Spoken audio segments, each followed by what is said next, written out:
Yo, Atlas speaking, and welcome to the finale of What If I Was Reborn in the world of One Piece as a civilian with the One Punch Man system. Let the tale begin. Chapter 211, Giving a Lesson. Byakuya, while holding back enough not to take Luffy's life, had still inflicted injuries far beyond anything Luffy had endured before. Pinned beneath Byakuya's foot, it felt like a mountain was crushing him. Luffy tried to speak but only managed to cough up a stream of blood mixed with fragments of his internal organs.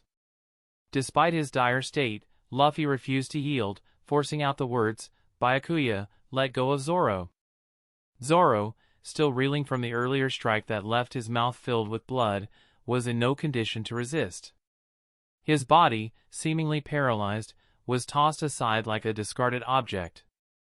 Marines quickly secured him with sea-stone cuffs, their movements precise and practiced. Byakuya smiled and said to Luffy, "See what your recklessness has led to? Your comrades are now in my hands.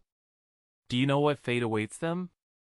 Without waiting for a response, Byakuya continued, "Let me tell you. They'll be sent to Impel Down, a pitch-black prison where they'll live out their days in misery until they grow old and die." Hearing the chilling certainty in Byakuya's voice, Luffy froze for a moment before thrashing violently, ignoring the worsening toll it took on his injuries. His voice, tinged with desperation, pleaded, "Byakuya, I'm their captain. They only came to Lobe Town because of my orders.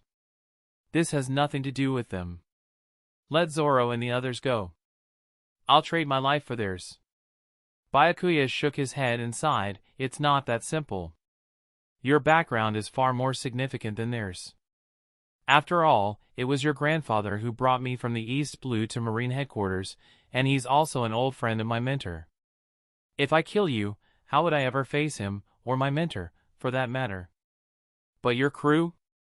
They don't have such connections. They're expendable." Luffy's eyes turned red with anger and frustration. His fists clenched so tightly that his nails pierced his palms, causing blood to drip into the dirt below. The pain in his heart far outweighed the physical agony. He gritted his teeth and said, "One word at a time, Byakuya, then, could you at least let them go for my grandfather's sake?" After speaking, Luffy seemed to collapse under the weight of his emotions. From childhood, he had never considered his grandfather anything remarkable, just an annoying old man who interfered with his dreams, forcing him to endure harsh training and lessons of love. Luffy had even wished that Garp would never return to Windmill Village many times. But that annoying old man had become his last lifeline, a shield saving him from death. Even worse, Luffy had to use Garp's name to protect his friends from the consequences of his impulsive actions. The sheer irony made his heart ache. Byakuya chuckled softly and pretended to hesitate. "Well, it's not entirely impossible. Your grandfather is a Marine hero, after all. I have to show some respect. But are you sure you want to use his reputation to save your pirate friends? Do you realize how much pressure this will bring on Vice Admiral Garp if word gets out?" Luffy froze. Despite his straightforward nature, he understood the implications of Byakuya's words. Byakuya asked, "Do you know why your grandfather wanted you to join the Marines? Do you think it was to stifle your dreams? To restrict your freedom? Let me tell you, it was neither. Your grandfather wanted you to live safely. Do you think the pirate's life is as glorious as Shanks made it seem? Do you think Shanks is a good man?" Luffy's mind, already in turmoil, became even more chaotic. His emotions were fragile after everything he'd endured that day. But at the mention of Shanks, Luffy's voice rose in defiance. "Don't you dare insult Shanks." To Luffy, Shanks was more than a mentor, a savior who had lost his arm to protect him. The bond he felt with Shanks was profound and unshakable. Byakuya, observing Luffy's outburst, smirked and shook his head. "Look how emotional you get. Shanks has clearly left a deep impression on you." Without warning, Byakuya pressed his foot harder on Luffy's chest, causing him to vomit more blood. This time, Luffy's injuries were severe enough that death seemed imminent. Watching from the shadows, Dragon had witnessed everything, Byakuya mercilessly beating Luffy, pinning him to the ground, and their exchange of words. Yet, strangely, Dragon did not feel anger toward Byakuya. Instead, he saw Byakuya's actions as a harsh but necessary lesson for Luffy, a way to make him understand the brutal reality of the seas. Indeed, Byakuya's words carried a message. Life on the seas wasn't a romantic adventure where persistence and dreams guaranteed success. The real world was far harsher and more unforgiving. Without absolute strength, no matter how hard you try, reality will eventually force you to bow down. Even Luffy, in the original story, would have met his end with his entire crew during the encounter with Aokiji if not for his background. Without that, no fifth emperor would rule the seas later. Byakuya gazed at the defiant Luffy and suddenly had a thought. If he could change Luffy's mindset, the world's source energy he could gain might far exceed what he'd earned by killing him outright.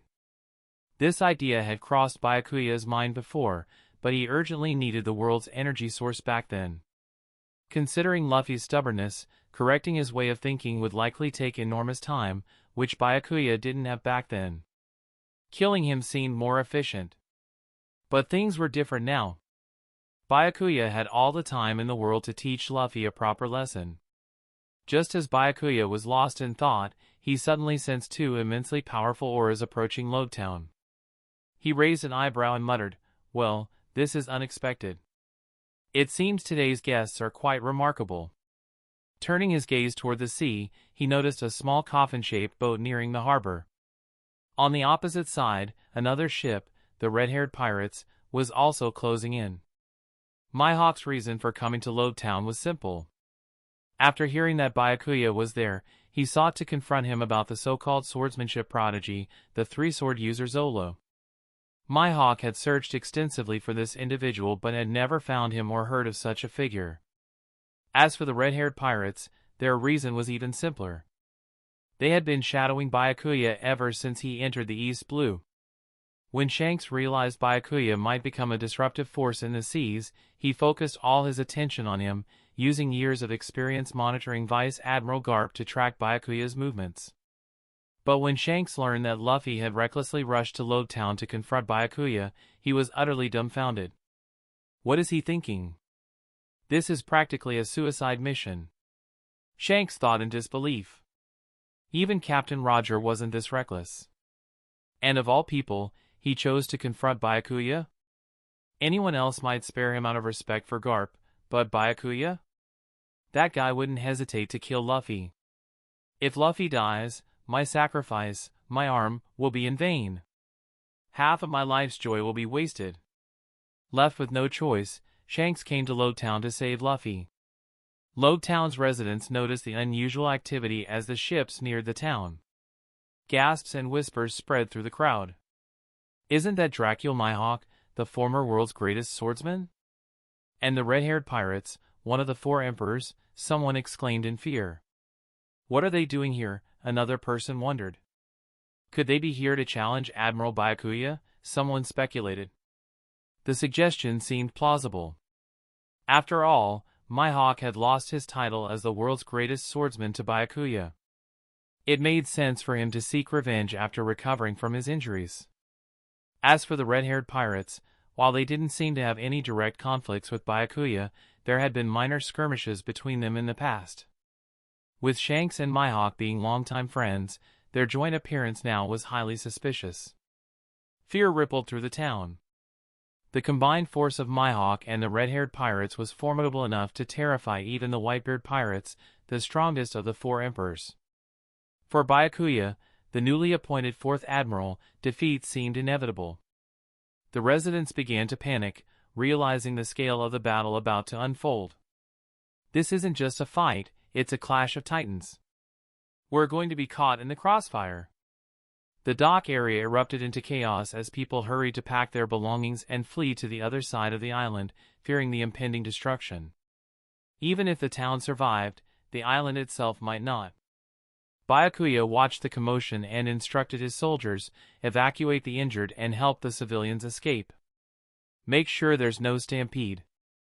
One soldier saluted and asked, Admiral Byakuya, should we take the captured pirates with us as well? Byakuya hesitated briefly before replying, no. Leave them here. Yes, sir. The soldiers began efficiently carrying out Byakuya's orders, evacuating the residents and ensuring order. Meanwhile, Byakuya stood alone at the dock, waiting patiently to see what Mihawk and the red-haired pirates had planned. Dragon, observing from the shadows, chose not to leave either. If Mihawk and Shanks attacked Byakuya, he was prepared to reveal his connection to Byakuya and the Revolutionary Army, risking everything to save him. For a moment, Lodetown, a small and seemingly insignificant town, had become the gathering point for some of the world's most influential figures. Chapter 212, Cunning. Wow, what kind of day is it to bring so many big shots to this tiny Lodetown? Byakuya squinted at Mihawk and Shanks, his voice carrying a playful tone. Despite the formidable opponents before him, there was not a trace of fear in Byakuya's words. To an outsider, it might even seem like Mihawk and the red-haired pirates were the ones surrounded by Byakuya. Shanks' gaze quickly landed on Luffy, severely injured and pinned under Byakuya's foot. He pointed at Byakuya and shouted, "Byakuya, let Luffy go." But instead of complying, Byakuya ignored Shanks' threat and casually grabbed Usopp, who had been pretending to be unconscious. Byakuya didn't respond to Shanks but instead turned to Usopp, who stood visibly tense among the red-haired pirates. "Usopp," Byakuya said with a smirk, "does this face look familiar to you?" He held Usopp up for everyone to see. The moment Usopp got a clear look at Usopp's face, almost a mirror image of his own, complete with the same long nose as his late wife, his emotions surged uncontrollably. He had already sensed some resemblance when he saw Usopp's profile earlier, but seeing his full face erased any doubts. Usopp was almost certain the young man in Byakuya's grasp was his son. Usopp, who had been feigning unconsciousness, couldn't help but peek open an eye upon hearing Byakuya mention Usopp by name. His gaze locked with Usopp's, and seeing the unmistakable similarity, he stammered, "D-Dad." "Byakuya, put Usopp down."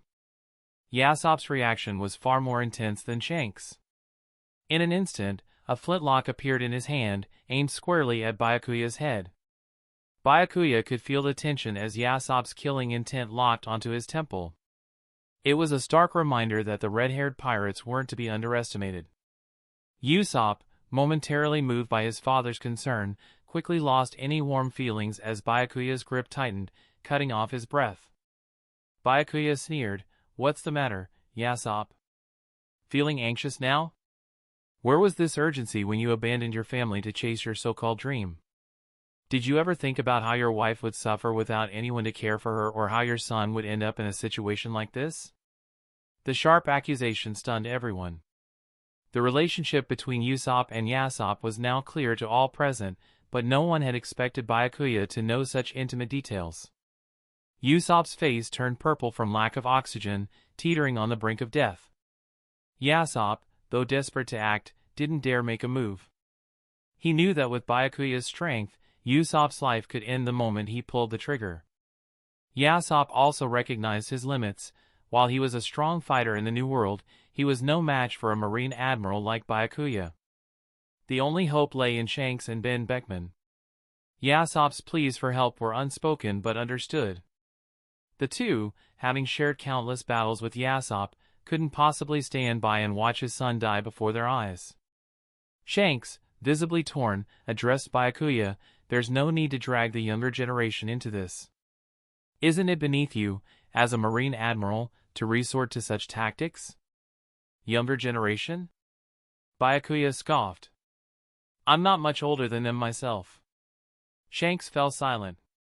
It was easy to forget Byakuya's youth due to his overwhelming presence and strength, which rivaled even the most seasoned veterans. Despite being barely 20, Byakuya had achieved the rank of Marine Admiral, commanding respect and fear from even the four emperors. Byakuya smirked, his expression wicked. "But don't think this is about my reputation. No, Shanks, I want you to make a choice. Between Luffy and Usopp, only one can live.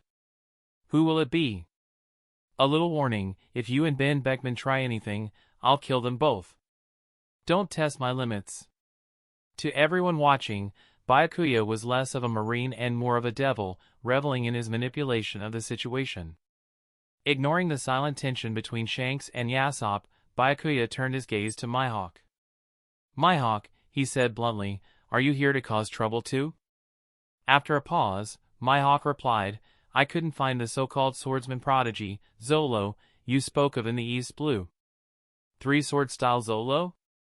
Byakuya gestured to the half-conscious Zoro at his feet. "This is him.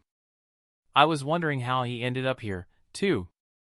Mihawk's eyes narrowed as he examined the bloodied Zoro. "This is Zolo?" Byakuya was momentarily baffled. "Huh. His name are Roronoa Zoro." Mihawk frowned. "And the three-sword style?" Byakuya sighed, realizing Mihawk's confusion. He kicked Zoro over to Mihawk. "Ask him yourself when he wakes up." Byakuya then picked up Zoro's sword, the Wado Ikimonji, which had been stuck in the ground. Examining the blade, he casually tossed it toward Mihawk. "This sword is his. Take care of it. And remember our deal, stay out of my way for 2 years. If I see you again before then, you'll all die." The terrifying pressure in Byakuya's voice was unmistakable. When Mihawk caught the sword, the immense force left his arm numb, the shock even rattling his coffin-shaped boat. Mihawk said nothing, letting the boat carry him away at high speed. It was clear to Mihawk that the sword was a warning, a reminder that Byakuya wouldn't hesitate to kill him if he interfered. But it wasn't just fear that drove Mihawk to leave. He had a personal code of honor and wouldn't break their agreement.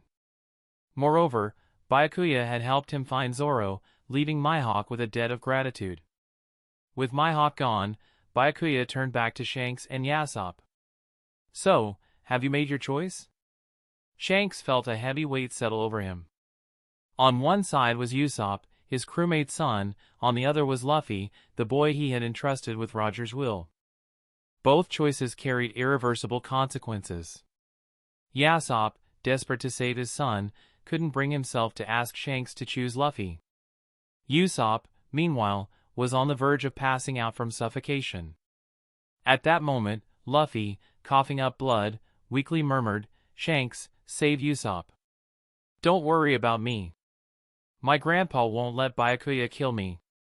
Listening to Luffy's words, a flicker of resolve flashed in Shanks' eyes as if he had made a decision. Byakuya pressed his foot harder against Luffy, sighing as he said, using Vice Admiral Garp to try and suppress me, huh? Let me tell you something, even if Vice Admiral Garp himself were here, if you anger me enough, I wouldn't hesitate to kill you. Do you really think Garp can always be your safety net? If it weren't for the fact that Byakuya refrained from using armament hockey and Luffy's resilience as a rubber human with incredible vitality, he would have been dead from Byakuya's earlier kicks, or at least crushed under his feet. Seeing this, Shanks hurriedly shouted, "Byakuya, stop," and added, "I've made my choice." As Shanks was about to voice his decision, Usopp's father, Yasopp, looked exceptionally tense. Up in the air, Luffy's father, Dragon, was equally uneasy. Truth be told, Dragon had long considered intervening to save Luffy from Byakuya's grip. But before he could act, he saw Byakuya apply more pressure after Luffy's earlier remarks, leaving Dragon momentarily frozen. Dragon couldn't determine whether Byakuya was warning Luffy to watch his mouth, urging Shanks to make a decision, or cautioning him, Dragon, not to interfere. Perhaps it was one of these reasons, or all three. Although Dragon had enjoyed his earlier conversation with Byakuya and found Byakuya's ideas insightful, especially regarding the Heart of Justice, which piqued his interest, he wasn't naive enough to trust Byakuya's intentions toward the Revolutionary Army fully. Dragon had built the Revolutionary Army from the ground up, turning it into the world government's greatest threat. Such a shrewd and calculating figure wouldn't be easily swayed.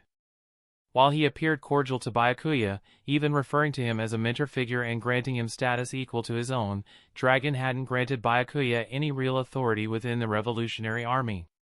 Instead, he'd essentially issued Byakuya a blank check for advice and the Heart of Justice. Yet Dragon harbored doubts about the Heart of Justice's alleged side effects. After returning to the Revolutionary Army, he planned to have it thoroughly examined and tested on a physically disabled but strong-willed member of the army to verify its efficacy. All of this was meticulously planned in Dragon's mind. However, Luffy's sudden appearance disrupted his composure, leaving him momentarily at a loss. It was at this moment that Shanks made his choice. "Let Luffy go," he said. Hearing this, Dragon finally breathed a sigh of relief. Luffy's life was saved. But behind Shanks, Yasopp's expression turned gloomy, with a flicker of regret flashing across his face. Ben Beckman approached Yasopp and whispered, "You know what Luffy means to the captain and this era. For him, the captain even staked his left arm. Luffy's survival is non-negotiable. I hope you can understand the captain's decision." Though it sounded like comfort, Beckman's words carried deeper implications at such a critical moment. Yasopp seemed to understand, nodding silently. Observing this, Byakuya smirked in satisfaction. From today onward, the famed red-haired pirates would have an obvious chink in their armor. Byakuya said indifferently, "Since you've chosen Luffy, I'll leave Usopp to you." With that, Byakuya casually tossed Usopp toward Shanks' group. Usopp let out a soul-piercing scream as he flew through the air. "Byakuya, you!" Shanks glared at the incoming Usopp, his anger erupting. His conqueror's haki surged, causing the very skies above Lobetown to churn and twist as if heralding a natural disaster. Yasopp, stunned by Byakuya's sudden act of throwing his son, leaped forward to catch Usopp, his expression shifting from disbelief to overwhelming joy. Noticing Shanks unleash Conqueror's haki, Byakuya's excitement grew. "This is perfect," he thought. "More experience for me to gain." He, too, unleashed his Conqueror's haki, directing it toward Shanks. While it was clear that Byakuya's haki was far inferior to Shanks', it still astonished those present. The last time the red-haired pirates clashed with Byakuya, he hadn't even awakened his Conqueror's haki. Yet within just a month, Byakuya not only awakened it but had already elevated it to a level most could only dream of. Such talent was unimaginable.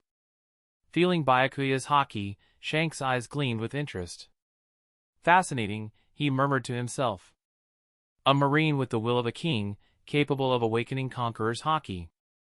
My concerns were justified. Shanks' thoughts weren't unfounded. After all, the Marines were bound by the orders of the world government and the celestial dragons. Among those who awakened Conqueror's haki, the free-spirited pirates were far more likely candidates than the tightly controlled Marines. This fact was evident from the Marine hierarchy itself. Aside from Fleet Admiral Sengoku, even Garp, and the admirals hadn't awakened Conqueror's haki. Yet Byakuya had managed to do so, raising questions about his true motives within the Marines. Unconcerned with such musings, Byakuya focused on the haki clash, relishing the rapid growth in his experience. Shanks was like a walking treasure trove of training opportunities in his eyes. A benefactor like this, who willingly came to him, was rare indeed. However, Byakuya's delight was short-lived. Ben Beckman turned to Shanks and said, "Captain, Luffy is still in Byakuya's hands. If we act rashly, he might kill Luffy in desperation. But if we back off, maybe Byakuya will spare Luffy out of consideration for Garp." Shanks listened to Beckman's advice, feeling increasingly helpless. The situation had spiraled completely out of his control. The Luffy he had placed so much hope in was now in Byakuya's grasp. And after everything that had happened, Yasopp likely harbored some resentment toward him, which might jeopardize the red-haired pirates in the future. All of this turmoil was caused by Byakuya, a seemingly innocent man who, in reality, was deeply cunning. A surge of unprecedented killing intent rose in Shanks' heart for the first time. This was the first time he truly wanted someone dead. Chapter 213, versus Shanks and Beckman. At this moment, Shanks was caught in a dilemma. No matter how much he wanted to eliminate Byakuya, he could only suppress his killing intent to ensure Luffy's safety. Retracting his Conqueror's haki, Shanks turned to his crew and commanded, "Retreat." He had made up his mind, regardless of whether the world government developed countermeasures against Byakuya, the next time their paths crossed, Shanks would deal with Byakuya himself. Watching Shanks decide to withdraw, Dragon, hovering midair, instinctively exhaled in relief. As long as Shanks stops pressuring Byakuya, Dragon believes that Byakuya, given his relationship with Garp, won't take Luffy's life. Though severely injured, Luffy's life was spared, a harsh but necessary lesson. While Dragon was relieved, Byakuya wasn't pleased to see Shanks retract his Conqueror's Haki and prepare to leave. I haven't even leveled up my Conqueror's Haki yet. How can you leave now, he thought. Drawing his sword, Kazemun, Byakuya unleashed a sweeping light blue slash that spanned hundreds of meters, instantly crossing the distance. Its speed far exceeded Shanks and his crew's expectations. If left unchecked, the slash would split their ship clean in half. Byakuya, are you courting death? Shanks, already simmering with rage, roared as he drew his saber, Griffin. Turning swiftly, he intercepted Byakuya's slash with a single swing. Griffin was cloaked in deep purple-black Conqueror's Haki, with countless dark purple lightning sparks scattering through the air, creating ripples in the void.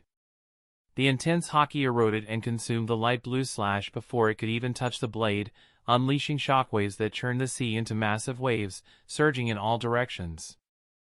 The distant townsfolk, who had been anxiously observing the situation, heaved a sigh of relief when they saw Byakuya seemingly force Shanks' crew to retreat.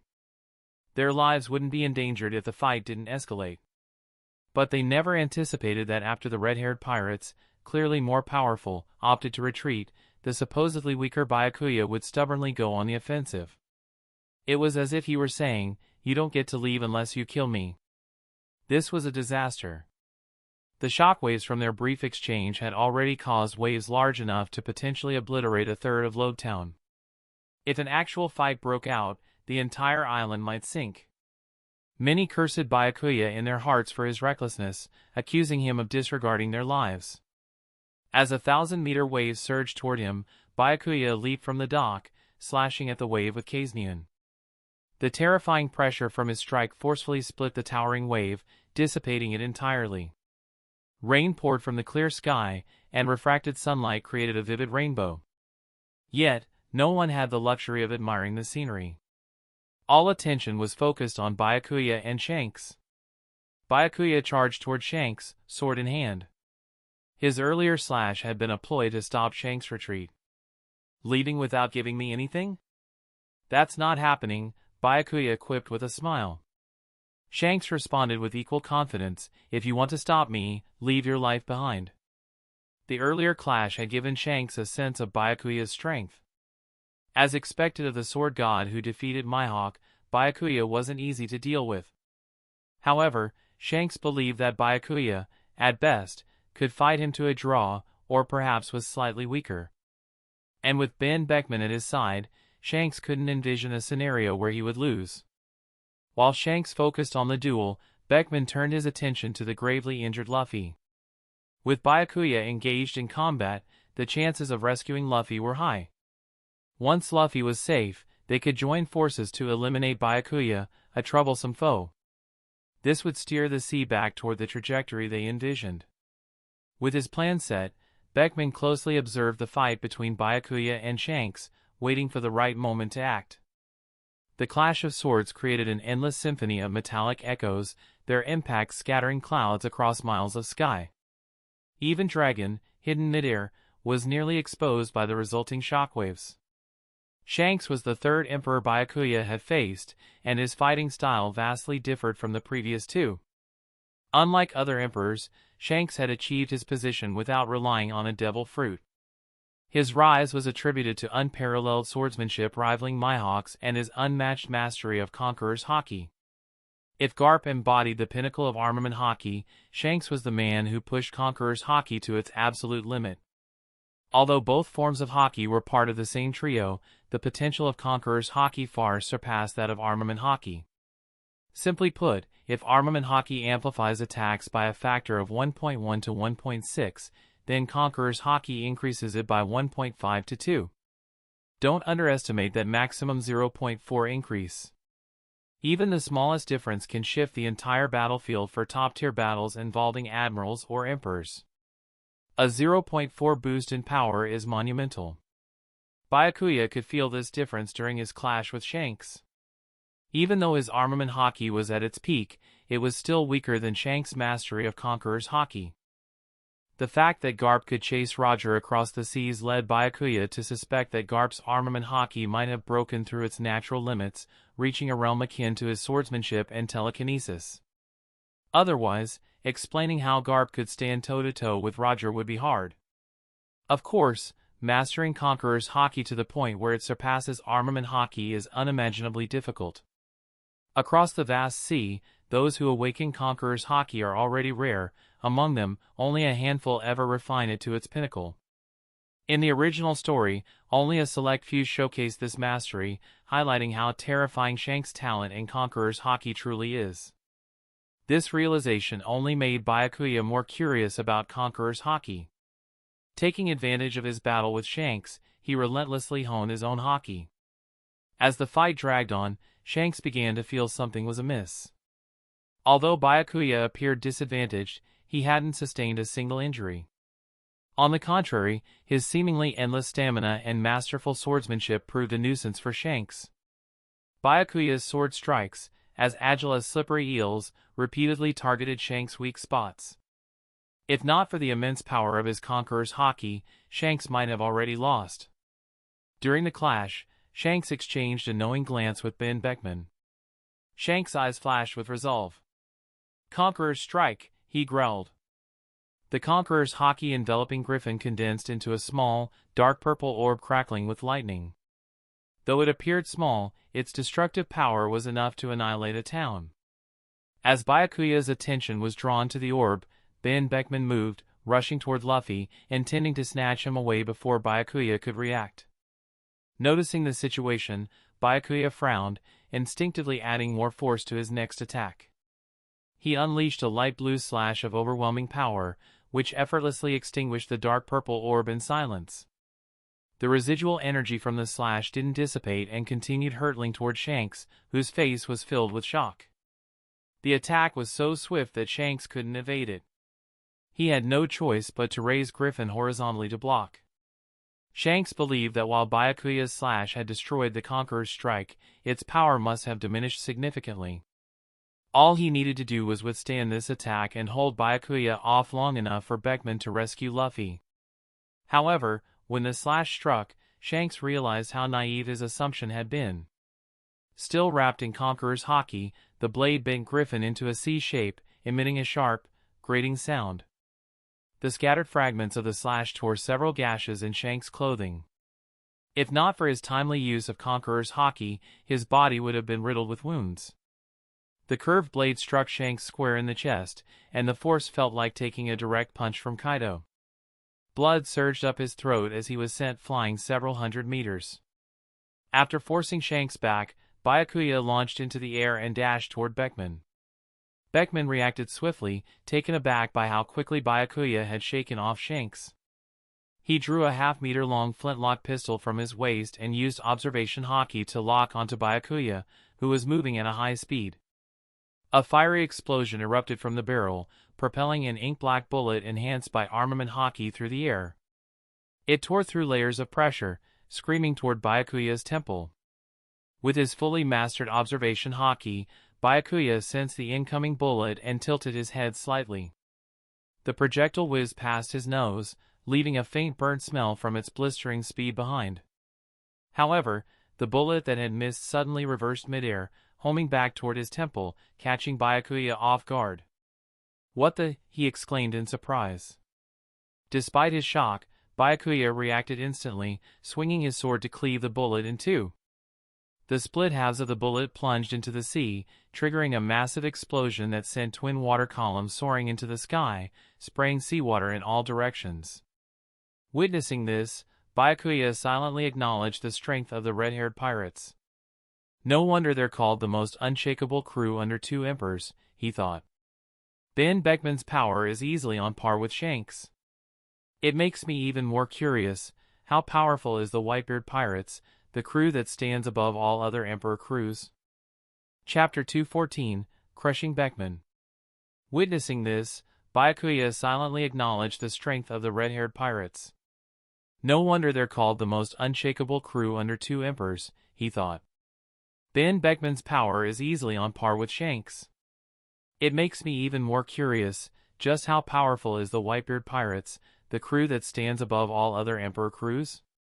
Or rather, just how powerful is Whitebeard, the man hailed as the strongest in the world when his peaks? However, now was not the time for such thoughts. Byakuya's priority was stopping Ben Beckman from taking Luffy away. Beckman hadn't expected his sudden shot to have any effect on Byakuya at all. Suddenly, Byakuya appeared before him and coldly said, "I hope your close combat skills are as good as your marksmanship. Otherwise, the red-haired pirates will lose their vice-captain from today onward." As Byakuya closed in, his sword, Kazumime, darted out at a bizarre angle, like the antlers of a prancing antelope.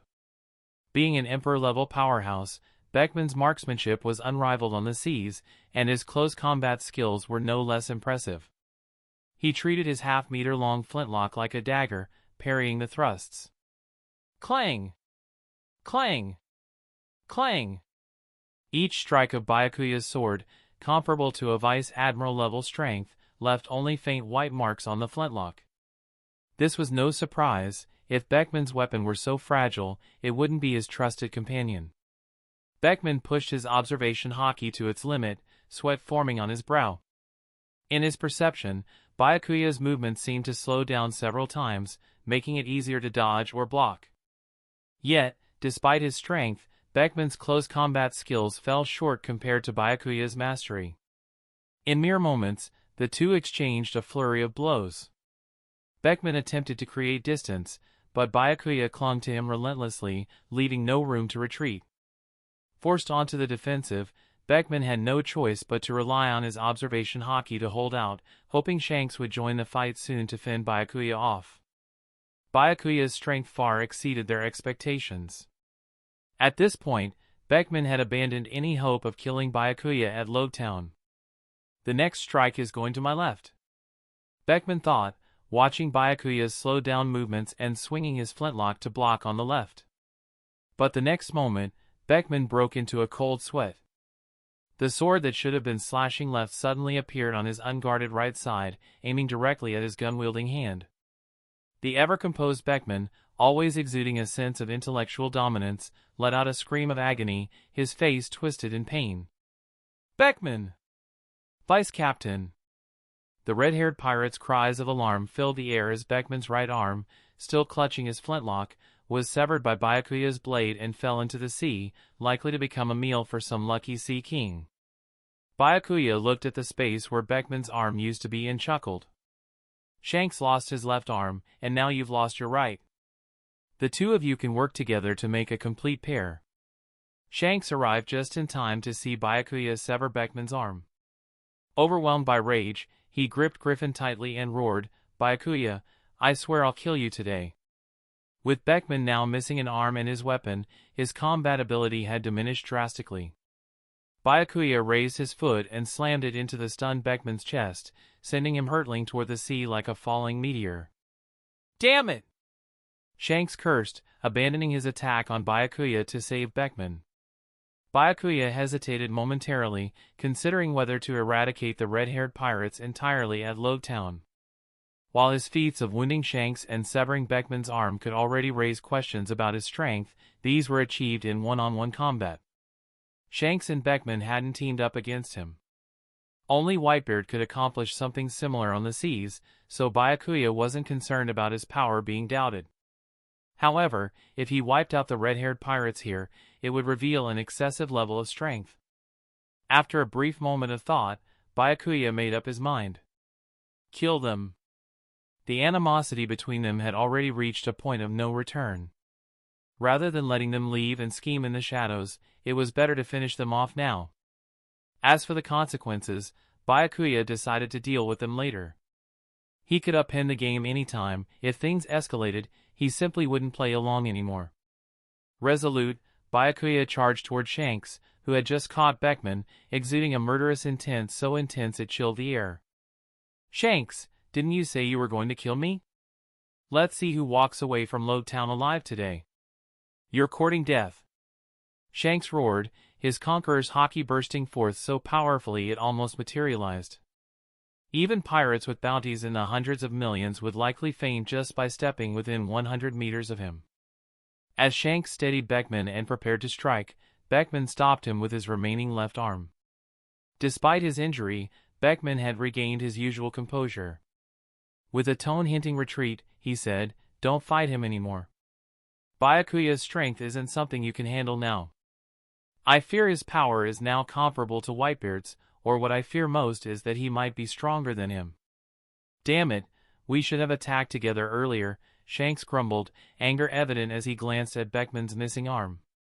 "With our combined strength, we could have easily subdued Byakuya. But now, he's taken us down one by one, leaving us in this humiliating predicament. It's clear that Byakuya isn't going to let this go. Even if we don't want to fight, he'll keep pursuing us until one of us dies," Shanks said. Beckman replied calmly, "I have a plan. We'll launch an all-out attack on Lodetown. As a Marine Admiral, Byakuya won't stand by and let us destroy the town. While he's preoccupied, we'll use the chance to escape the East Blue."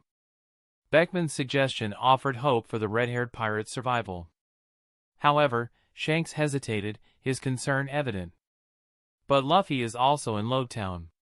If we attack—" Beckman interrupted firmly, "Don't worry, Byakuya won't let Luffy die."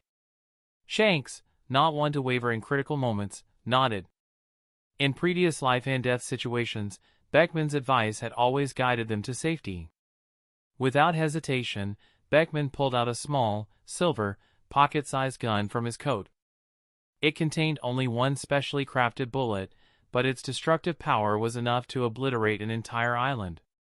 He aimed the weapon toward Lodetown and shouted, "Do it!" Boom! A silver bullet shot out, streaking across the sky and leaving a faint white trail in its wake. At first, Byakuya thought the bullet was aimed at him. Preparing to intercept it, he noticed the bullet suddenly veer off course. At the same moment, Shanks unleashed another Houshaku Haki-imbued attack. This time, a smaller, purple-black orb shot forth, moving at a speed far exceeding the previous one. Just as Byakuya had anticipated, the purple-black orb and the silver bullet bypassed him and flew toward Lodetown. In an instant, Byakuya realized their intent. Shanks and Beckman were forcing him to abandon Lodetown to eliminate them or save the town and let them escape. "Damn it, pirates will always be pirates," Byakuya muttered coldly. "No matter how honorable or friendly they try to seem, it's all just a facade." Turning to face them, he declared, "The next time I see you, the red-haired pirates will be annihilated." Without another word, he dashed toward Lodetown. Though Byakuya wasn't a saint or hero, he wasn't about to let tens of thousands of innocent civilians die because of him. This was something only a Kainu could do, sacrificing Lodetown's residents without hesitation if it meant killing the red-haired pirates. As the silver bullet neared Lodetown, it exploded midair, scattering hundreds of smaller, silver-white bullets in all directions. A cluster bullet? Where does Beckman even find all these flashy tricks? Byakuya muttered. Meanwhile, Shanks's Houshaku Haki-imbued purple-black orb bore down alongside the smaller bullets. Just as the deadly rain of destruction was about to strike, Byakuya arrived at the town's harbor. His hands were enveloped in a reddish aura as armament haki poured from them in torrents. The reddish flow caught each falling bullet, neutralizing its destructive power. With Byakuya's seemingly limitless supply of armament haki, none of the explosions caused any harm to Lodetown. Meanwhile, his right hand focused entirely on the purple-black orb. Layering his armament haki with precision, Byakuya gradually drained the orb's strength until it dissipated completely. As Byakuya stood at the harbor, victorious, the red-haired pirates had already disappeared into the horizon. However, Byakuya felt no regret. What mattered most was what Luffy had witnessed during this critical moment. Injured and weak, Luffy had seen everything, how the man he idolized, Shanks, had chosen to endanger innocent lives to escape, while the man he had seen as an enemy, Byakuya, risked everything to protect the same people. Luffy's mind spiraled into confusion like never before. At the same time, the townsfolk, who had been hiding in fear, began to emerge. Realizing that Byakuya had single-handedly defeated the red-haired pirates and saved their lives, they broke into jubilant cheers. "Admiral Byakuya is the strongest. Thank goodness Admiral Byakuya was here. Otherwise, we'd all be dead because of those pirates. Amid the people's roaring applause and heartfelt gratitude, Luffy sank deeper into his bewilderment. Chapter 215, Return to Sky Island. When Luffy opened his eyes again, he found himself lying on a bed, his entire body wrapped in bandages. Pain coursed through him, leaving him weak and immobile. From the surroundings, he guessed he was on a marine ship. Recalling the events before he passed out, Luffy didn't feel relieved to have survived. Instead, a heavy sense of despair weighed on him. His recklessness had caused the Straw Hat Pirates to fall apart. Zoro had been taken away by Dracula Mihawk, the former world's greatest swordsman. His father had taken Usopp from the red-haired pirates. Nami and Luffy himself had fallen into the hands of Marine Admiral Byakuya. What troubled Luffy the most was the stark contrast between Shanks' actions and the ideals he had once shared. To escape, Shanks had been willing to sacrifice the lives of tens of thousands of innocent residents in Lodetown. To Luffy, such a thing was unacceptable. Staring at the ceiling, he silently wondered, was Shanks lying to me about freedom and the camaraderie of pirates who care for one another? Creak! The door to Luffy's room opened, and Nami walked in. Seeing Luffy awake, she exclaimed with relief, "Luffy, you're awake." "Nami!" Luffy's mood brightened considerably at the sight of his crewmate. He quickly asked, "Are you okay? Byakuya didn't do anything to you, did he?" In Luffy's simple mind, he assumed Nami, like himself, was a pirate and must have faced the same fate he did, brutally defeated by Byakuya. Nami's face turned bright red at Luffy's question, and she stammered, "And no. Byakuya didn't do anything to me." Her thoughts drifted to what had happened that night, and her blush deepened. She seemed fidgety as if she still felt the lingering soreness in her body. Luffy, puzzled, asked, "Huh? Nami, why is your face so red?" "The room's too hot," she blurted out. "Oh, is that so?" Luffy glanced at the thick blankets covering him and pondered for a moment. To avoid more awkward questions, Nami quickly changed the subject. "How are you feeling? Are your injuries any better?" Gritting his teeth, Luffy forced himself to sit up despite the pain, wincing as he felt the full extent of his wounds. "Ouch!" Byakuya went all out. "Injuries like these will take me 2 or 3 more days to recover. Plus, the crew's all scattered now. Who knows when we'll see each other again." From Luffy's tone, it was clear he didn't hold a grudge against Byakuya despite the harsh defeat. Hearing Luffy's complaints, Nami didn't know how to respond, so she offered some comfort. "Look on the bright side. At least everyone survived. One day, we'll meet again." Nami had already explained to Byakuya that while Luffy was a pirate, he hadn't harmed innocent civilians during his journey. Even so, as a pirate, Luffy couldn't escape the fact that he had resisted marine capture and fought back. This was why Byakuya wouldn't kill Luffy but wouldn't let him go so easily. Sensing Nami's unease, Luffy grinned through the pain and said, "You're right. We'll all see each other again someday. By the way, do you know where we're headed now?" Byakuya mentioned we're going to his birthplace, Ski Island, Nami replied, recalling the conversation. If it weren't for a marine named Captain Vaughn from Ski Island, Byakuya would have died at the hands of pirates long ago. That's why he's using this break before officially assuming his admiral duties to visit Captain Vaughn. Byakuya's birthplace, huh? Luffy muttered, memories of Windmill Village, Ace, Sabo, and his annoying grandpa flashing through his mind. While Luffy and Nami were talking, Byakuya was in another part of the ship, making a call to Garp. When Garp answered, Byakuya said bluntly, "I have your grandson in my custody. What do you plan to do about it?" The Marines nearby couldn't help but feel awkward at Byakuya's straightforwardness. "We captured a pirate who attacked us, it's a legitimate operation. So why does it sound like we're kidnappers holding Garp's grandson for ransom?" On the other end of the line, Garp's voice boomed with irritation. "That brat? How is he nothing like his father? His dad's managed to evade capture all this time, but this fool gets himself caught already." In less than 2 months since he set out to sea, you have already caught him. This kid is making me lose face. Garp's loud voice boomed through the transponder snail, stunned the Marines around Byakuya. Vice Admiral Garp's way of thinking is truly incomprehensible. As the Marine hero, his grandson becoming a pirate should have been the embarrassing part. Yet Garp found Luffy being captured by the Marines to be the real shame. It was utterly absurd. In truth, Garp had anticipated this situation since he saw Luffy's bounty poster after the boy went to sea.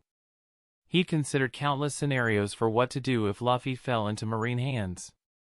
But no matter how much he thought, he couldn't develop a good solution. Ultimately, he decided not to think about it. After all, Luffy hadn't been caught yet. Who would have expected that Luffy would be captured so quickly and by none other than Admiral Byakuya? Upon hearing the news, Garp could already imagine how smug Zephyr's reaction would be. Gritting his teeth at the thought, Garp wanted to land a couple of punches on Luffy's head. Byakuya, boy, how do you plan to handle this? Garp threw the dilemma back at him.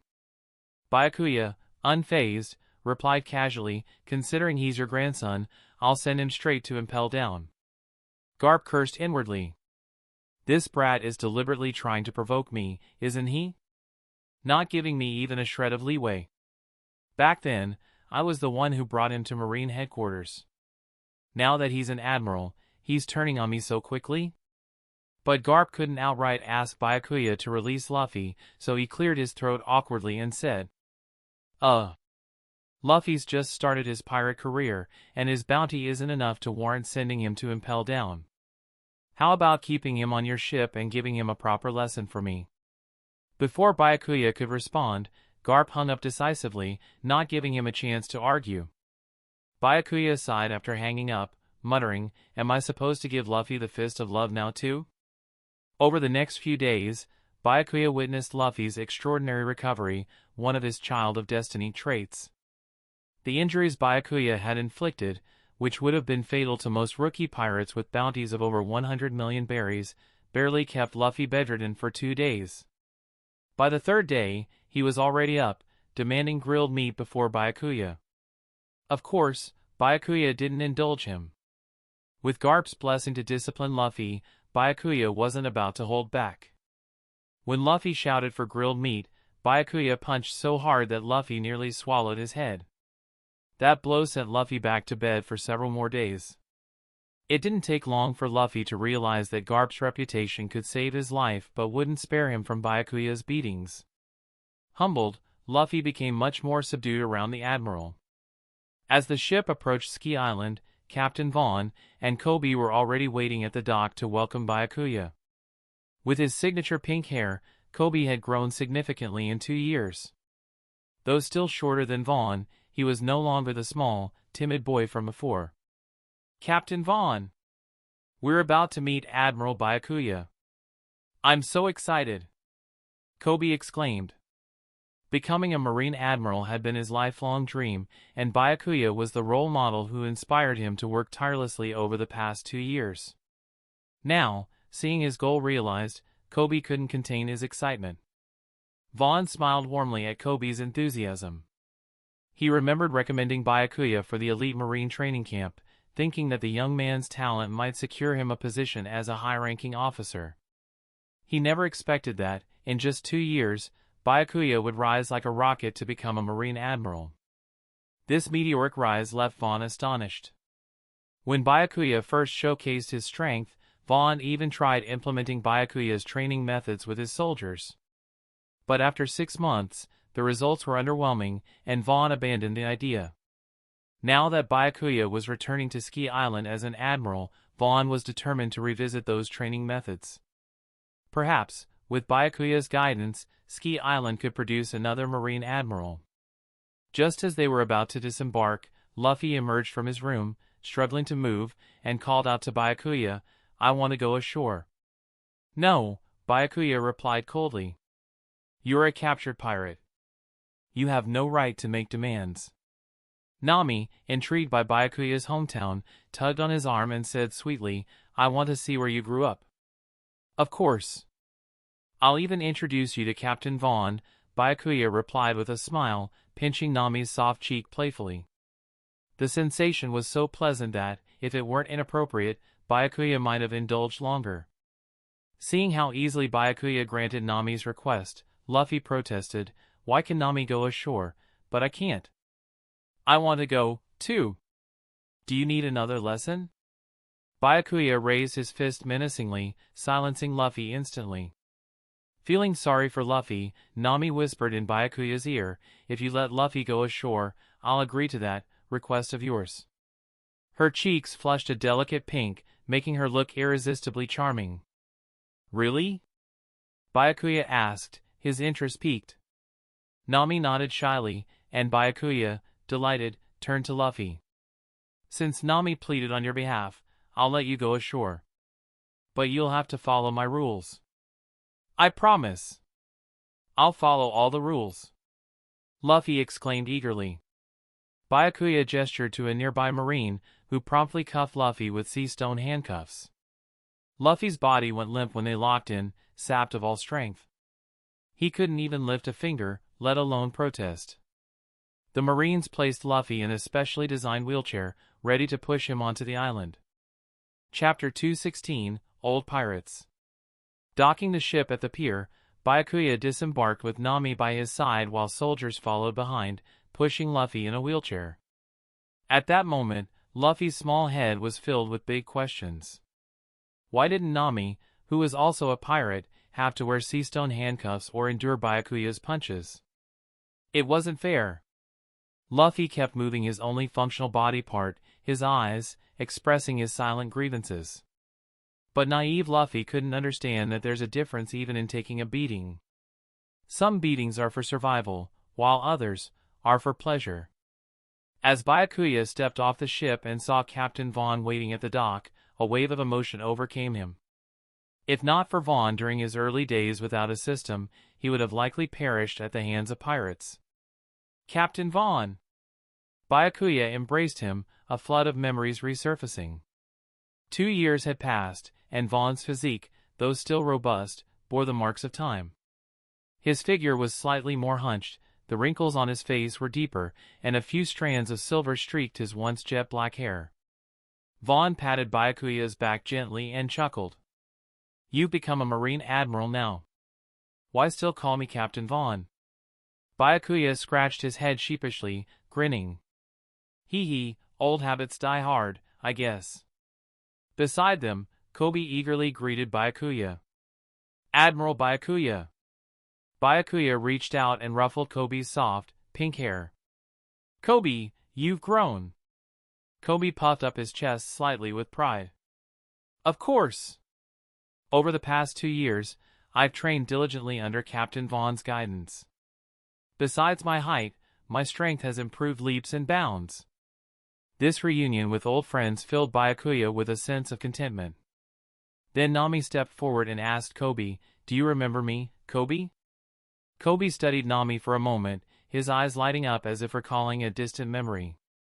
"You're the big sister from Orange Town, right?" Nami's face lit up with a sweet smile. "That's right. I'm Nami. You can call me Sister Nami from now on." Vaughn glanced at Nami, then discreetly gave Byakuya a thumbs up, as if saying, "Not bad. You managed to bring back such a beautiful girlfriend." Byakuya couldn't help but sweat nervously. "And this is just Nami.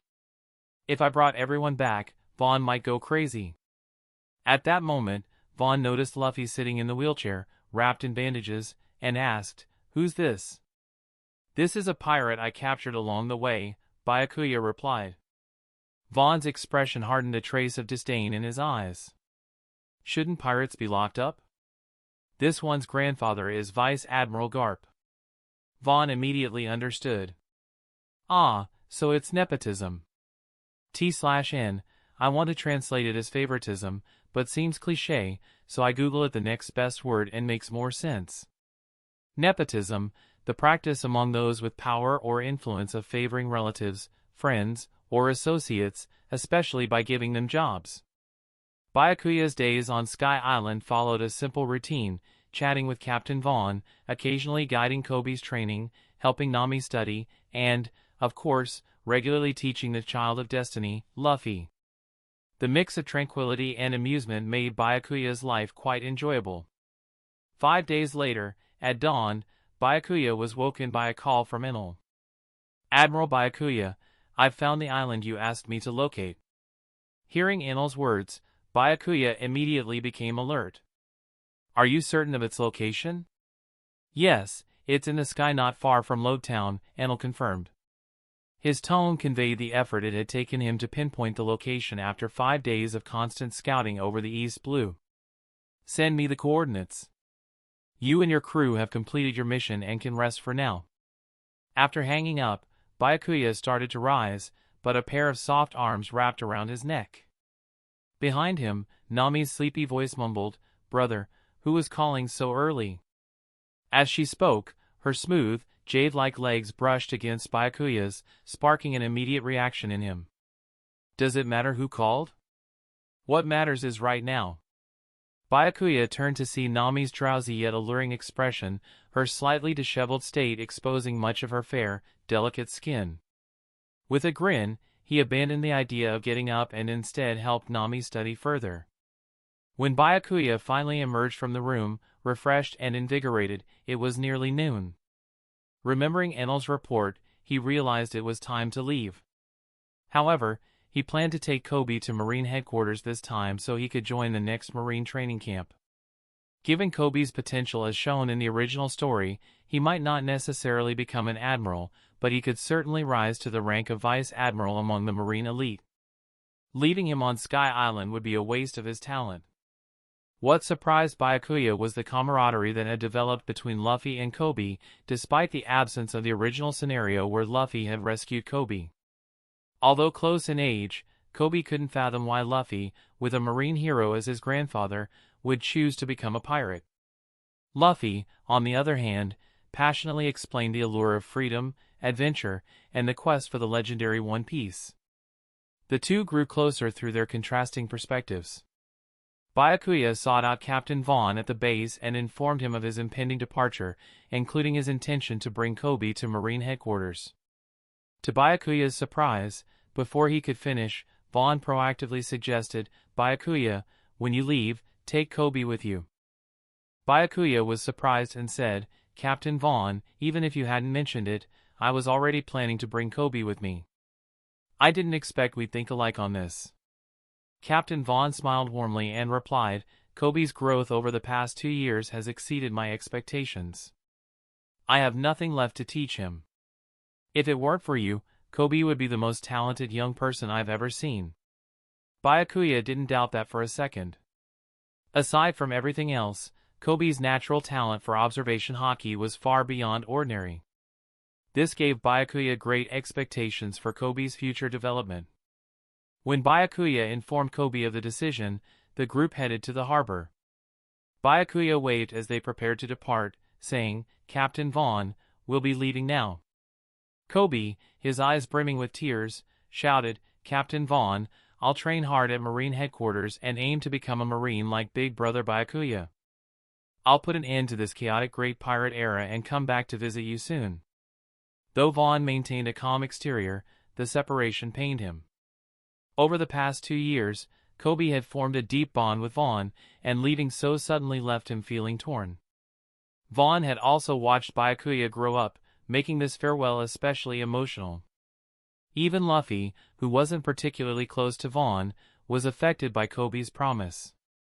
He pondered deeply, if the great pirate era ended and there were no more pirates, would Kobe and Captain Vaughn not have to part ways? What do the words pirate truly mean? But for someone like Luffy, understanding such profound concepts would require experience, seeing, hearing, and feeling it all firsthand. As the polar day set sail, Vaughn's figure on the dock grew smaller and smaller until it disappeared. Byakuya stood at the bow, gazing toward the island of Sky. He had considered inviting Vaughn to Marine headquarters, as his status as a Marine admiral gave him the authority to do so. This way, Vaughn could stay close to both Byakuya and Kobe. However, Vaughn had declined the offer. To him, Sky Island was his birthplace and the place he swore to protect.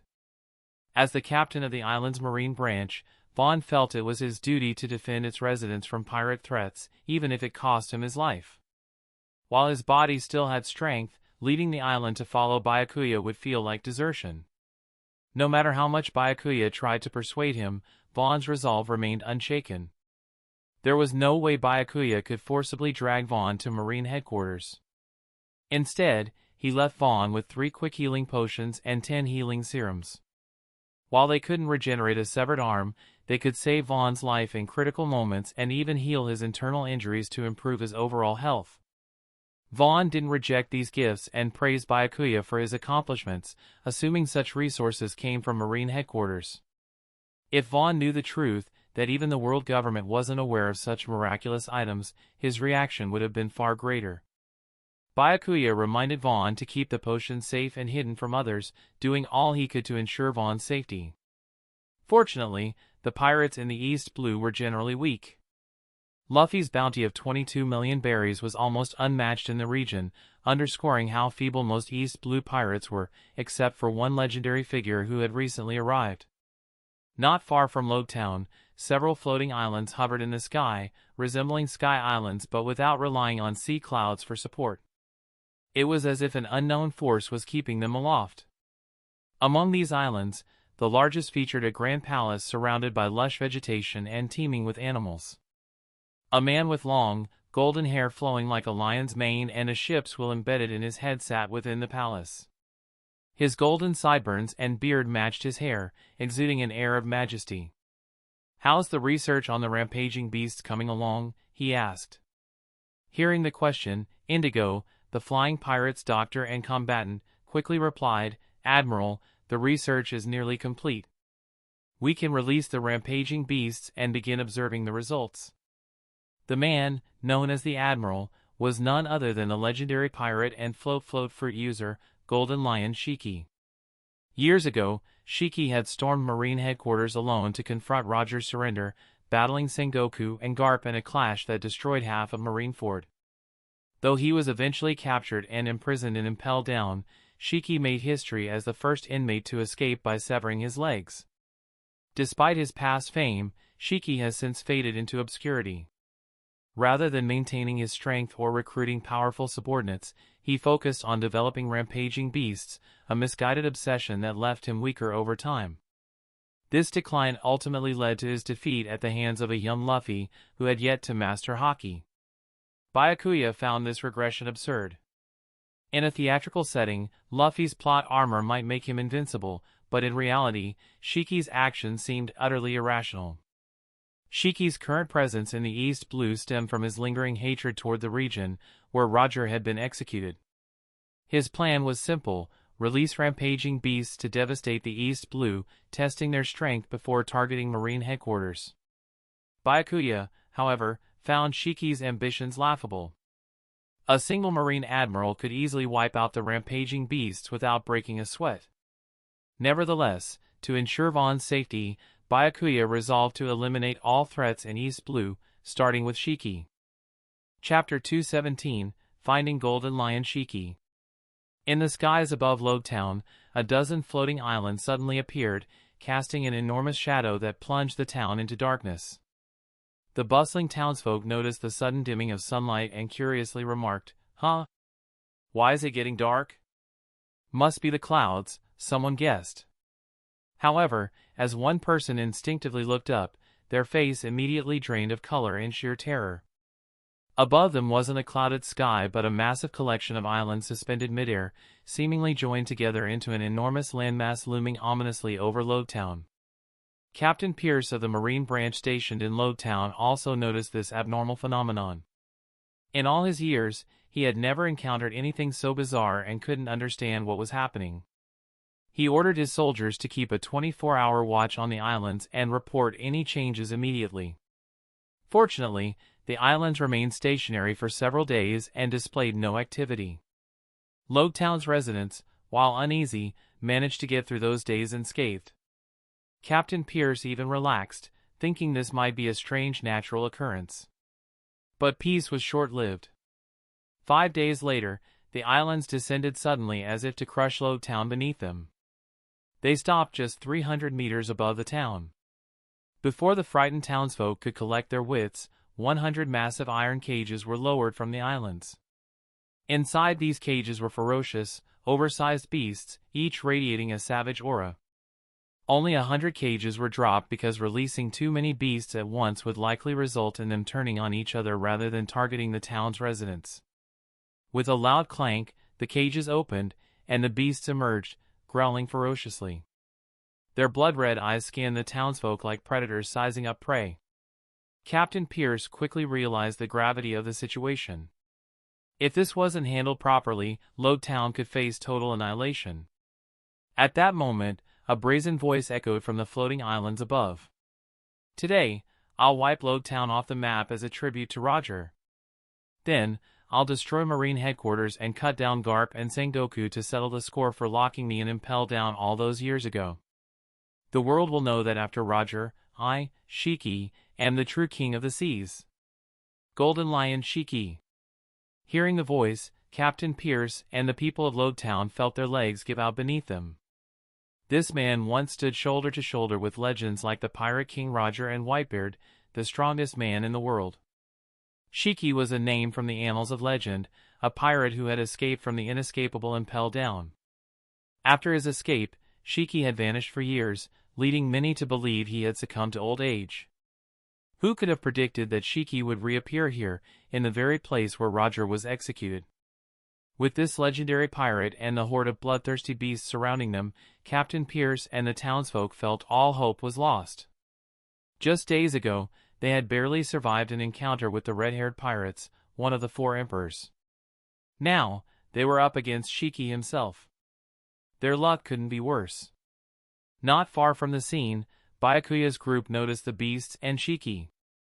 Seeing the imminent danger to the townsfolk, Luffy urgently pleaded, "Byakuya, dock the ship already. You're a Marine Admiral, aren't you? You can't just watch people get hurt and do nothing." Byakuya smirked. "If even I, a Marine Admiral, am not panicking, why are you, a pirate, so concerned?" "So what if I'm a pirate?" Luffy snapped back. "Pirates aren't all bad, and Marines aren't all good." Byakuya pointed at Shiki in the distance. "See that? That's what a real pirate looks like. Someone who'd slaughter tens of thousands without batting an eye just to fulfill his ambition. You, on the other hand, are far from that." Unable to argue further, Luffy tried to change the subject. "What's the point of talking about this now? The townsfolk are about to be killed by those beasts." Byakuya chuckled. "If you're so eager, why don't you and Kobe deal with the beasts yourselves?" "What are you doing?" Luffy exclaimed, alarmed, as Byakuya suddenly grabbed him and Kobe. Without warning, Byakuya hurled both of them directly toward the horde of beasts. The two were launched through the air like streaks of light, heading straight for Lodetown. Nami, watching from the ship, asked worriedly, "Byakuya, do you think they'll be okay?" "They'll be fine," Byakuya replied nonchalantly. "It's just a bunch of beasts, not Shiki himself. Besides, this will test whether Kobe has overcome his past fear of bloodthirsty opponents. As for Luffy, being the child of destiny, he might get banged up a little, but he won't die." Above, Shiki gave the order. "My darlings, dinner's served." With a deafening roar, the 100 beasts charged toward the townsfolk. Captain Pierce led his marines in a desperate attempt to hold them back, but bullets proved useless against the beasts' tough hides. As despair loomed, piercing screams sounded from behind Captain Pierce. Before he could turn to look, a shadow streaked past him and plunged directly into the fray of monstrous beasts. Boom! A loud sound echoed as a dark shadow crashed into one of the massive beasts. These creatures, impervious to bullets, were sent tumbling like bowling pins, their mountainous forms quickly smashing into a dozen other beasts. Watching this unfold, Captain Pierce of the Lodetown Marines immediately realized reinforcements had arrived. He shouted, "Well done," boosting the morale of his troops, who were on the brink of despair. But before they could cheer for long, the shadowy figure spoke angrily, "Well done, my foot. Byakuya wants to get us killed, doesn't he?" Pierce was stunned. Could this thing talk? Wait a second. Did they just mention Byakuya? Could it be Admiral Byakuya of the Marines? Looking closer, Pierce finally recognized that the shadow was two young men, one of whom he'd seen just a few days earlier, Straw Hat Luffy, the pirate. Pierce was certain that Luffy couldn't have escaped Admiral Byakuya's grasp, which left only one explanation: Admiral Byakuya himself had arrived. The realization filled Pierce with renewed determination. He bellowed, "Hold the line, men! Admiral Byakuya is on his way!" Hearing this, the Marine soldiers found their spirits reignited, clinging to a renewed hope of survival. Groups of 10 soldiers worked together to hold off a single beast, while officers grouped in pairs or trios to engage others. A dozen ferocious beasts remained unchecked, rampaging freely through the town. Though escape might have seemed like an option, none of the Marines entertained the thought. They had sworn to protect civilians, even at the cost of their own lives. More importantly, the people they were defending weren't just strangers, they were their families, their loved ones. They couldn't abandon them to such a fate. One lone Marine, cornered and overwhelmed by two beasts, was seconds from death when Luffy roared, "Gum Gum Gatling Gun!" His fists flew like bullets, pummeling the beasts and sending them crashing to the ground, saving the Marine at the last second. The Marine, startled but grateful, instinctively thanked Luffy. However, realizing his savior was a pirate, he froze in disbelief. "Watch out!" The beast Luffy had knocked down and lunged again, its jaws wide open.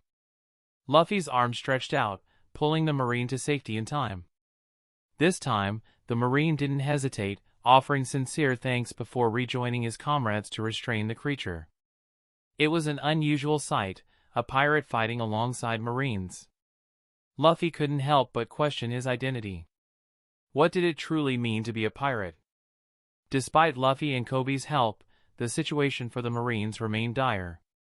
As expected, Luffy performed admirably, while Kobe, though showing courage, was outmatched. His movements were hesitant, and he could only bring out a fraction of his strength, leaving him struggling. Watching this unfold, Byakuya sighed softly. If this continued, it was only a matter of time before more soldiers fell to the beasts. In a flash, Byakuya moved, his figure streaking like a beam of light through the horde of monsters. The once ferocious beasts froze in place, seemingly petrified. Byakuya reappeared in front of the soldiers, prompting an eruption of cheers. Captain Pierce rushed to his side, exclaiming, "Admiral Byakuya, your timing is perfect." "I was just on my way back to the Grand Line and happened to pass by," Byakuya replied casually. Glancing toward the sky, he murmured, "Call Fleet Admiral Sengoku later and let him know I've eliminated Golden Lion Shiki." Pierce was left dumbfounded by Byakuya's confident declaration. He hadn't even engaged Shiki yet and was already asking him to report the victory. What if Shiki defeated him, or worse, killed him? Wouldn't Pierce be guilty of false reporting? Of course, he didn't dare voice these concerns, instead nodding fervently. Meanwhile, Luffy questioned, "Byakuya, are you just going to leave these beasts here? They're all dead. What's the problem?" Byakuya replied nonchalantly. "Dead?" Luffy's disbelief was written all over his face. Tentatively, he pushed one of the beasts. The creature toppled over with a thud when his hand touched its massive form. Its colossal body split cleanly in half upon hitting the ground, blood pooling beneath it and soaking into the earth. Like dominoes, the beasts collapsed one by one, each revealing the same clean, precise cuts. The ground was soon drenched in blood, the stench of iron saturating the air. Luffy stared in shock. The sheer power required to kill so many beasts instantly was beyond comprehension. Having fought these creatures firsthand, he knew their strength well. This display of power was far more terrifying than when Byakuya had repelled the red-haired pirates. It dawned on Luffy how fortunate he'd been during his previous encounter with Byakuya. The Admiral could have obliterated him easily, yet he had held back significantly. Shiki, perched atop the floating islands, watched the scene unfold below with narrowed eyes. Byakuya's effortless massacre of the beasts had not gone unnoticed. Chapter 218, versus Golden Lion Shiki. Shiki descended from the island, hovering midair and looking down at Byakuya with a commanding presence. I didn't expect a Marine Vice Admiral as young as you to possess such strength. Killing you would be a waste. How about this? If you're willing to join the Flying Pirates, I'll forget about everything up to now and make you a high-ranking officer in my crew. Due to the distance earlier, Shiki hadn't heard the Marine soldiers address Byakuya as a Marine Admiral. Upon descending, he judged Byakuya's rank solely based on his Vice Admiral uniform. Typically, Shiki's deep hatred for the Marines would make him attack on sight. But ever since the Battle of Edwar and his imprisonment in Impel Down, the Flying Pirates had been left in shambles. Seeing someone as young and powerful as Byakuya sparked Shiki's interest. If he could recruit and groom Byakuya, he could potentially become the Flying Pirates' first mate. Thus, Shiki chose to offer an invitation rather than attacking immediately. However, Shiki failed to realize how shocking his words were to those present. Is a legendary pirate openly recruiting a Marine Admiral to serve under him? Such arrogance would be unthinkable even for the Pirate King, Gold, Roger. Byakuya's gaze shifted to Shiki, a glint of killing intent flashing in his eyes. He turned to Luffy and Kobe and said coldly, "Watch closely. I'll show you just how miserable the end of a pirate can be." With that, Byakuya bent his knees and leaped into the air, positioning himself at Shiki's level. Shiki looked at Byakuya with a condescending smirk. "Judging by your abilities, you've reached the level of a master swordsman. I'm also one of the world's top swordsmen. If you join me, I can teach you how to take your swordsmanship even further. You could even reach admiral-level strength." Byakuya glanced at Shiki's sword-like prosthetic legs and replied indifferently, "My legs are intact. I doubt I could learn your techniques." "You brat, are you looking to die?" Shiki's eyes widened in rage, his aura flaring like an enraged lion. His intense conqueror's haki radiated outward, attempting to overwhelm Byakuya. However, Byakuya's haki, sharpened through a previous clash with Shanks, had already reached a level far surpassing Shiki's. To Byakuya, Shiki's conqueror's haki wasn't even enough to serve as practice. To Byakuya, Shiki was nothing more than an aging lion roaring in vain. Byakuya remained calm. "Your time has passed. You'll just become another stepping stone for me." Shiki burst into maniacal laughter. "Ha ha ha. Kid, countless people have said that to me.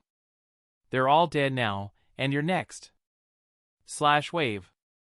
Without warning, Shiki swung his prosthetic sword leg at Byakuya, unleashing a massive slash of energy that streaked toward him. What Shiki didn't expect, however, was Byakuya's response. The Marine stood still, making no move to dodge or draw his blade. This blatant disregard enraged Shiki further. "You dare mock me? A master swordsman refusing to draw his sword?" Shiki's voice thundered with indignation. Byakuya calmly met Shiki's furious gaze and said, "First, I'm not just a master swordsman. Second, this isn't mockery. It's me giving you too much credit." Before Shiki could react, Byakuya raised a hand and effortlessly caught the massive energy slash midair. With a slight exertion of strength, the attack shattered into fragments, scattering harmlessly. Byakuya's hand remained unscathed despite not even employing armament haki. Shiki's confidence faltered as he watched in disbelief. His energy slash, powerful enough to slice through miles of ocean, had been neutralized by a single Marine barehanded. His voice trembled with rage and confusion. "Impossible. Not even Garp would dare to catch my slash barehanded. How could someone like you?" "Because I'm much stronger than Garp," Byakuya interrupted coldly. In a flash, he disappeared and reappeared directly in front of Shiki, his hand outstretched to grab the pirate. Shiki reacted swiftly, pushing his float fruit powers to their limit to widen the distance. He unleashed a barrage of golden slashes, each more powerful than the last. Lion's Thousand Slice Valley.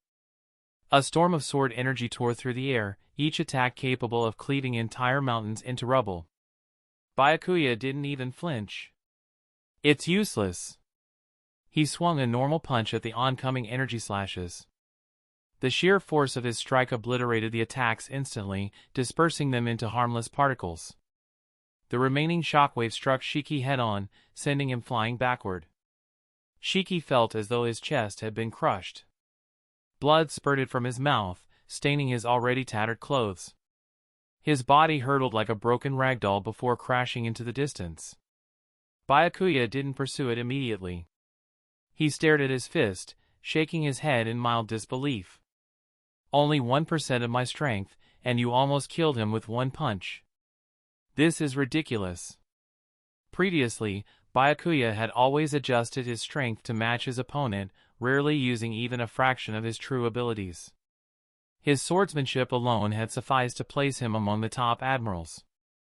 Now, with no observers or potential leaks, Byakuya allowed himself to experiment, testing the limits of his physical strength. To avoid accidentally killing Shiki outright, he deliberately restrained himself, using only 1% of his power. Even so, Shiki had been left teetering on the brink of death. Shiki, bloody but unyielding as Byakuya reflected, launched himself back into the fray, roaring with desperate defiance. Shiki, though a supreme swordsman with an unparalleled mastery of his blade, or rather, his leg-based swordsmanship, was most fearsome for his devil fruit ability. The float fruit, Fuwa no Mi, allowed him to defy gravity, enabling himself or the objects he had touched to float freely in the air. This ability seemingly had no upper limit on the weight it could affect, making it one of the Paramecia-type devil fruits comparable in strength to Whitebeard's Tremor fruit. Naturally, this fruit was one of Byakuya's targets. Realizing his swordsmanship was ineffective against Byakuya, Shiki activated his awakened float fruit powers, manipulating an island spanning hundreds of miles to hurl it at Byakuya. The sheer visual spectacle of this act surpassed even Admiral Fujitori's meteor summoning. Byakuya didn't stay still this time, he launched himself directly toward the incoming island. His speed was so intense that the Justice Cloak trailing behind him whipped sharply in the wind. With a single punch, Byakuya struck the center of the island. The force of his fist caused countless cracks to spread like a spider web, instantly engulfing the entire island. Boom! The island shattered into countless fragments of dirt and rock, cascading from the sky like a torrential rain of debris. Luffy and Kobe stared dumbfounded at the scene, not even flinching as dirt fell onto their faces. Luffy stammered, "One punch, shattered an entire island. Is this the strength of a Marine Admiral?" Kobe, equally awestruck, muttered, "The legendary pirate Golden Lion Shiki couldn't even withstand a single punch from Byakuya. Is this the power of a Marine Admiral?" Byakuya's overwhelming strength once again redefined the boundaries of what Luffy and Kobe thought was possible. At that moment, Luffy began to grasp why his grandfather was so insistent that he not become a pirate. If every Marine Admiral possessed strength akin to Byakuya, then the power level of the four emperors, who maintained a fragile balance with the Marines, must be unimaginable. For Luffy to become the Pirate King, he would have to contend with admirals like Byakuya and fight against the emperors themselves. The mere thought of it was daunting. Without his grandfather's connections, Luffy realized he might not have made it out of East Blue alive, much less reach the Grand Line in pursuit of One Piece. After watching Byakuya obliterate the island, Shiki roared, "Lion Might, Earth Scroll!" The ground from multiple islands was torn up and shaped into colossal lion heads with gaping maws, their height soaring thousands of meters. These massive constructs surged toward Byakuya with terrifying force, kicking up a storm of yellow sand. Luffy and Kobe could see the monstrous display of power even hundreds of meters away. This was their first glimpse into the true might of a legendary pirate, a force capable of reshaping landscapes and threatening the lives of tens of thousands. Fortunately, Byakuya and Shiki's battlefield was high in the sky. Had it been on the ground, the shockwaves from their clash would have completely obliterated Lobetown. Standing amidst the swirling sandstorm, Byakuya's Justice Cloak flapping in the wind, he nonchalantly remarked, "It looks impressive, but it's useless against me." With a calm motion, Byakuya unleashed a palm strike through the air. The resulting gust of wind coalesced into a massive sand whip, tens of thousands of meters long. The whip struck the lion heads one by one, smashing them into oblivion like mere toys. The seemingly unstoppable lion might, Earth's scroll was completely neutralized in mere moments. Shiki was utterly dumbfounded. Have Marine Vice Admirals grown so terrifyingly powerful in just over a decade? He began to wonder how pirates in this era even managed to survive. Shiki couldn't help but suspect that even if he, Roger, and Whitebeard joined forces, they might not be able to defeat this Marine Vice Admiral before him. Despite his pride, Shiki understood that he would surely die if he didn't retreat now. Activating his float powers to their utmost, Shiki tried to flee at incredible speed. But Byakuya smirked. Running? With a mere thought, Byakuya's telekinetic powers erupted. He grabbed the massive sand whip with one hand and swung it toward the fleeing Shiki. Shiki attempted to evade but suddenly felt an invisible weight pressing down on him like a mountain crushing his body. Unable to move, Shiki was struck directly by the sand whip, which smashed into his head with a resounding crack. The ship's helm, which had been embedded in Shiki's skull for decades, shattered. His bloodied body plummeted like a meteor, crashing into an island below and creating a massive crater. Dust and debris shot into the sky, obscuring the battlefield. Byakuya flashed down to the crater's edge, where Shiki lay bloodied and broken, his head nearly crushed into his torso. The legendary pirate was barely alive, clinging to the last threads of consciousness. Byakuya reached into his system's storage space and retrieved a heap of fruits of various shapes and sizes, placing them around Shiki's dying body. Normally, when a devil fruit user dies, their fruit's powers would reappear randomly in the ocean. However, placing fruits near the dying user could sometimes cause the devil fruit's powers to transfer to one of them. Though this method wasn't foolproof, Byakuya was willing to try, especially since Shiki's float fruit was a top-tier paramecia ability with immense strategic value. Looking at Byakuya's preparations, Shiki chuckled bitterly.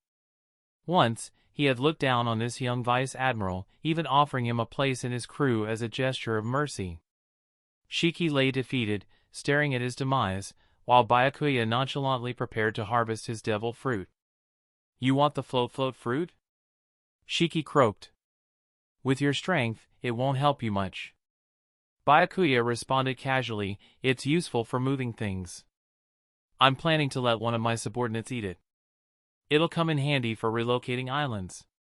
Shiki coughed blood at the thought. To him, the float fruit was a treasure that had cemented his legacy. For Byakuya to regard it as a mere convenience for moving things was an insult of the highest order. "Your name?"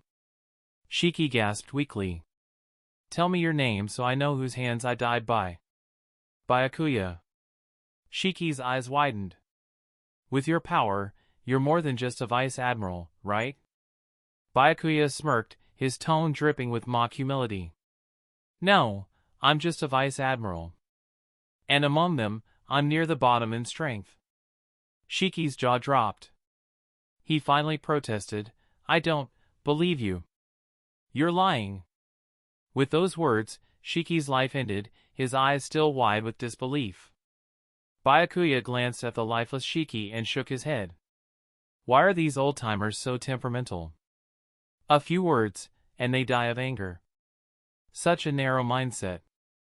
As he spoke, one of the nearby fruits transformed, its surface taking on a light blue hue with cloud-like patterns.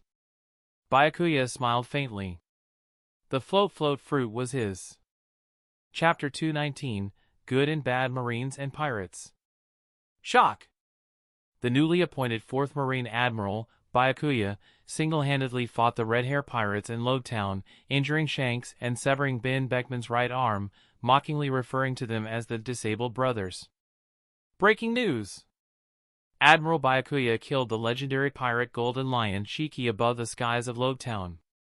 As these two pieces of news spread, the entire ocean was shaken. People everywhere began debating whether Byakuya, with his terrifying combat prowess, might be the strongest among the 4 Marine admirals. Many questioned whether Byakuya could fulfill the duties of an admiral, as he lacked direct combat experience against the 4 emperors. Now, those doubts have vanished. In fact, many believe that having a top-tier fighter like Byakuya in the Marines is a monumental asset for maintaining peace across the seas. In comparison, while the other 3 admirals have confronted the 4 emperors during their service, they've never managed to kill one and have even been wounded on several occasions. This stark contrast further highlights Byakuya's overwhelming strength. Some have even gone as far as to claim that Byakuya has replaced Whitebeard as the strongest man in the world.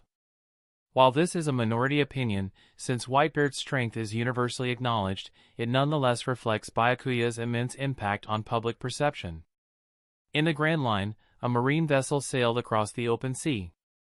However, the flag on this ship was not the standard white and blue marine insignia featuring a dove carrying scales of justice. Instead, it displayed a black dove against a white background.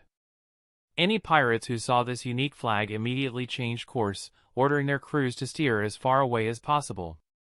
This created a striking scene, a single ship sailing through the ocean, with countless pirate vessels avoiding it. The reason? This ship's captain was Admiral Byakuya, the most renowned figure in the current seas. Byakuya, they're calling you the strongest man in the world.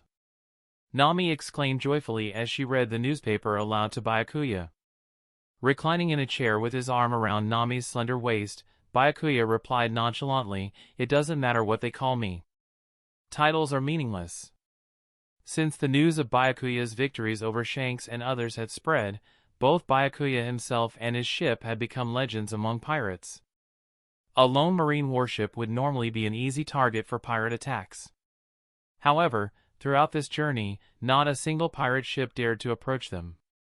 This unprecedented display of fear deeply impressed both Luffy and Kobe. Kobe argued that only a marine admiral could inspire such terror among pirates. On the other hand, Luffy claimed that a strong pirate could achieve the same level of dominance. Their debate continued until Byakuya and Nami descended from the 3rd deck, prompting the two to fall silent and look away awkwardly. Noticing their sulking expressions, Byakuya chuckled to himself. While the 2 boys had been arguing on the 2nd deck, he'd overheard bits and pieces of their conversation. Addressing Luffy, Byakuya remarked, "You're not entirely wrong. Both powerful marines and pirates can inspire this level of fear. Take the 4 emperors, for example.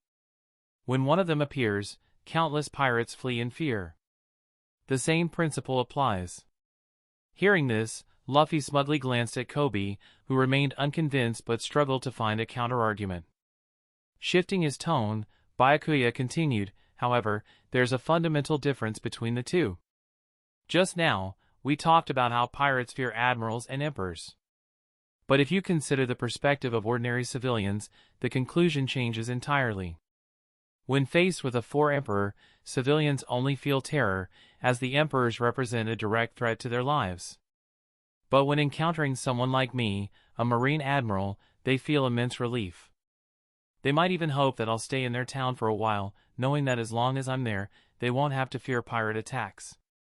So tell me, if you were an ordinary civilian, who would you rather encounter, a 4 emperor or a marine admiral?"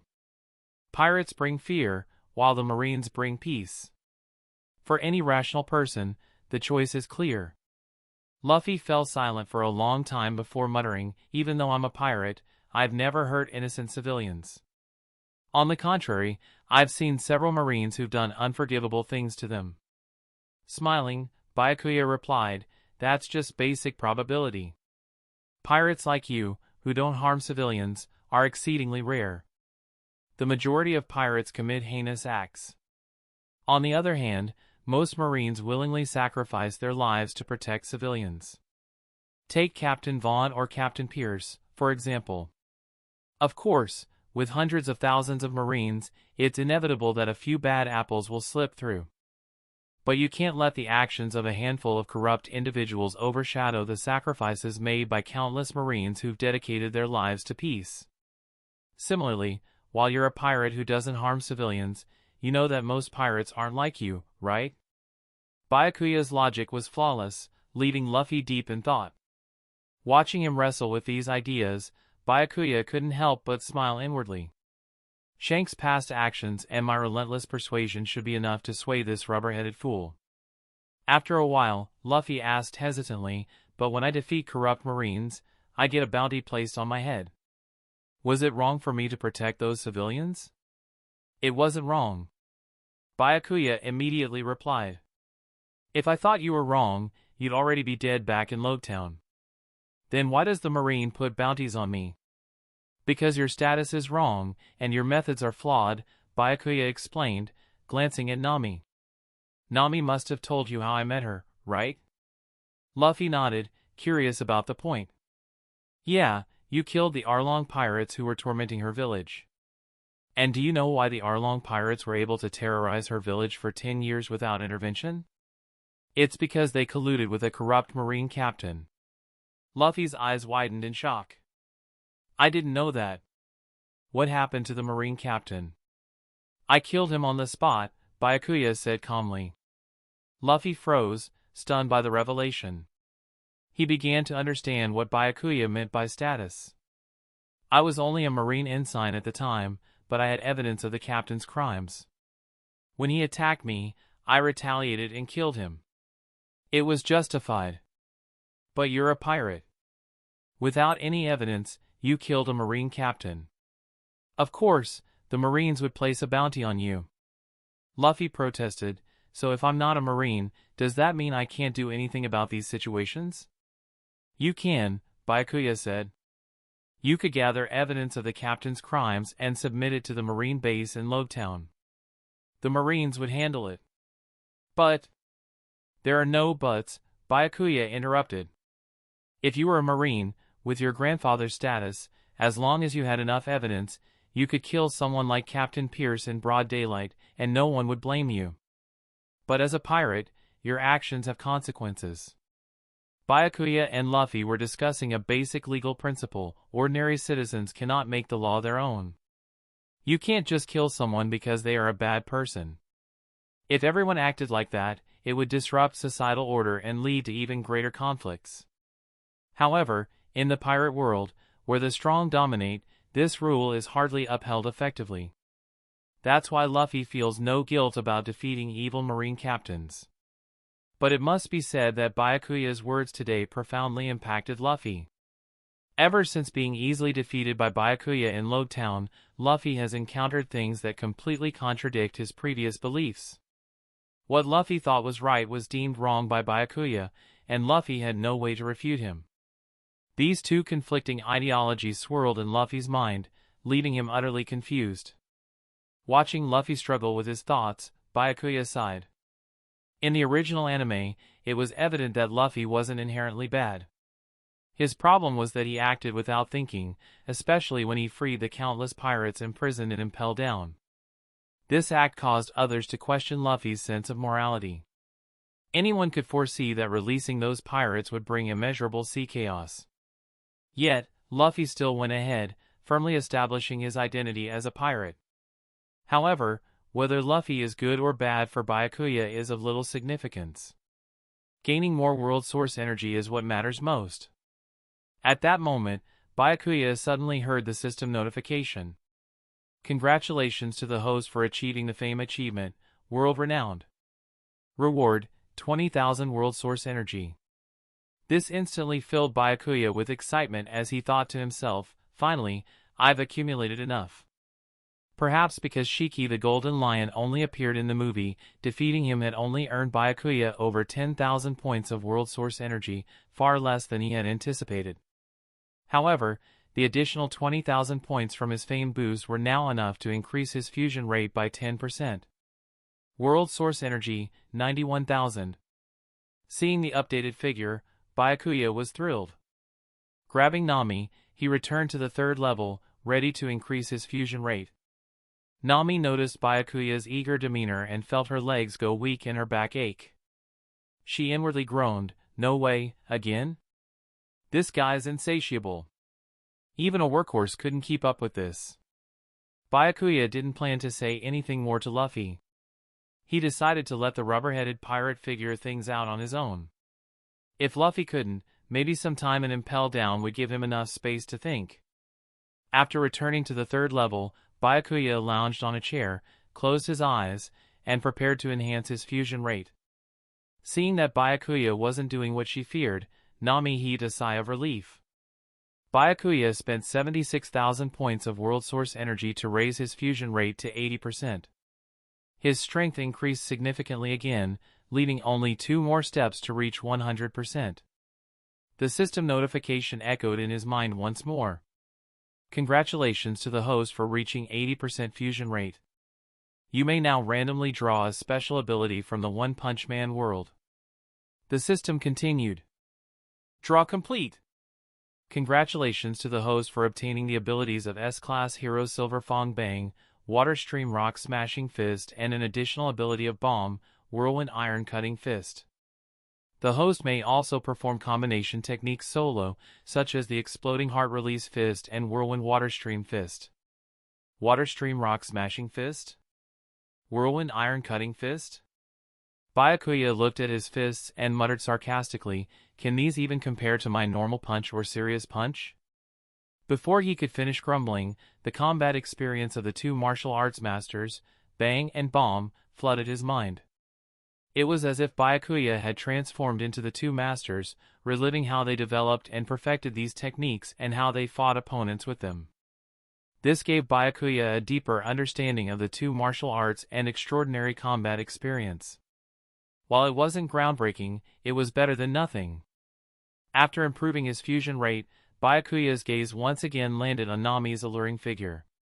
Noticing his familiar expression, Nami rolled her eyes in exasperation. "Great! I was relieved too soon. Is this guy part terrier?" Realizing she couldn't avoid it, she resigned herself to the situation and thought, if I can't avoid it, I might as well enjoy it. Determined, she bit her lip, turned over, and decided to take control this time. New World, Whitebeard Pirates. Humph. What's so impressive about defeating the red-haired pirates and a crippled Shiki? It's not like Pops couldn't do it. Trying to take Pop's title? Keep dreaming.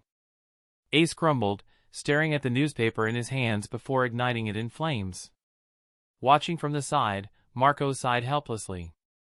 Ace's resentment toward Byakuya had only grown since the incident where the red-haired pirates interfered and called Vice Admiral Garp to prevent Ace from fighting Byakuya. Now, seeing reports of Byakuya making waves across the seas and even suggestions of him replacing Whitebeard as the strongest man in the world, Ace felt provoked. He frequently requested Whitebeard's permission to set out alone and defeat Byakuya, wanting to prove to the world that Byakuya was unworthy of replacing their captain. However, Whitebeard always refused Ace's requests. Unlike Ace, Whitebeard understood the situation clearly. While he was the world's strongest man, possessing power that surpassed the other emperors, he recognized Byakuya's strength. Defeating Shanks, Ben Beckman, and even killing Shiki suggested that Byakuya's power was close, even if not on par with Whitebeard's peak. Ace wasn't strong enough to take him on. Marco's detailed accounts of Byakuya only piqued Whitebeard's interest in this young man. If it weren't for Ace's fiery temperament, Whitebeard would have liked to meet Byakuya himself for a fight. On this day, after reading the latest news in the paper, Ace once again approached Whitebeard. "Pops, please let me go. With my strength now, I can definitely defeat Byakuya." Whitebeard looked at the indignant Ace and shook his head. "My son, I cannot allow this." "Why? Don't you trust me, Pops?" Ace exclaimed. To Ace, Byakuya's inability to handle Shanks Conqueror's hockey pressure during their last encounter didn't add up. Within just a month, Byakuya had defeated Shanks and others, which seemed illogical. The suggestion of Byakuya replacing Whitebeard as the strongest man only added fuel to Ace's frustration. He desperately wanted to defeat Byakuya and prove everyone wrong. Whitebeard looked at the agitated Ace and exchanged glances with Marco before sighing. Since setting sail, Ace had experienced nothing but smooth sailing. He had even found a top-tier Logia Devil fruit, the Flame fruit, which drastically boosted his strength. He easily defeated a Marine Vice Admiral, earned a bounty of 300 million berries, and was even invited to become one of the 7 warlords of the sea, a position he firmly declined. Ace had been unstoppable during his prime, even forming the Spade Pirates and challenging the mighty Whitebeard Pirates. Though he was ultimately defeated by Whitebeard, Ace's persistence and talent impressed Whitebeard, who took him in as a son and groomed him to be the next captain of the Whitebeard pirates. Whitebeard, known for his protective nature, ensured Ace never faced defeat after joining the crew. That is, until their encounter with Byakuya. On Fishman Island, Ace's brotherly bond with Marco and his friendship with Jinbe couldn't prevent Byakuya from injuring Marco, Jinbe, and ultimately defeating Ace effortlessly. Byakuya's mocking words during the encounter burned deep into Ace's memory. Since then, Ace had trained harder than ever, vowing to defeat Byakuya one day. Marco and Whitebeard, though, refrained from telling Ace the harsh truth to avoid wounding his pride. But deep down, they knew Byakuya was a force Ace couldn't yet match. Chapter 220, Mysterious Figures. Under Ace's persistent inquiries, Whitebeard suddenly remembered something Marco had mentioned. One of the Whitebeard pirates' allied crews had acquired a particularly rare devil fruit, rumored to be a Logia type. It was a considerable treasure waiting to be retrieved by the crew aboard the main ship. Initially, Whitebeard planned to send 4th Division Commander Thatch to handle it, but now he felt it would be better to send Ace instead. Of course, a single Logia-type devil fruit wasn't anything that would catch Whitebeard's attention. His real intent was to give Ace something to occupy his mind and divert him from constantly clamoring to throw himself into danger. Laughing heartily, Whitebeard said, "Ha ha ha, my son, it's not that I don't believe in you, but I have something else I need you to take care of." Whitebeard proceeded to share the news about the devil fruit with Ace. To emphasize its significance, he exaggerated its rarity, making it seem like consuming it could instantly create a powerhouse on par with one of the 1st to 5th Division commanders. Hearing that retrieving the devil fruit could strengthen the Whitebeard pirates, Ace enthusiastically beat his chest and promised, "Don't worry, Pops. I'll make sure to bring that devil fruit back safely." "Good! Then we'll have a banquet tonight, and you'll set off first thing in the morning," Whitebeard declared with a wave of his massive hand, settling the matter. Hearing a banquet, Ace promptly forgot about Byakuya and rushed to find Thatch, demanding more grilled meat. Once Ace was gone, Whitebeard fell silent as he watched his son's retreating figure. After a long pause, he asked Marco, "Marco, why are you so insistent that I shouldn't take action against Byakuya?" Initially, Whitebeard had intended to personally step in and teach Byakuya a lesson to show him that messing with the Whitebeard pirates was a grave mistake. However, under Marco's fervent dissuasion, Whitebeard had reluctantly abandoned the idea. But seeing Ace's obsession with defeating Byakuya, the thought had resurfaced in Whitebeard's mind. Marco gazed at Whitebeard's scarred body and the 4 tubes running along his arm, speaking earnestly, "Pops, there's no need for you to fight Byakuya." "You think I'm no match for him?" Whitebeard asked, his voice heavy. Marco shook his head. "It's not that, Pops. While Byakuya isn't as strong as you, he's not someone to be underestimated. To defeat 3 Yonko-level figures in succession, and on his own, no less, that's a feat even Garp in his prime never accomplished." At the mention of Garp, Whitebeard's expression grew distant, as if recalling the days when he would clash daily with Roger, Shiki, Sengoku, and Garp. With a resolute tone, Whitebeard replied, "Just because Garp couldn't do it in his youth doesn't mean I can't." Whitebeard's overwhelming aura flared for a brief moment, and the clouds in the sky silently dissipated. Marco, however, stood firm. "Pops, given your current condition, all of us in the Whitebeard Pirates, your family, don't want to see you forcing yourself into another battle over such trivial matters." Faced with Marco's heartfelt words, Whitebeard once again fell silent. He knew full well that his presence largely held the Whitebeard pirates together. As long as the old tiger remained alive, none dared to provoke them. But if something were to happen to him, the Marines, the other 3 Yonko, and countless other forces would all pounce on the Whitebeard pirates like vultures. Whitebeard also understood that none of his sons wanted him to risk his health for their sake. Even Ace, despite his grudge against Byakuya, had only ever said he wanted to defeat him himself. Ace had never once suggested that Whitebeard intervene on his behalf. After a long sigh, Whitebeard muttered, "I'm getting old. I can't act as recklessly as I used to." Marco shared somberly, saying, "Pops, I'm sure Ace feels the same way." Whitebeard's gaze softened with paternal affection as he looked at Marco. "You're all such good kids." Marco observed Ace laughing and playing with his crewmates at the banquet that evening. He decided assigning someone to accompany Ace on his mission would be best. It would first ensure Ace wouldn't sneak off to confront Byakuya, and second, provide someone to counsel Ace along the way. It didn't take Marco long to settle on the perfect companion, 4th Division Commander Thatch. As the ship's chef, Thatch had a close relationship with Ace, a notorious glutton. The two got along like a house on fire, making Thatch the ideal choice. When Marco brought up the idea to Thatch, he agreed without hesitation, assuring Marco that he would ensure Ace kept his focus on the mission. As Ace set out with the 2nd Division the next morning, Thatch and the 4th Division arrived to join them. Far from being upset, Ace was thrilled to have Thatch along, knowing he'd enjoy delicious meals on the journey. As they traveled, Thatch curiously asked Ace about the purpose of their journey. Ace openly relayed Whitebeard's words, his tone filled with pride. "Pops said this devil fruit is a Logia type and incredibly rare. There haven't been many like it across the seas. If we get it, it could add another strong fighter to our family, so he specifically sent me to retrieve it." Thatch was impressed.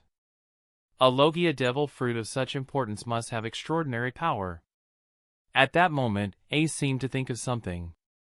Patting Thatch on the shoulder, he said, "By the way, out of the top 5 division commanders, only you and Vista haven't eaten a devil fruit yet. Vista is dedicated to his swordsmanship and doesn't want one, but this powerful fruit could be perfect for you. Who knows?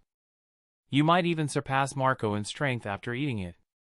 Hearing this, Thatch laughed. "Ha ha ha, the way you're hyping it up, I'm starting to get curious about what kind of ability it might have." Ace grinned. "No problem. Once we get it, I'll mention it to Pops." With that, the two continued feasting on meat and drinking merrily, completely unaware that their conversation had been overheard by a nearby figure, a large, ugly, and dark-skinned man. However, they wouldn't have cared if they had noticed him listening. After all, anyone who joined the Whitebeard Pirates was considered one of Whitebeard's sons. Among family, there were no secrets to keep. But to the dark-skinned man, those words meant something entirely different. A mysterious, powerful Logia devil fruit, could it be the Yami Yami no Mi? He murmured. "If it is the Yami Yami no Mi and Thatch asks Pops to let him eat it, I won't even have the slightest chance." He recalled how he had spent 26 long years in the Whitebeard Pirates, enduring every hardship to find this devil fruit. For over 2 decades, he had swallowed his disgust and called Whitebeard Pops. How could he let the fruit he had dreamed of for so long slip through his fingers? As the man stared at Thatch, a sinister glint flashed in his eyes. He thought that if it is the Yami Yami no Mi, then I won't hesitate to abandon 26 years of so-called brotherhood.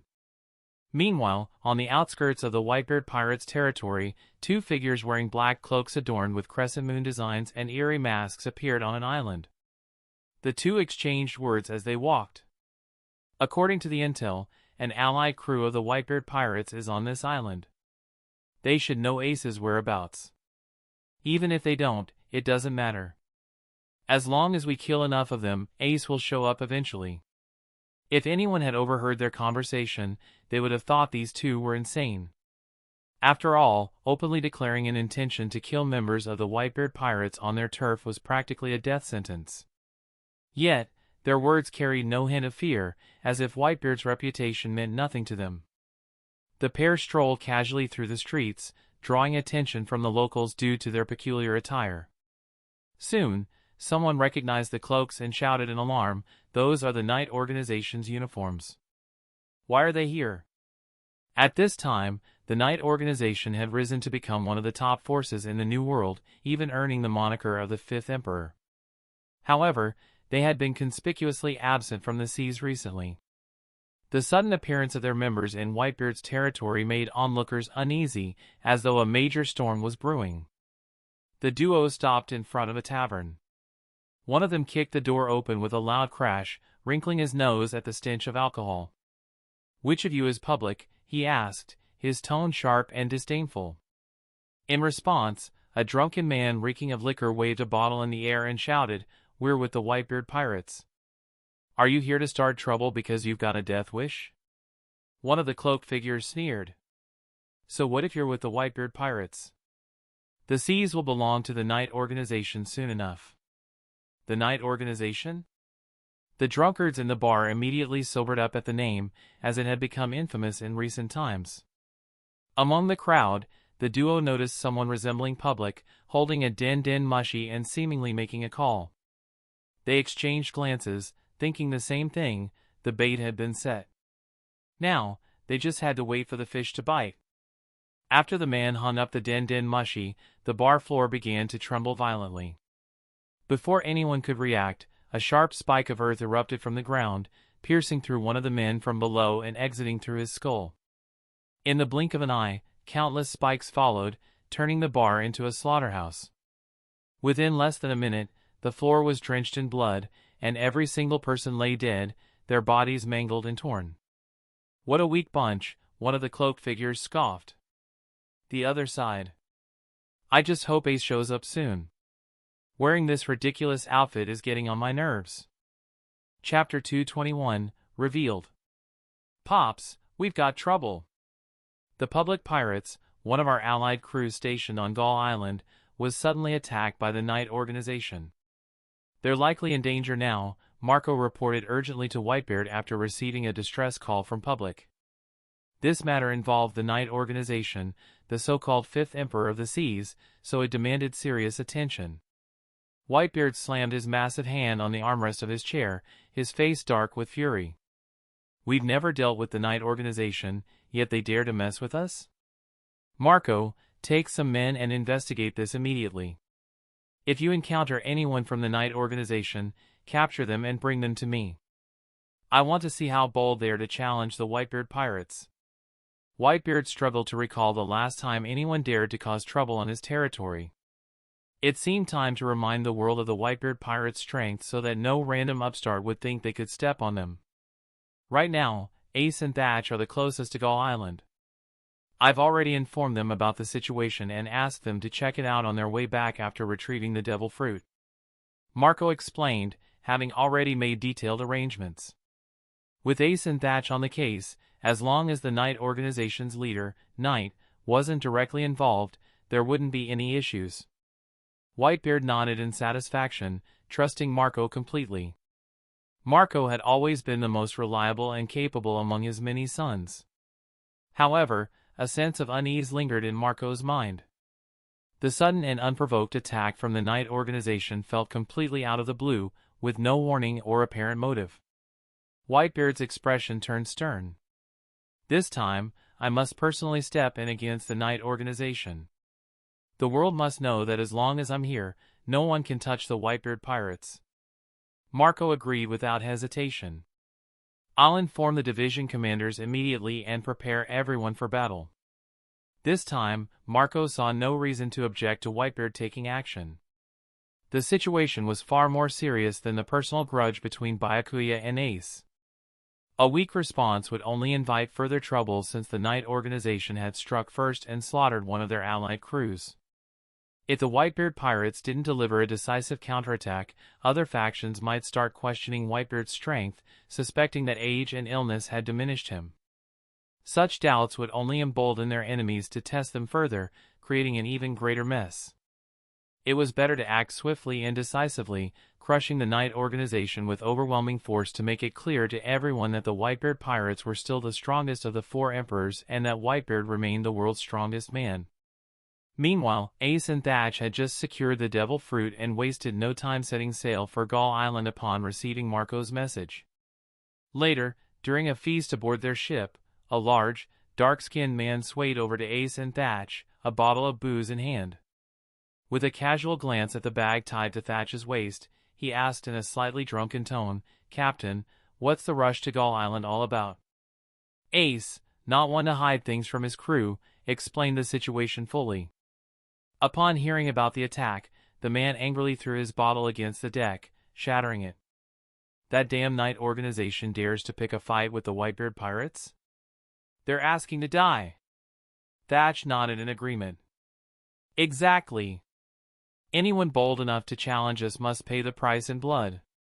The three discussed the matter further, but the dark-skinned man eventually steered the conversation toward the devil fruit they had retrieved.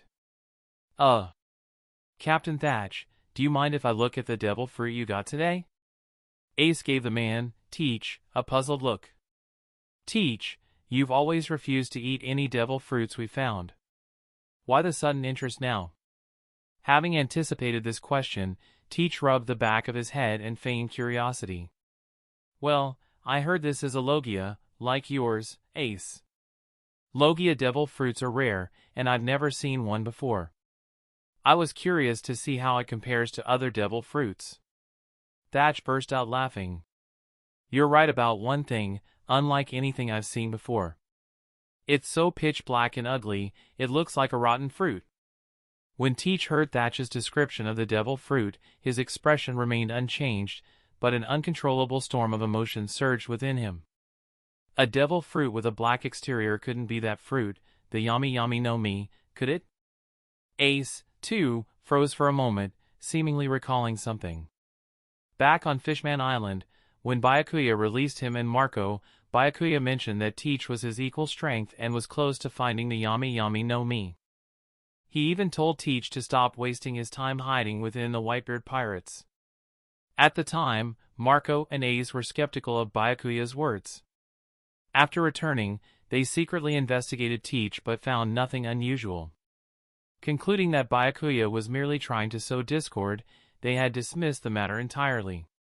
Now, however, watching Teach's unusual interest in this particular devil fruit and its entirely black appearance and Byakuya's earlier claim, Ace began to suspect that this fruit might indeed be the Yami Yami no Mi. After all, when Ace had first acquired the Maramara no Mi, its fiery red exterior had reflected its powers. If Byakuya's words were true, it would mean that this seemingly honest and loyal crewmate had been deceiving them all along. Still, without concrete evidence, Ace couldn't voice his suspicions outright. For now, he decided to quietly observe Teach's actions. Little did Teach know that Byakuya, whom he had never met, had inadvertently planted doubt in Ace's mind, setting this chain of suspicion into motion. The possibility that his years-long goal was now within his grasp made Teach almost unable to contain himself. Captain Thatch, could you take it out and let me look closer? I want to see what makes this devil fruit so unique. Sure, no problem. Thatch, unsuspecting of anything, casually retrieved a box containing the devil fruit from the bag at his waist. As he opened it, Teach's eyes momentarily gleamed with a sharp, unmistakable light. One glance was all it took for him to confirm that this was indeed the Yami Yami no Mi, the fruit he had dreamed of for 26 years. It took every ounce of self-control Teach possessed to suppress the overwhelming urge to attack Thatch and seize the fruit right then and there. However, he knew the timing wasn't right. Even though he was confident that his strength surpassed Thatch and Ace combined, acting now would break one of the Whitebeard pirates' most sacred rules, attacking a crewmate and stealing their spoils. Such crimes would incur the harshest punishment from Whitebeard himself. Teach knew that even after obtaining the Yami Yami no Mi, he wouldn't have the power to contend with the entire Whitebeard pirates. He needed a flawless plan to secure the fruit while allowing him to escape Whitebeard's wrath. Wow, this fruit is pitch black! Teach exclaimed, feigning casual interest. He refrained from touching the fruit and left the room after making some light conversation. Yet, his cautious behavior only deepened Ace's suspicion. Ace, after some deliberation, turned to Thatch with a serious expression. Thatch, you must be careful around Teach in the coming days. I'm worried he might make a move against you. Thatch, now half sober after hearing Ace's words, asked, why do you think that? Ace, wanting Thatch to understand the gravity of the situation, explained everything Byakuya had said, along with his deductions. Knight told you all this? Thatch asked skeptically. Ace nodded gravely. I don't think he would have said those things without a reason. All right, I get it. I'll keep an eye on Teach, Thatch assured him. However, despite his words, Thatch didn't take Ace's warning to heart.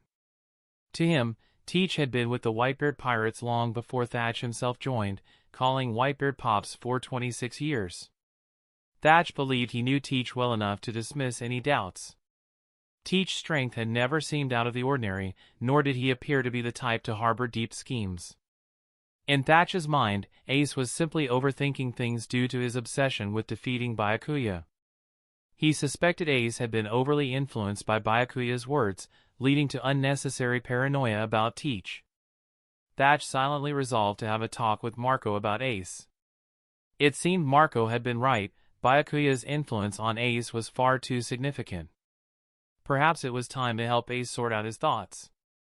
Chapter 222, Night Provocation. Back in his room, Teach lay on his bed, tossing and turning, unable to sleep. The image of the Yami Yami no Mi consumed his mind. He replayed the conversation between Ace and Thatch earlier, realizing that once they returned to the main ship, Thatch would likely request Whitebeard's permission to eat the fruit. Given Thatch's status within the crew, Whitebeard would undoubtedly agree. Even if Teach made the same request, Whitebeard would prioritize Thatch and tell him to wait for another devil fruit. This meant that if Teach wanted to claim the Yami Yami no Mi, he would have to act on his own, and he would have to act before they returned to the main ship.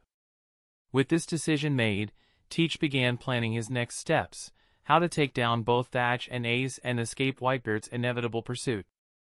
Then, Teach remembered something Ace had mentioned earlier, the reason for their current journey. The Night Organization had suddenly begun targeting Whitebeard's allied pirate crews.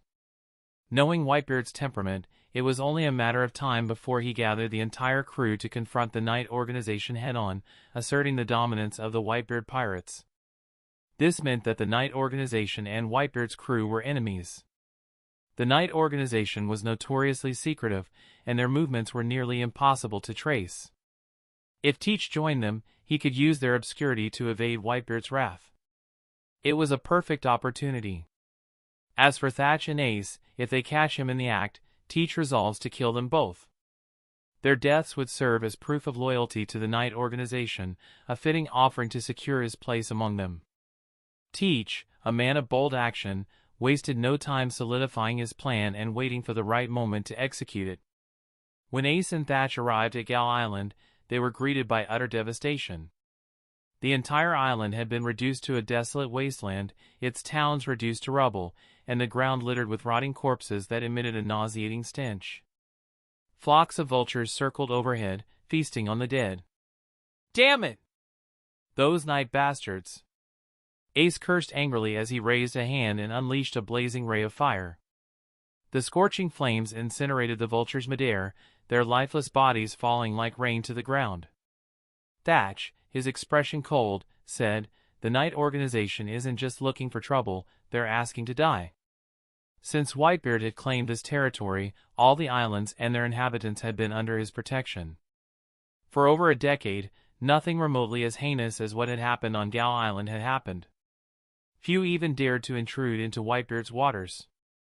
The Night Organization's actions on Gal Island practically declared war against the Whitebeard pirates. Even Teach, secretly planning to join them, hadn't expected the Night Organization to go so far. Killing everyone on the island declared absolute hostility against Whitebeard's crew. However, this also proved that the Night Organization had the power to challenge the Whitebeard pirates, strengthening Teach's resolve to steal the Yami Yami no Mi and join them. Despite searching the island thoroughly, Ace and Thatch found no survivors or clues about the Night Organization's whereabouts. Reporting the incident to Marco, they prepared to return to the main ship. As their ship set sail, the eerie silence of the island was broken by the sound of voices. "I didn't expect things to go so smoothly. The first one we lured in is Fire Fist Ace. Let's follow them. We'll find the right time to reveal our plan to Ace. If he agrees, great. If not, we'll kill him." "Understood. Either way, everything will point back to the Night Organization. Whitebeard will go after them, and Knight himself." The mention of Knight's name carried a sharp, venomous tone, revealing the speaker's deep hatred for him. That night, as the ship drifted quietly on the sea, the crew was fast asleep. Everyone except Teach, who was wide awake, consumed by his thoughts. Tonight was his last chance to act. They would return to the main ship tomorrow, and he couldn't afford to move in front of Whitebeard. The timing had to be perfect. It was now or never. As dawn approached, the world was at its quietest. This was the time when people were in their deepest slumber. Teach decided this would be his moment to act. His preference was to steal the Yami Yami no Mi silently. If he could take it without being noticed, Whitebeard might not even realize who was responsible as long as Teach stayed out of his territory. But if things didn't go as planned, and he had to take down Thatch and Ace, Teach knew he'd face relentless pursuit from Whitebeard's crew. He hoped it wouldn't come to that. Over the past 2 days, Teach had observed that the Yami Yami no Mi was kept in Thatch's room. Following a carefully planned route, he crept to Thatch's door and slowly pushed it open. With precise control over his movements, Teach didn't make a sound. Once inside the room, he carefully shut the door behind him. As he glanced at Thatch, who was fast asleep on the bed, his breathing steady, Teach sighed relief. Everything seemed to be going according to plan. His eyes turned toward the package on the bedside table. Moving stealthily, Teach opened it. Inside was the box containing the Yami Yami no Mi. Overjoyed, Teach's heart raced. Yet, out of caution, he opened the box to confirm the fruit's identity. However, the moment he opened it, Teach's expression changed drastically. The box didn't contain the Yami Yami no Mi, it held a black stone. Teach immediately felt something was wrong. Instinctively, he turned to look at Thatch on the bed, only to see that Thatch had opened his eyes and was staring at him. Teach could see shock, disappointment, and disbelief in Thatch's gaze. Rising from the bed, Thatch spoke with a heavy heart. "Teach, we've lived together for over 20 years. You could have just asked if you wanted the Yami Yami no Mi. Why would you do something like this?" Teach sensed something unusual in Thatch's tone and asked coldly, "How did you know this Logia-type devil fruit was the Yami Yami no Mi?" "Ace told me," Thatch replied, his voice trembling slightly. "And it was Ace who said you'd try to steal it. At first, I didn't believe him, but now I have no choice." "Ace?" Teach was dumbfounded. He couldn't figure out how Ace had discovered his intentions. But it no longer mattered. With a cold sneer, Teach retorted, "Captain Thatch, you claim not to believe it, yet you still move the Yami Yami no Mi to another place." Thatch let out a long sigh, offering no response. At that moment, the door to the room opened. Ace walked in, his expression unfamiliar, his eyes filled with disappointment as he looked at Teach. Thatch didn't believe it at first, Ace began, "but I insisted he move the Yami Yami no Mi.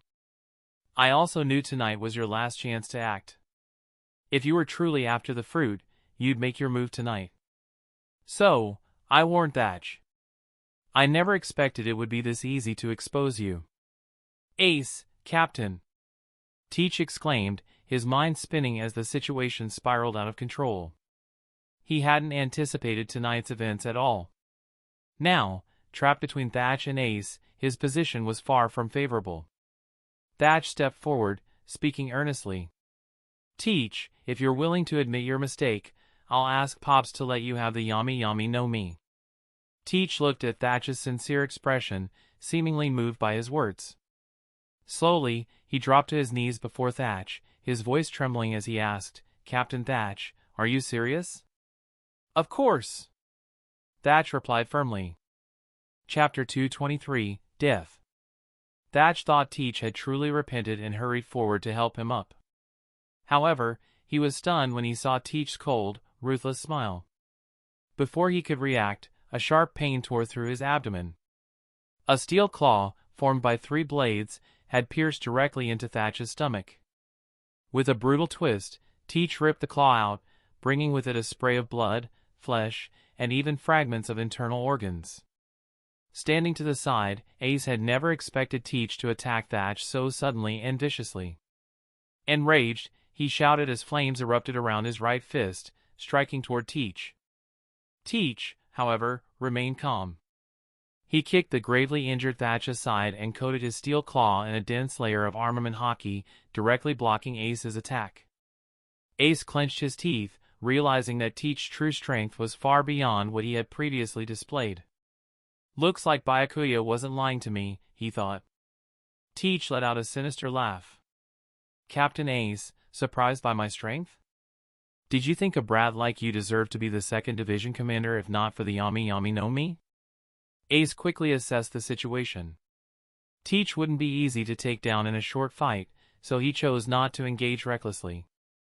With a sudden burst, he spewed scorching flames at Teach, using the moment Teach dispelled the fire to rush to Thatch's side. Thatch's abdomen had a deep, circular wound so severe that Ace could see the damaged internal organs inside. It was clear that Teach had intended to kill him with that strike. Ace quickly tore his shirt into strips, wrapping the wound to slow the bleeding. But given the severity of the injury, such makeshift treatment was barely helpful. Teach didn't attack immediately but stepped forward, demanding, "Where did you hide the Yami Yami no Mi? If you don't hand it over, none of you are leaving here alive." Thatch, his expression darkened, looked at the man who was once his trusted brother, now a stranger. "Is the Yami Yami no Mi worth it? More important than the brotherhood we've shared for over 20 years? More important than Pops?" Hearing this, Teach burst into maniacal laughter. "Ha ha ha. I stayed in the Whitebeard Pirates for 26 years, all for the chance to obtain the Yami Yami no Mi.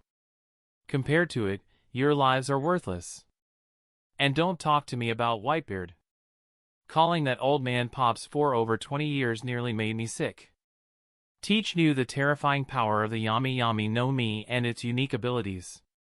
He was certain that he could immediately rise to a level comparable to the 4 emperors once he obtained it.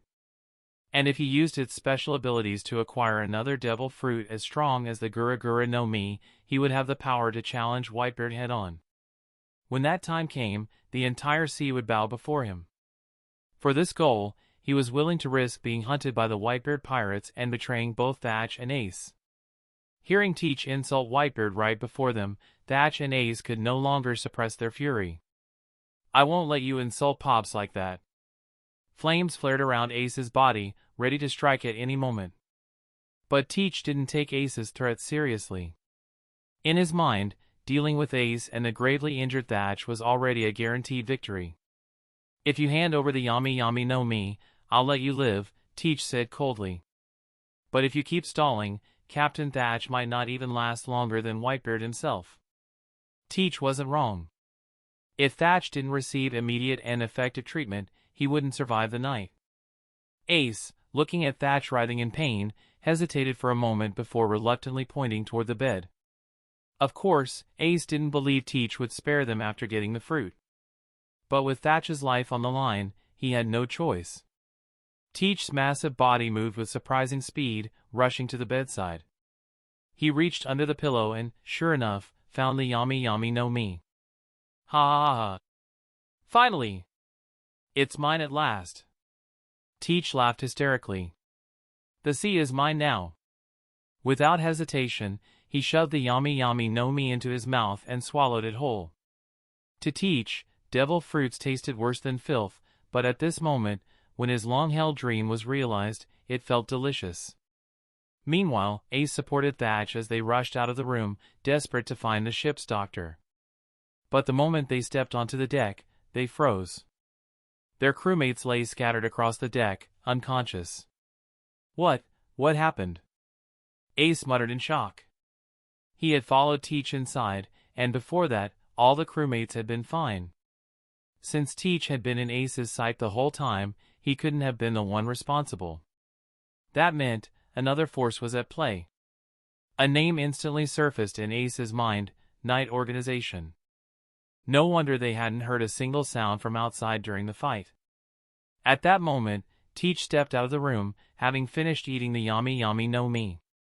He was ready to deal with Ace and Thatch, until he, too, saw the scene before him. Teach was just as shocked. Teach quickly realized that this had to be the work of the Night Organization. Just then, a sudden round of applause echoed from the other side of the ship. 2 masked figures dressed in the signature attire of the Night Organization emerged from the shadows. "Impressive. Truly impressive," one of them said, clapping slowly. "Who would have thought we'd witness such a thrilling show the moment we arrived? If Whitebeard knew his sons were slaughtering each other over a devil fruit, he'd probably die from sheer rage." The sudden appearance of the night organization made this already chaotic night even more unpredictable. Originally, the two operatives had planned to cooperate with Ace, persuading him to convince Whitebeard to move against Byakuya. If Ace refused, they intended to kill him on the spot and frame the night organization for the murder, while also leaking information that Byakuya was one of their members. That way, Whitebeard would take revenge on Byakuya himself. However, before they even had the chance to discuss cooperation, they overheard the argument between Teach, Ace, and Thatch. Seeing Teach grievously wound Thatch made them immediately change their plans. So, they knocked out the rest of the crew on board, preparing for the next phase of their scheme. Ace felt a deep sense of dread at their arrival. With Thatch gravely injured, fighting to Teach alone was already an uphill battle. Now, with two powerful members of the night organization joining the scene, Ace found himself standing at the edge of a cliff. Teach, on the other hand, had the exact opposite reaction. Just moments ago, he had been worrying about how to track down the elusive night organization. But now, they had delivered themselves to him. And since they had just witnessed his betrayal, they obviously wouldn't view him as an enemy. This was the perfect opportunity. Teach immediately bowed toward the two night organization members. "Sirs, I am now irreversibly at odds with the Whitebeard pirates. I hope to join the night organization and contribute to the fight against Whitebeard." "Teach!" Ace shouted in fury and shock. If these three joined forces, there would be no hope for him, Thatch, or the unconscious crewmates. The two masked operatives exchanged glances, amusement flickering in their eyes. Things were going even smoother than expected. One of them finally spoke. "Very well. You're a smart man. In that case, prove your loyalty, kill these two as an offering to the night organization." Teach immediately straightened up and bowed again. "Understood." He made himself appear as submissive as possible. He knew the only way to escape the wrath of the Whitebeard pirates was to rely on the night organization. Of course, that didn't mean he was willing to entrust his life entirely to these two. Even as he prepared to strike Ace and Thatch, a part of his attention remained focused on the night organization members. "Captain Ace, just surrender and accept your fate." Teach sneered as he lunged, his steel claws slashing toward Ace. Ace had no choice but to set Thatch down and intercept Teach's attack. However, the ship's environment severely restricted his combat ability. The Maramara no Mi's powers were best suited for medium to long-range battles, not close combat. The deck was narrow, with unconscious crewmates lying everywhere. Ace couldn't unleash large-scale attacks without risking friendly fire. Meanwhile, Teach's close-quarters combat skills were formidable. His mastery of the steel claw was near perfection. Ace struggled within just a few exchanges, entirely forced onto the defensive. Then, Teach deliberately left an opening. Ace seized the chance, thrusting his flaming right fist straight into Teach's chest. Teach let out an agonizing scream. He hadn't expected the Yami Yami no Mi's drawback to be this excruciating. Ace was just about to celebrate when he suddenly felt an overwhelming force of suction pulling at his right fist. He looked down and saw a pitch-black vortex forming in Teach's chest, locking onto his arm. Even worse, the flames of the Maramara no Mi vanished the moment they made contact with the vortex. Ace's heart sank. His entire combat strength relied on his devil fruit abilities. If they were nullified, he was as good as defenseless. Teach gritted his teeth through the pain. Seizing the moment, he swung his steel claw straight for Ace's throat. At that moment, Thatch, barely clinging to life, suddenly mustered all his remaining strength and lunged forward. He shoved Ace aside with everything he had left, sending him plunging into the sea. And in doing so, Thatch himself suffered a brutal, fatal strike, his chest torn open in a gruesome, bloody mess. Chapter 224, Old Man Bickering. Marine Headquarters, Fleet Admiral Sengoku's office. In the office of Fleet Admiral Sengoku, three of the Marine's most distinguished veterans, Sengoku, Garp, and Zephyr, sat together in heavy silence. No one spoke, and the atmosphere was stifling. Each of them wore a different expression, making it impossible to tell what was on their minds. The oppressive stillness stretched on for a long time until Sengoku finally broke it. Zephyr, you were Byakuya's teacher. Do you think he has any connection to the Night Organization? Sengoku's emotions were extremely conflicted. Based on all available evidence, he had initially believed that Byakuya had no ties to the Night Organization. He had even planned to push Byakuya into the position of Fleet Admiral before his retirement. After all, Byakuya had achieved remarkable feats. He single-handedly fought both Shanks and Ben Beckman, forcing them to retreat, and even managed to kill Golden Lion Shiki, saving the East Blue in the process. Sengoku had been ecstatic at the time. With such undeniable achievements and the endorsement of his old comrades, making Byakuya the next Fleet Admiral didn't seem like a difficult task. However, just when Sengoku was beginning to celebrate, disturbing news surfaced, claims that Byakuya was a member of the Night Organization. At first, Sengoku dismissed it as baseless slander spread by pirates. But when he received a call from Commander-in-Chief Steelbone Kong, he could no longer stay calm. Kong made it clear over the call that after a thorough investigation, the possibility of Byakuya being a member of the Night Organization seemed real. However, there was no concrete evidence to prove it yet. To resolve the matter, Kong conveyed a direct order from the five elders: the Marines should under no circumstances provide any support to Byakuya. If any Marine forces aided him, the world government would immediately classify Byakuya as a confirmed member of the Night Organization. Sengoku understood the implications of Kong's words all too well. Right now, the entire world knew that Whitebeard's two sons, Ace and Thatch, had been killed by the Night Organization. If Byakuya truly was part of that group, Whitebeard would undoubtedly seek revenge. According to reports, the Whitebeard pirates had already begun assembling. Their next target was likely Byakuya. The world government's refusal to allow marine intervention was a calculated move to observe Byakuya's actions when faced with Whitebeard. Whitebeard was widely recognized as the strongest man in the world, and despite his old age and failing health, no one believed he had grown too weak to fight. Even though Byakuya had an impressive track record, in the eyes of the world's strongest fighters, Whitebeard remained unrivaled. If Byakuya truly had ties to the Night Organization, then under Whitebeard's immense pressure, he would have no choice but to expose his allegiance by calling for the organization's help. If he had no connection, his survival would depend entirely on his strength. In essence, the world government was forcing Byakuya to prove his innocence with his life. Sengoku had no choice but to comply with the order, so he called Garp and Zephyr to discuss the situation. Yet, ever since they arrived, neither had said a word. Garp sat there, frowning deeply, looking as though he had just lost a loved one. On the other hand, Zephyr remained calm, as if none of this had anything to do with him. The silence dragged on until Sengoku finally lost his patience. "Damn it! You two old bastards, can't you say something? I called you here to discuss this, not to sit there acting cool." As Sengoku erupted in frustration, Zephyr finally spoke in a calm voice. "Setting aside whether the news is true or not, does it even matter if Byakuya is part of the Night Organization? Since the Night Organization appeared, they have never acted against the Marines. That's an undeniable fact.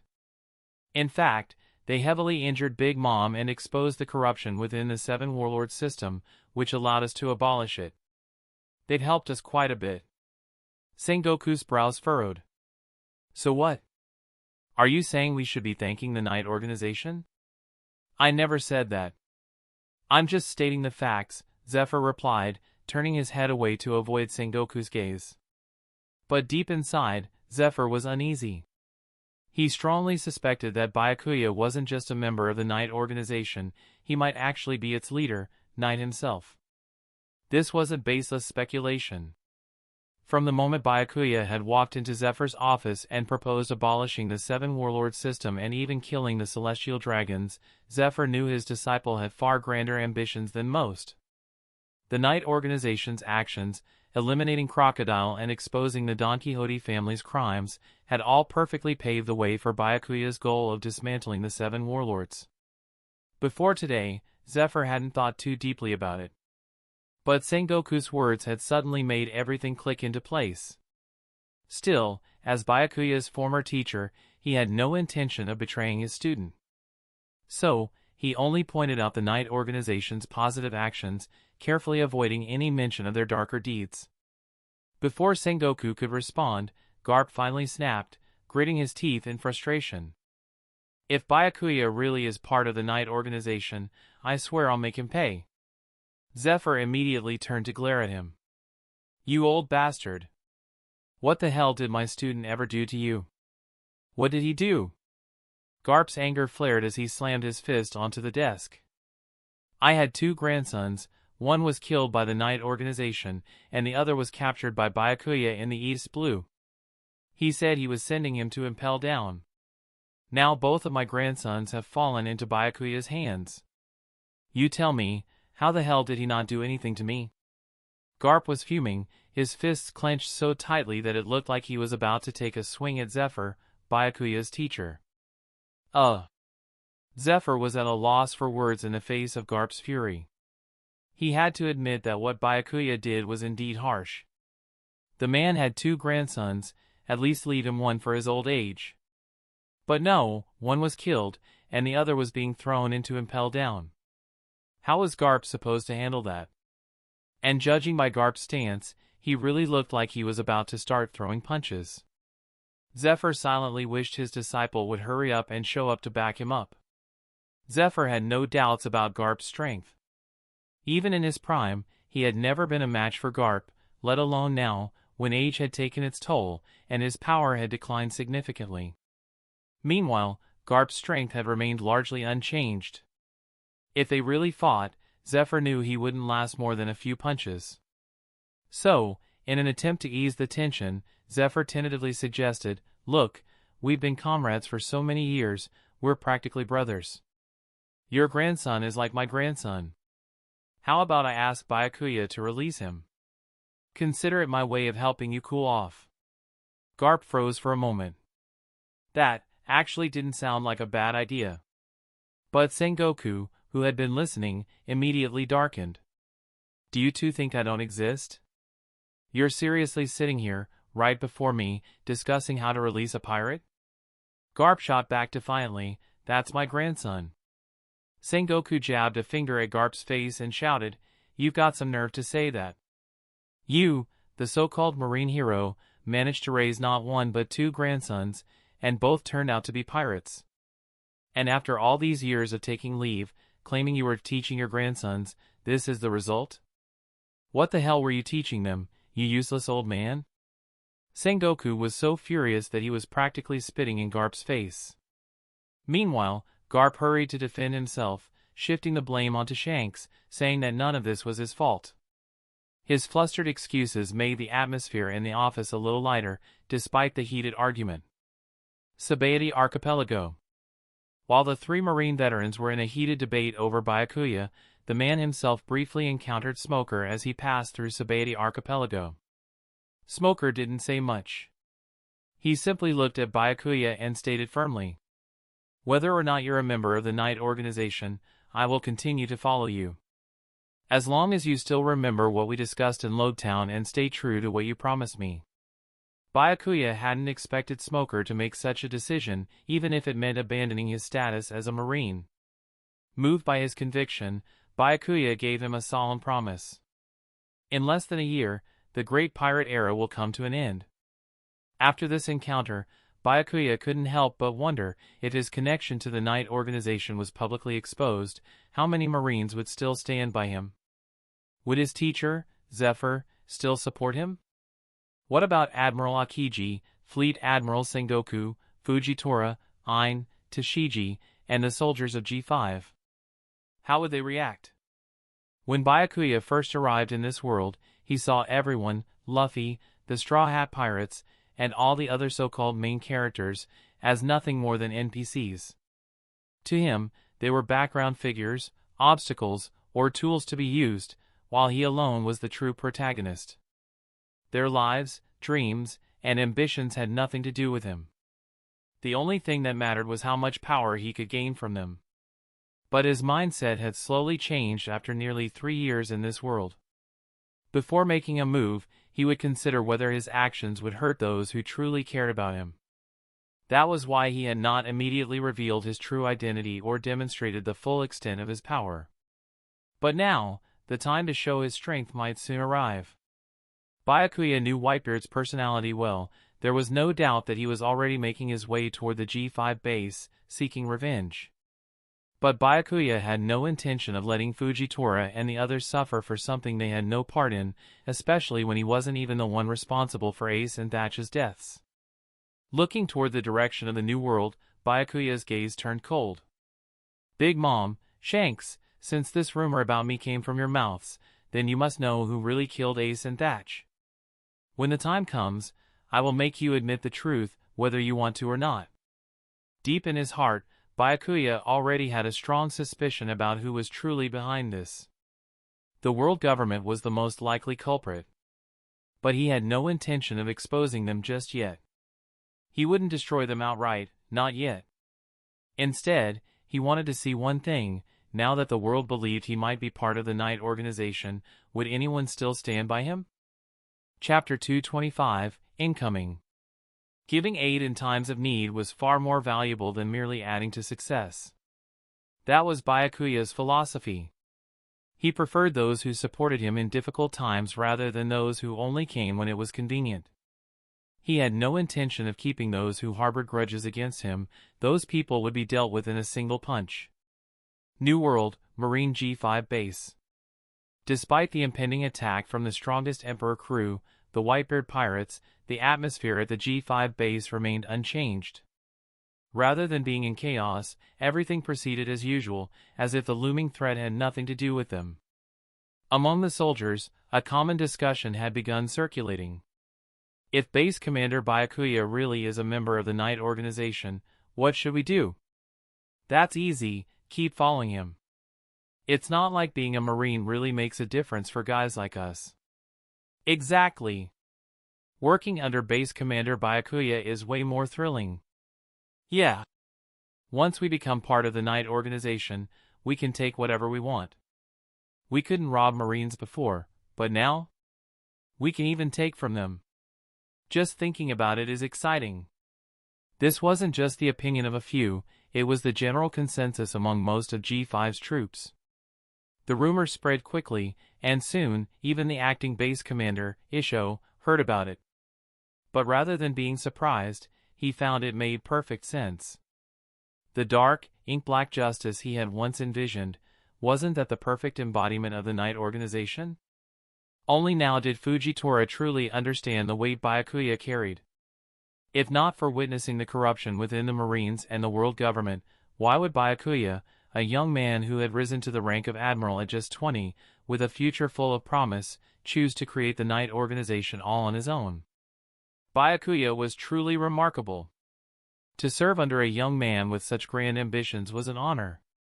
This was Fujitora's genuine belief. If Byakuya had known that his careful manipulation of observation haki, guiding Fujitora's perception to create the perfect image, would lead to such an outcome, he probably wouldn't have been able to stop grinning. However, while neither Fujitora nor the G5 soldiers were concerned about Byakuya's true identity, the looming threat of the Whitebeard pirates was another matter entirely. Under Fujitora and Ferguson's command, the soldiers were put on full alert, artillery was stationed along the walls, and preparations were made for the inevitable battle. Fujitora was determined, no matter what, he would hold the G5 base until Byakuya returned. But to Fujitora's surprise, the very next day, the Whitebeard pirates arrived in full force, rapidly approaching the G5 base. And that wasn't even the worst of it.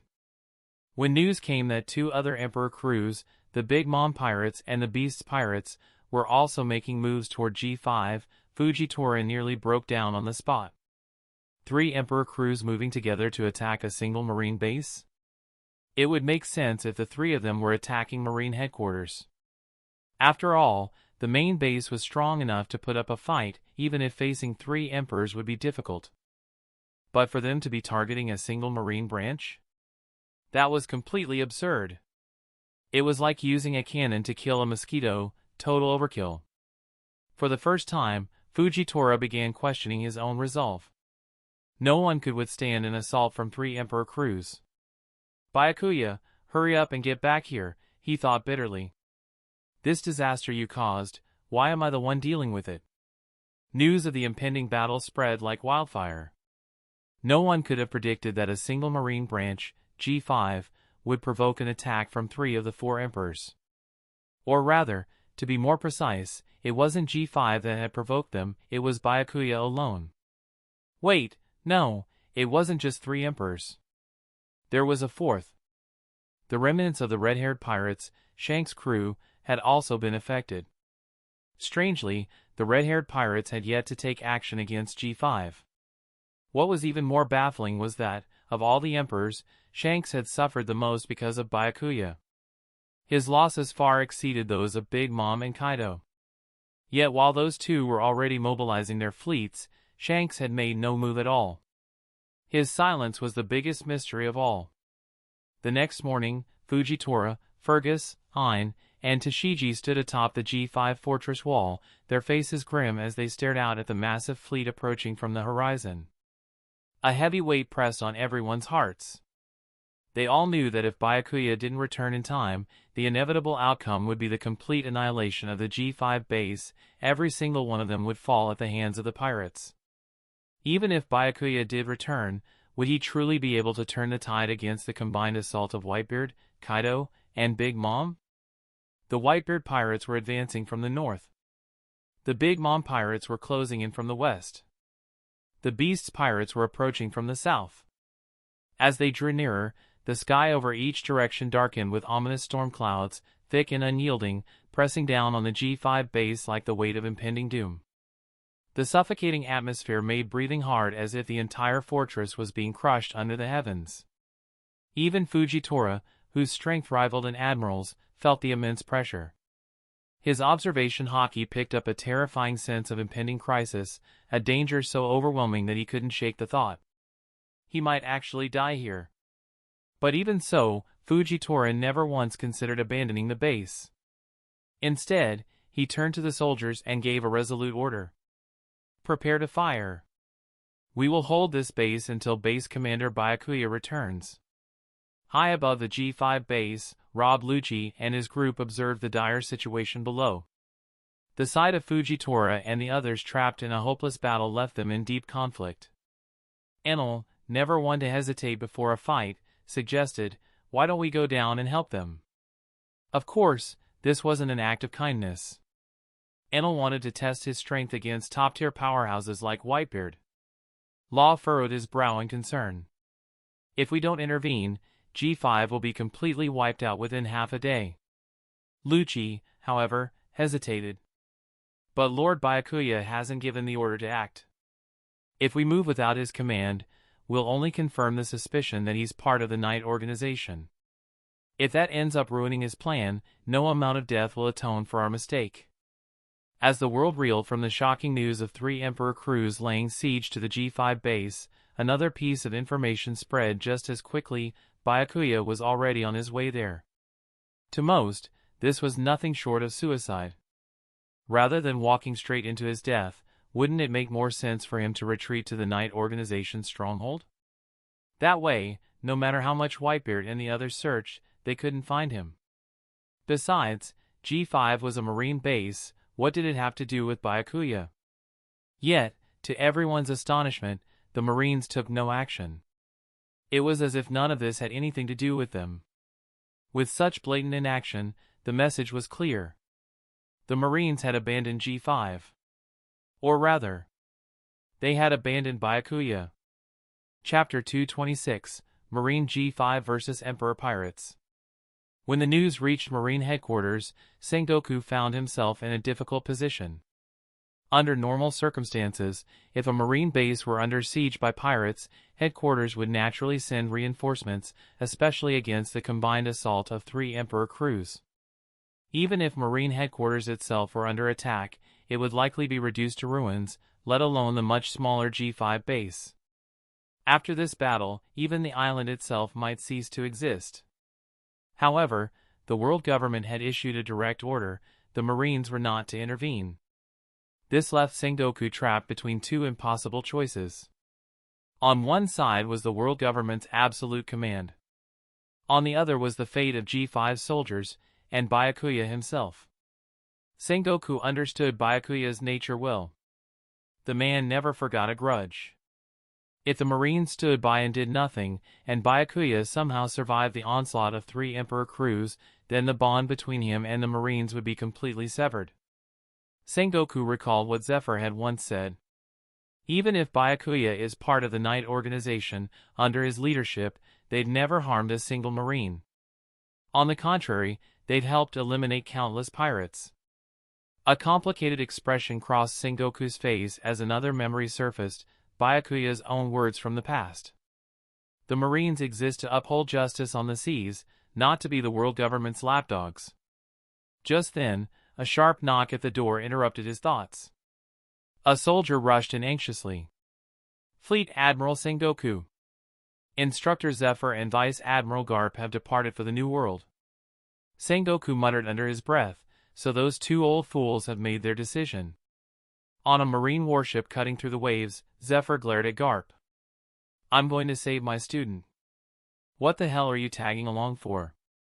Garp, completely unfazed, replied matter-of-factly, my grandson is on your student's ship. If your student is heading back to G5 to throw his life away, do you think I'm just going to sit back and let my grandson die with him? The 2 locked eyes then burst into laughter. Zephyr understood Garp too well. Of course, Garp wanted to save his grandson, but deep down, he likely also wanted to save Byakuya and the entire G5 base. Back at Marine headquarters, Sengoku made his decision. He would send reinforcements. If the world government wanted to remove him as fleet admiral over this, then so be it. I didn't want this damn job anyway. Sengoku knew that a battle of this magnitude was beyond ordinary Marines. Only the strongest forces on the seas could stand a chance. When the battle started, anyone weaker than the admiral level would be reduced to collateral damage. He immediately issued orders to all 3 Marine admirals in the field. But after making 3 consecutive calls, Sengoku's face darkened. Among the 3, Akiji was the quickest to agree. His response made it clear that even if Sengoku hadn't ordered it, he would have gone to G5 anyway. This didn't surprise Sengoku. Akiji and Byakuya had always been on good terms. It was only natural that he would step in now. However, both Akainu and Kizaru refused. Kizaru, true to his usual indifferent nature, chose to side with the world government. After all, they were the ones signing his paycheck. But Akainu didn't just refuse, he outright urged Sengoku not to defy the world government over someone who was probably part of the Knight organization. In fact, the world government had guaranteed Akainu that he would be the next fleet admiral if he didn't get involved. With that promise in hand, there was no way Akainu would go to G5. A bitter smile crossed his face as Sengoku hung up the last call. I'm the fleet admiral, yet I have no real authority over my own admirals.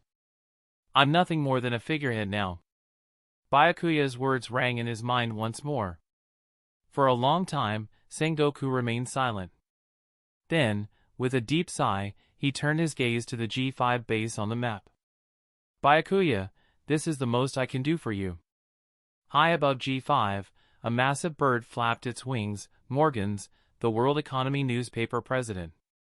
Holding a transponder snail, he broadcasted the battle live to the entire world. In major cities across the seas, massive screens lit up, displaying the G5 base surrounded by 3 Emperor crews. Over 1 billion people tuned in to witness what seemed to be a completely one-sided massacre. The world buzzed with speculation. How long do you think G5 will last? 3 hours? 1? Someone scoffed. 1 hour? Ha! Whitebeard alone could level the entire island in under a minute. Now there are 3 emperors. If they last more than 30 seconds, I'd be impressed. Another chimed in. But isn't Fujitora as strong as an admiral? That should buy them more time, right? An admiral? You're talking about 3 emperors and their entire crews. There's no comparison. Then, a different question emerged. Do you think Byakuya will come back? A moment of silence. Then, someone snorted. Come back? To do what? Die. Without the Marines backing him, no one could survive this siege. Just watch. Maybe even after G5 is completely destroyed, Byakuya still won't show up. The 3 Emperor-level pirate crews gradually closed in on G5, entering the range of the fortress cannons. Faced with an overwhelming pressure that could break any ordinary person, Isho stood alone at the front of the fortress wall. Though his figure wasn't imposing, at this moment, he seemed larger than life in the soldiers' eyes. After all, with Isho's strength, he could easily carve out a path for himself and escape before the pirates completely surrounded the base. But he didn't. He chose to stand his ground alongside the soldiers and defend G5 together. Isho made this decision purely from the depths of his heart. Abandoning the soldiers to flee on his own was something he could never do. More than that, he knew, that Byakuya would return at the crucial moment. Ferguson, his expression heavy, approached Isho and whispered, "Vice Admiral Isho, the pirates are within firing range." That meant the battle was about to begin. Hearing this, Isho took a deep breath and bellowed, "All soldiers, listen up. Fire every round we have as fast as possible. Fire!" With Isho's command, over 100 cannons were fired simultaneously. Flames burst from the barrels, and a hail of cannonballs streaked through the sky, leaving graceful arcs before plummeting toward the pirate fleets. The relentless bombardment formed an impenetrable web of projectiles in the air. As the shells rained down, 3 figures from the Emperor crew stepped forward. King let out a sharp screech as flames erupted from his body. Transforming into his pteranodon form, he soared into the sky, slicing through the falling cannonballs with his razor-sharp wings. With each flash of black steel, the shells split apart midair, exploding like fireworks. Marco, also taking flight, transformed into his phoenix form. With a single flap of his wings, his ethereal blue flames surged forward, engulfing the incoming cannonballs meant for the Whitebeard pirates. The shells detonated instantly, consumed by the burning inferno. On the Big Mom pirate side, Katakuri took the lead under Lin's watchful gaze. His arms morphed into a finely woven net of machi, catching the shells midair. With a sharp pull, he compressed the entire payload into a single mass, causing them to explode harmlessly within his grasp. These 3 weren't just any fighters. They were the strongest under their respective captains, second only to the emperors themselves. Their power placed them somewhere between the second and first tiers of the sea's strongest. While they might not fully match a Marine admiral, they could still put up a fierce fight against one. Yet within G5, the only admiral-level combatant was Isho. Once the battle began, these 3 alone could keep Isho occupied.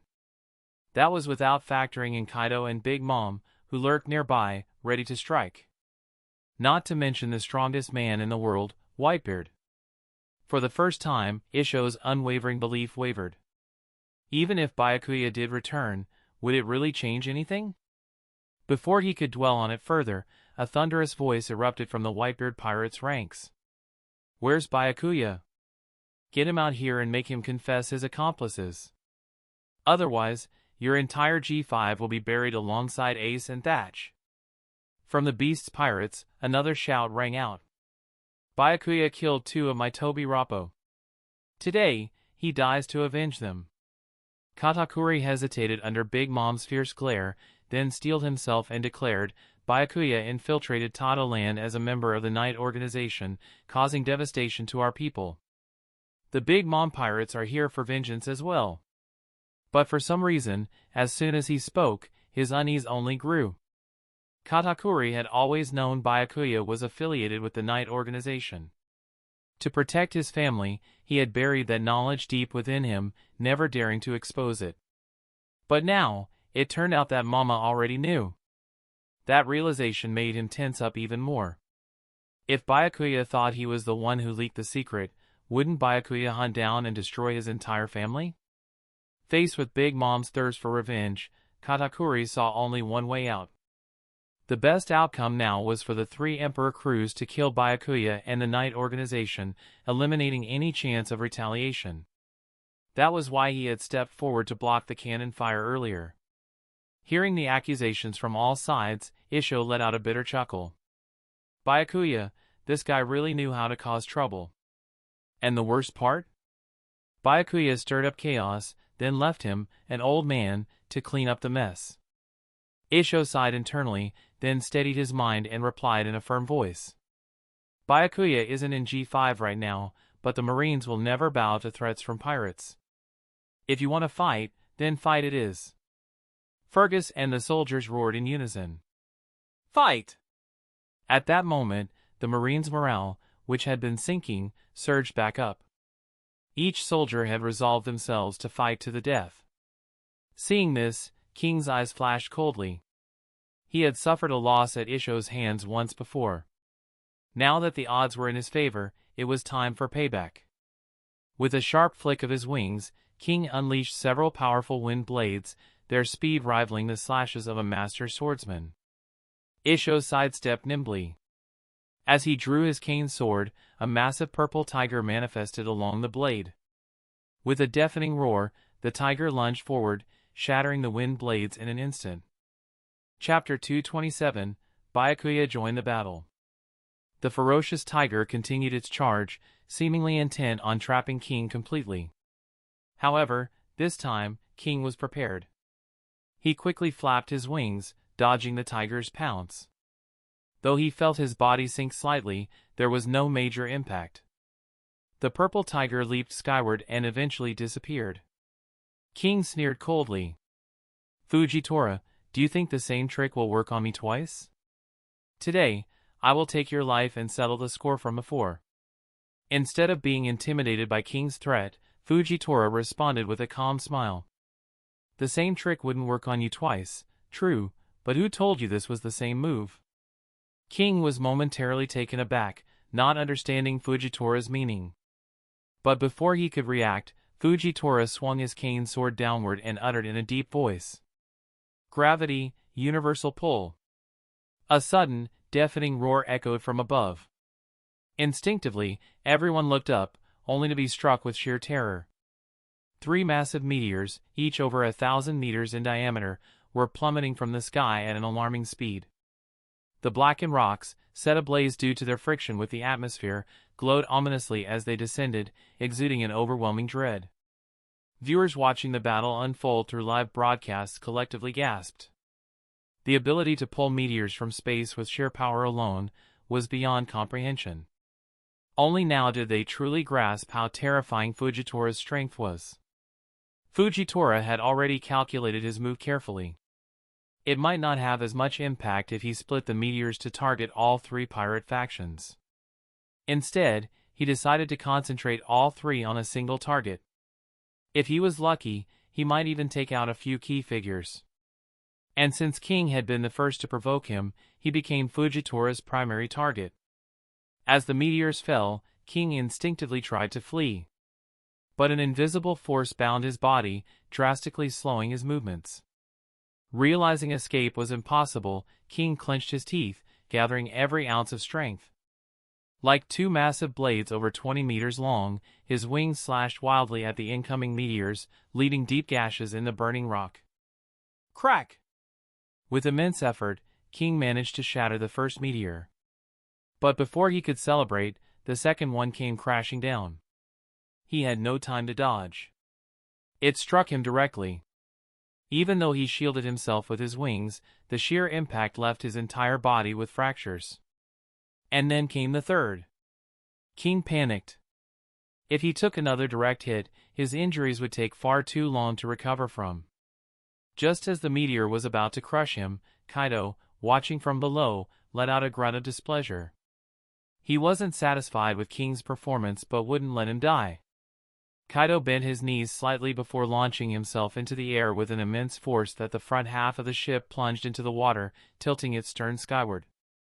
The crew barely managed to hang onto the railings to avoid being thrown off. Kaido shot toward King's position, his massive left hand grabbing hold of King's battered form. At the same time, his right fist swung forward. Boom! A single punch shattered the 1,000-meter-wide meteor, sending debris flying in all directions. The sheer force of the impact was greater than even the strongest sword slashes. Kaido landed back on the ship, nearly tossing King off. King, ashamed, lowered his head. "Forgive me, Kaido-sama. I have disgraced you." Kaido, however, didn't seem overly concerned. His gaze shifted toward the marine fortress and the lone, unyielding figure standing atop its walls. "This isn't your disgrace. That man, he's just stronger than you." Big Mom narrowed her eyes at Fujitora. If they wanted to kill Byakuya, they must deal with this man first. Although the battle between Fujitora and the Beast's pirates had been brief, it was thrilling to watch. This was a clash of the sea's strongest warriors, where every attack carried devastating power. Fujitora could sense that Kaido had shattered his meteor with a single punch. His expression grew grim. If Kaido alone was this troublesome, how much stronger was Whitebeard, the strongest in the world? A man who had dominated an entire era. At that moment, Whitebeard slowly stood up, raising his massive Naginata, Mirakumajiri. He pointed its blade directly at Fujitora. The sheer pressure emanating from him was suffocating. Even someone as strong as Fujitora felt an immense weight pressing down on him. This was the aura of a man who had sat on the throne of invincibility for decades. "You've got guts," Whitebeard said in a deep voice. "Facing a battle, you can't possibly win, yet refusing to flee. I can respect that. But 2 of my sons died at Byakuya's hands. There must be an explanation for that." His voice carried an undeniable weight. "I'll give you 3 hours. If Byakuya doesn't show up within that time..." Whitebeard's eyes turned ice cold. "Then all of you will die." As his words fell, he turned to Big Mom and Kaido, his sharp gaze sweeping over them. "Anyone who moves before the time is up will be my enemy. If that happens, don't blame me when my blade doesn't recognize old friends." The entire battlefield fell into a chilling silence. For one man to impose his will upon both Big Mom and Kaido, in this world, only Edward Newgate could do such a thing.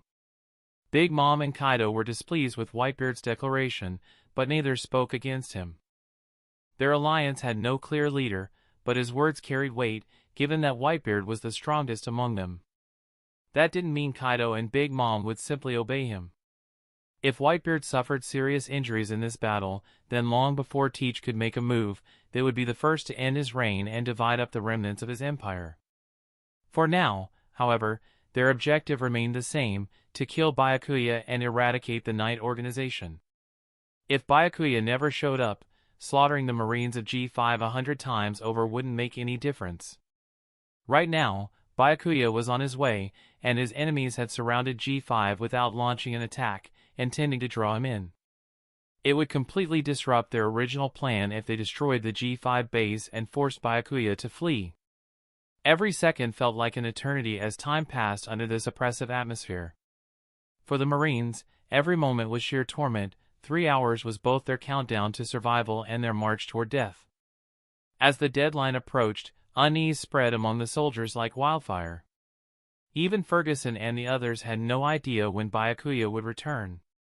However, Ain and Tashigi firmly believed that Byakuya would come to save them, just as he had when the Beast's pirates besieged them. With less than 10 minutes remaining, Byakuya was still nowhere to be seen.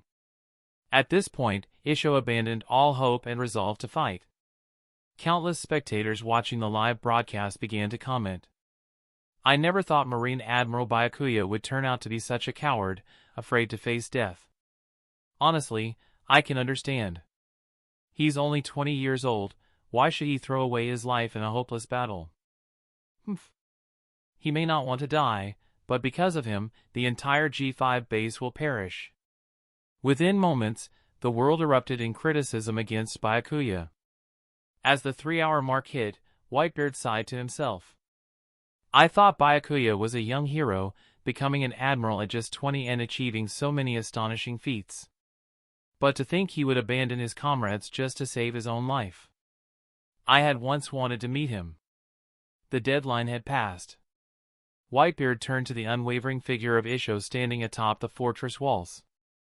A flicker of admiration flashed in his eyes, but he was a man of his word. Ace and Thatch's death still needed revenge. Time's up. Byakuya hasn't shown himself, you may prepare your last words. The massive blade, Mirakumajiri, trembled slightly in Whitebeard's grasp as the power of his devil fruit surged. The force was so overwhelming that the space around him rippled like waves on the ocean. To his side, Big Mom and Kaido also readied themselves for battle. If all three fought at full strength, even Isho couldn't escape death. However, just as Whitebeard was about to strike, a loud, familiar laugh echoed through the battlefield. Ha ha ha. Whitebeard, it's been years since we last fought. How much of your strength do you still have left? Everyone turned toward the source of the voice. A ship was approaching, and three figures were known all too well to the world. The marine hero, Garp. The marine instructor, Zephyr. The marine admiral, Kuzan. There was no doubt about it, they were here to help defend G5 and protect Byakuya. Yet, the irony was not lost on anyone, so many people were willing to fight and die for Byakuya, yet the man himself was still nowhere to be seen. Garp turned to Zephyr and said in a low voice, I'll handle Whitebeard. You and Kuzan take on Kaido, and Isho can deal with Big Mom. Sigh, after putting in so much effort for that brat Byakuya, he better let my grandson go. Don't worry, he'll let him go. Zephyr pounded his chest in assurance. Whitebeard's deep voice carried across the battlefield. Garp, are you sure you want to get involved in this? Ace died at Byakuya's hands. Garp's expression was firm. Until I hear the truth from Byakuya himself, I won't jump to conclusions. He knew what had happened but didn't believe Byakuya had any reason to specifically target Ace. He needed to hear it from Byakuya's mouth. If that's the case, let's see if your fists are still as hard as they were back then. Whitebeard shifted Mirakumajiri's angle and swung it toward Garp. The force of his quake-infused slash tore through the air, sending out an enormous shockwave. The sheer pressure shattered the very space in its path, leaving pitch-black cracks in reality. Faced with Whitebeard's full-power attack, Garp dared not take it lightly. His fist instantly became clad in armament haki as he prepared to strike back. But just as he was about to move, a shadow flashed before his eyes. To the shock of everyone watching, the figure raised a hand and swatted at the shockwave. The space where the massive attack had passed through shattered, forming a colossal black hole.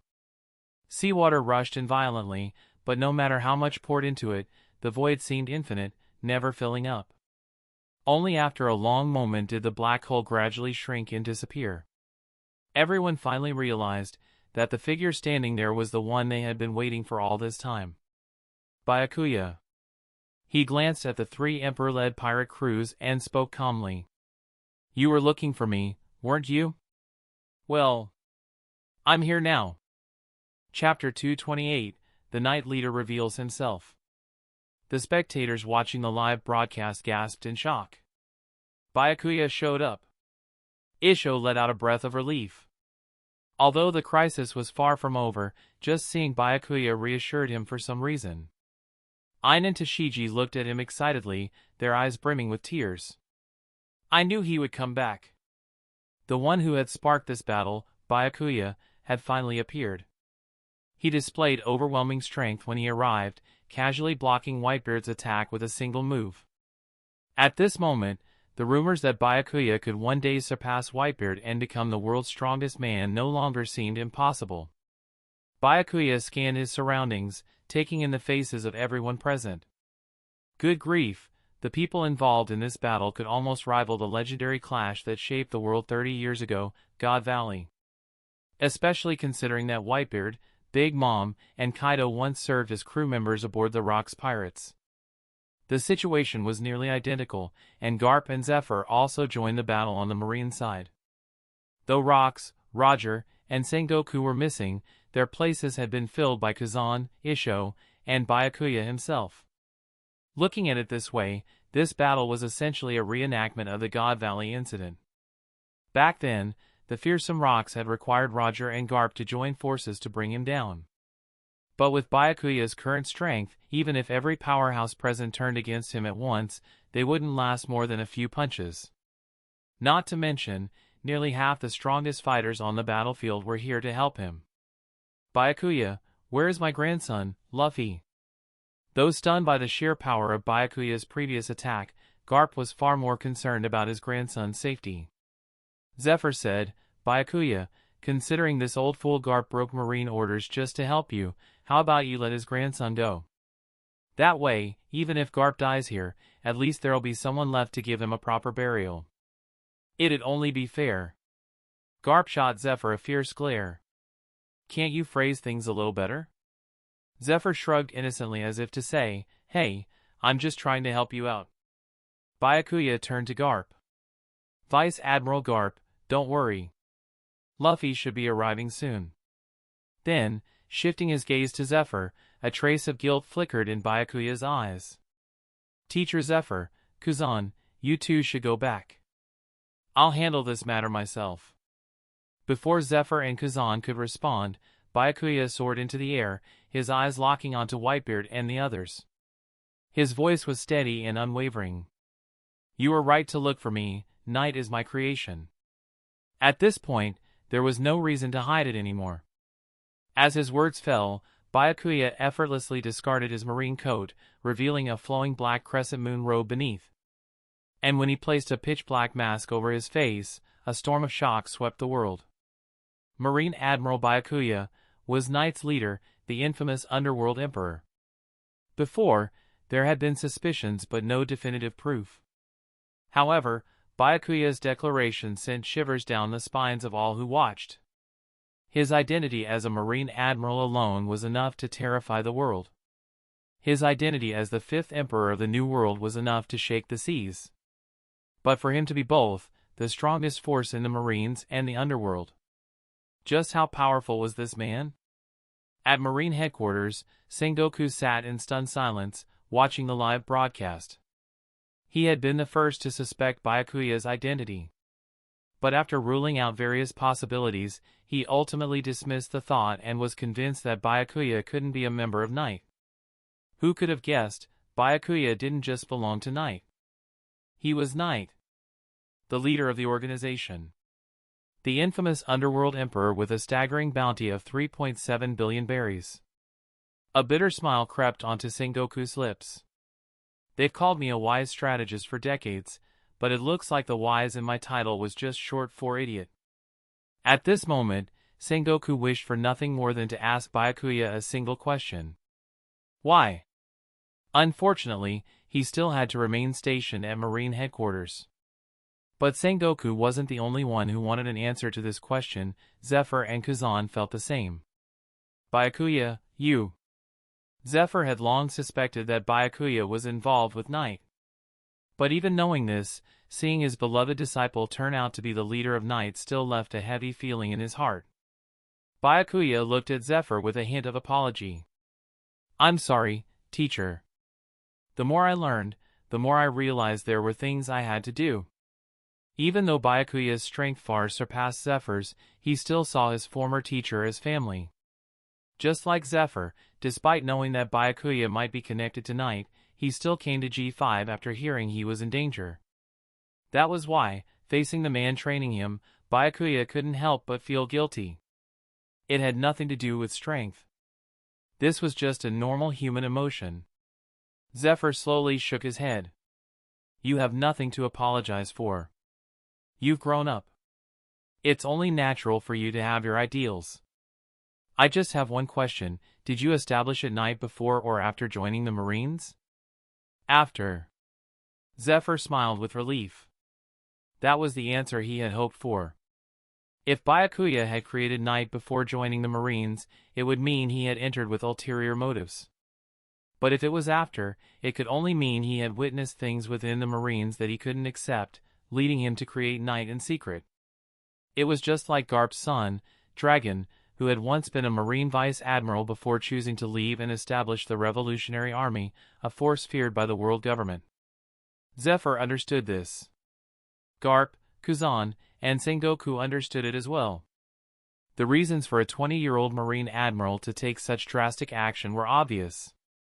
At that moment, an overwhelming aura erupted from Big Mom. Her pupils reflected Byakuya's figure as she roared, "So it was you." Kaido remained silent. This situation was getting more complicated by the second.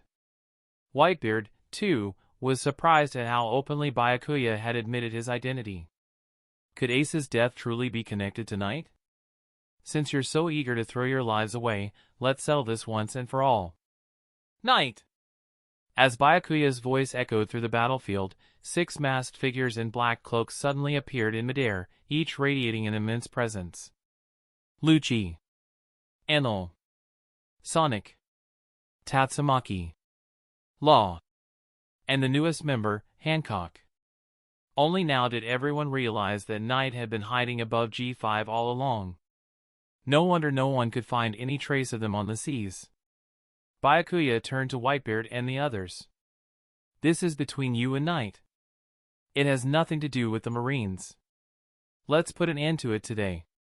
Whatever grievances you have, Night will bear them all. Either you wipe out Night, or you all die by my hands." A heavy weight settled in Whitebeard and the others' hearts. They had already been prepared for battle. But they hadn't expected Night to be this powerful. Considering the strength Byakuya had already demonstrated, and the sheer presence of the individuals standing behind him, even a Yonko crew might not be a match for them. But before Byakuya could act, an unexpected voice spoke up. "Isho. Byakuya, my friend, you once made a bet with me. You convinced me to join the Marines. I honored that bet. But now, you're leading the Marines yourself? I sincerely apologize. Because of my position, I had to keep it a secret from you all." Byakuya trusted Isho, Fergus, Ein, and Tashigi. But that didn't mean he could openly reveal his identity as the leader of Night. Under normal circumstances, he would have chosen the right time to tell them. But the situation had spiraled out of control too quickly, leaving him no choice but to face it as it was. Isho shook his head. "That's not what I meant. I mean that since I joined the Marines because of you, if you're leaving, then I have no reason to stay either." With that, Isho also removed his marine coat, revealing his signature purple robes. Chapter 229, One Punch. "I'd like to join Night now. Byakuya, would you be willing to accept me? If you're willing to join, Isho, I have no objections." Ein and Tashigi made the same choice. So did Fergus. Before long, every soldier in G5 had removed their marine uniforms.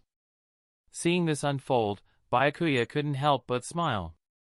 It seemed that joining the Marines had brought him more than just an immense harvest of world source energy, it had also earned him the loyalty of so many. They've lost their minds. The entire G5 has lost their minds. Don't they realize the situation Byakuya is in right now? He's being surrounded by 3 Yonko crews, including Whitebeard, the world's strongest man. Joining Night now is no different from signing their own death warrants. But these ordinary people failed to understand this. If, even in the face of such overwhelming danger, they still chose to follow Byakuya, they believed in him.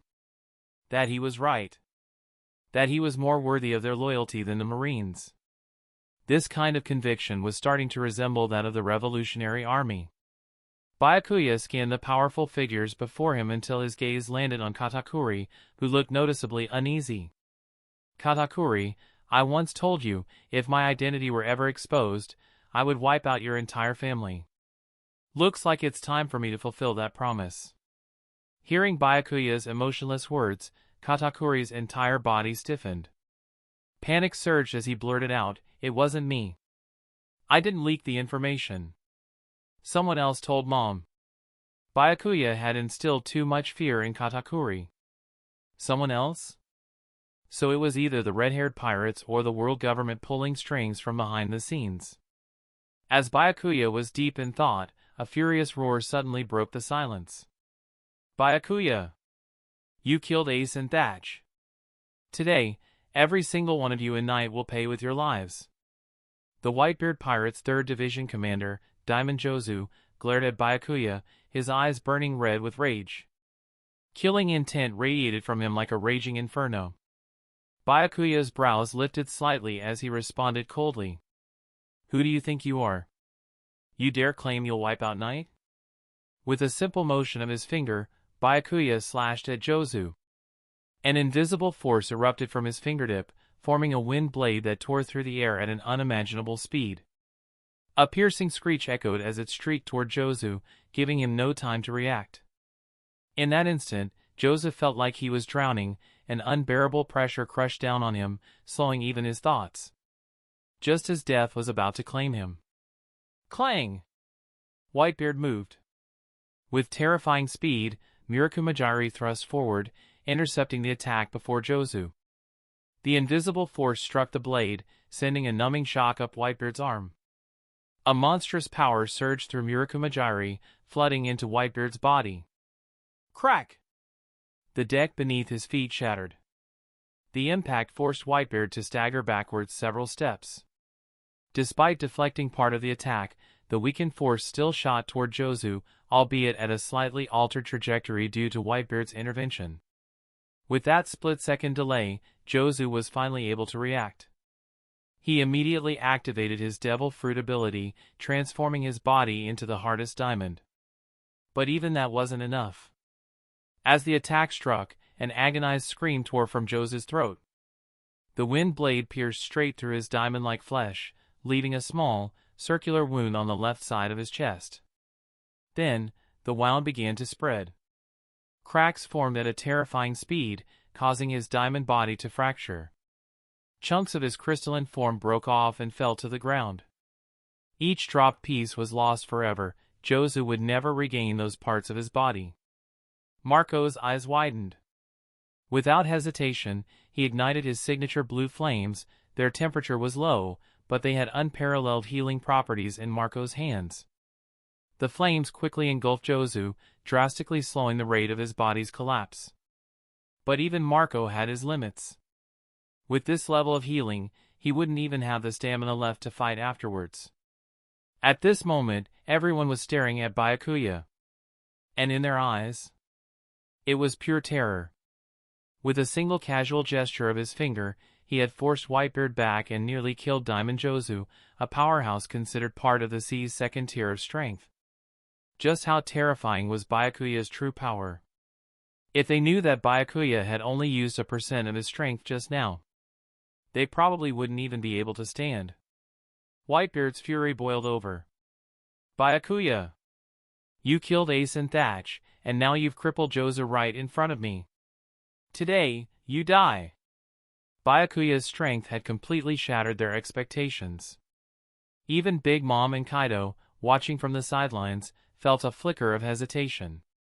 In all their decades as pirates, they had encountered many monsters. Roger, Whitebeard, and the once undisputed strongest of them all, Rocks.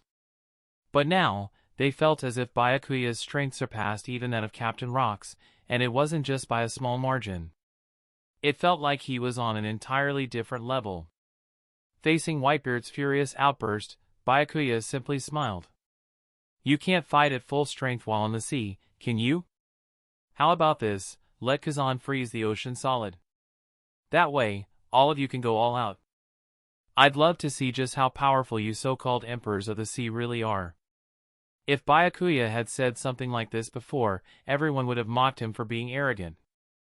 But after witnessing what he had just done, they could only feel that he was toying with them, because his power was simply too overwhelming.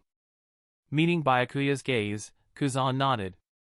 He placed both hands on the ocean's surface, unleashing a wave of freezing energy. In an instant, the sea solidified at an astonishing speed. Within mere seconds, the ocean within 100-mile radius had become a vast expanse of ice. Byakuya chuckled.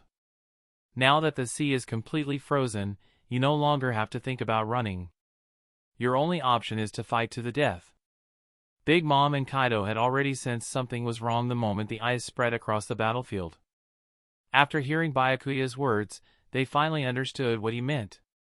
Kaido's muscles tensed, his body radiating an immense, surging heat, far warmer than the freezing air around him.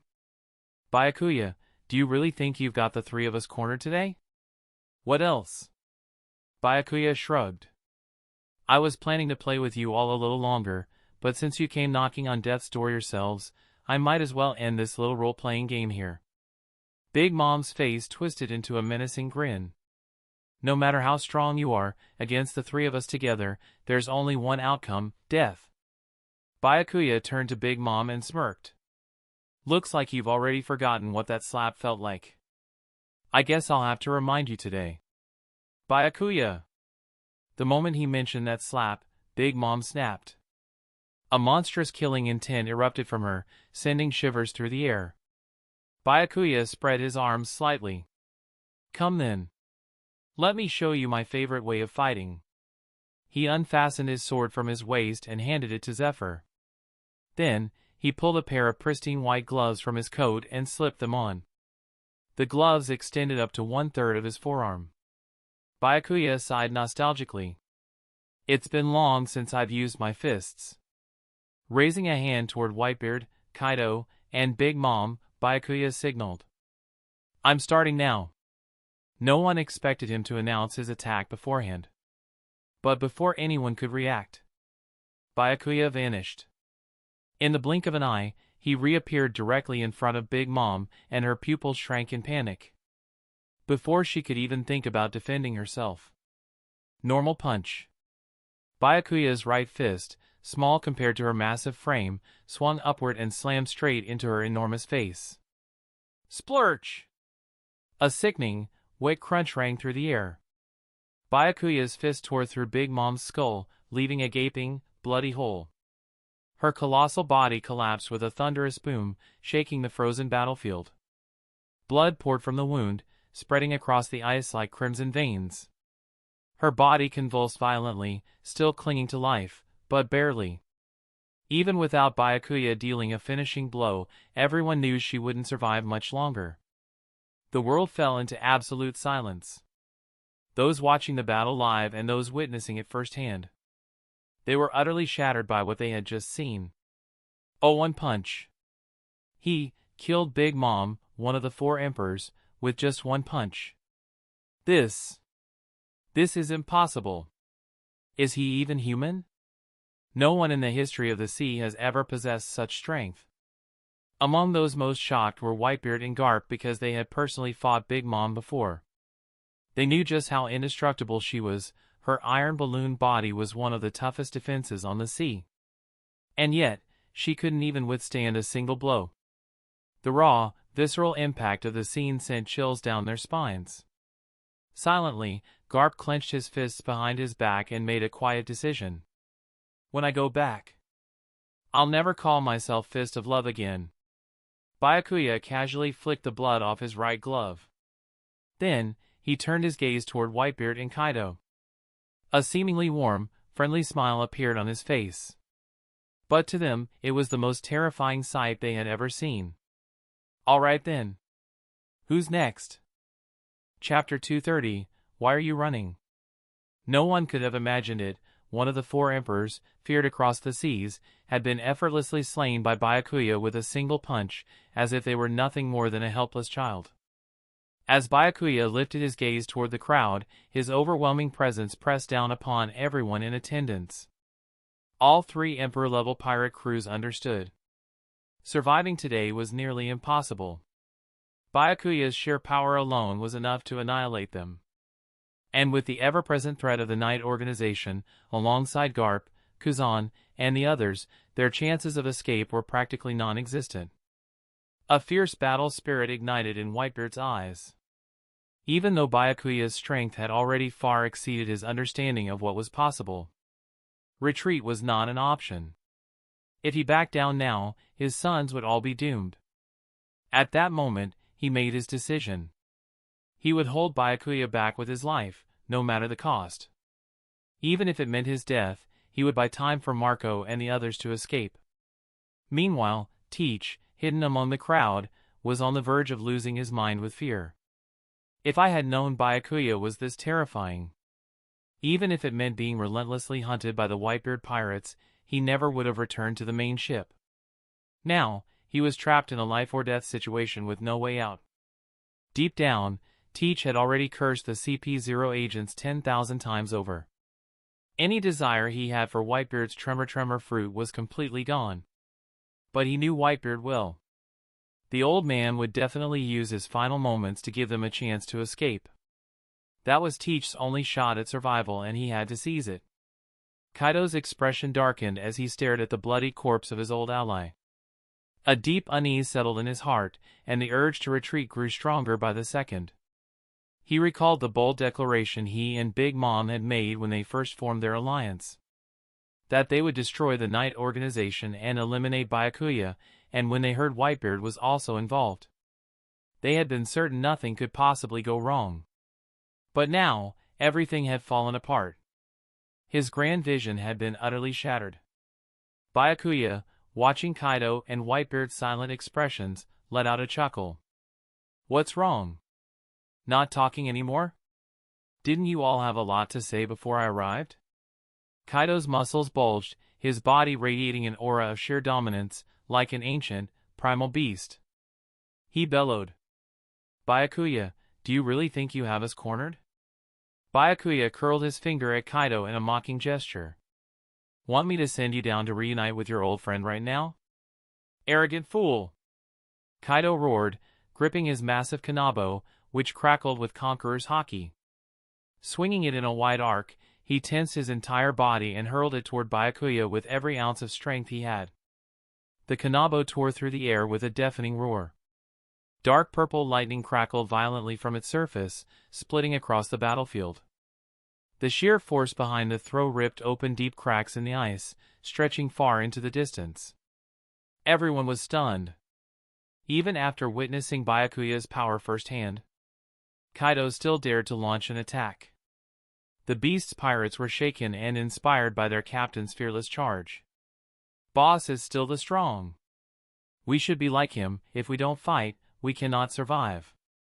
Kaido's actions ignited their will to live. With both their captain and Whitebeard standing strong. Maybe, just maybe, they really could take down Byakuya today. Color returned to the once pale faces of the pirates. A united sense of determination spreads through their ranks, even though Kaido was a notorious emperor, a symbol of piracy and destruction.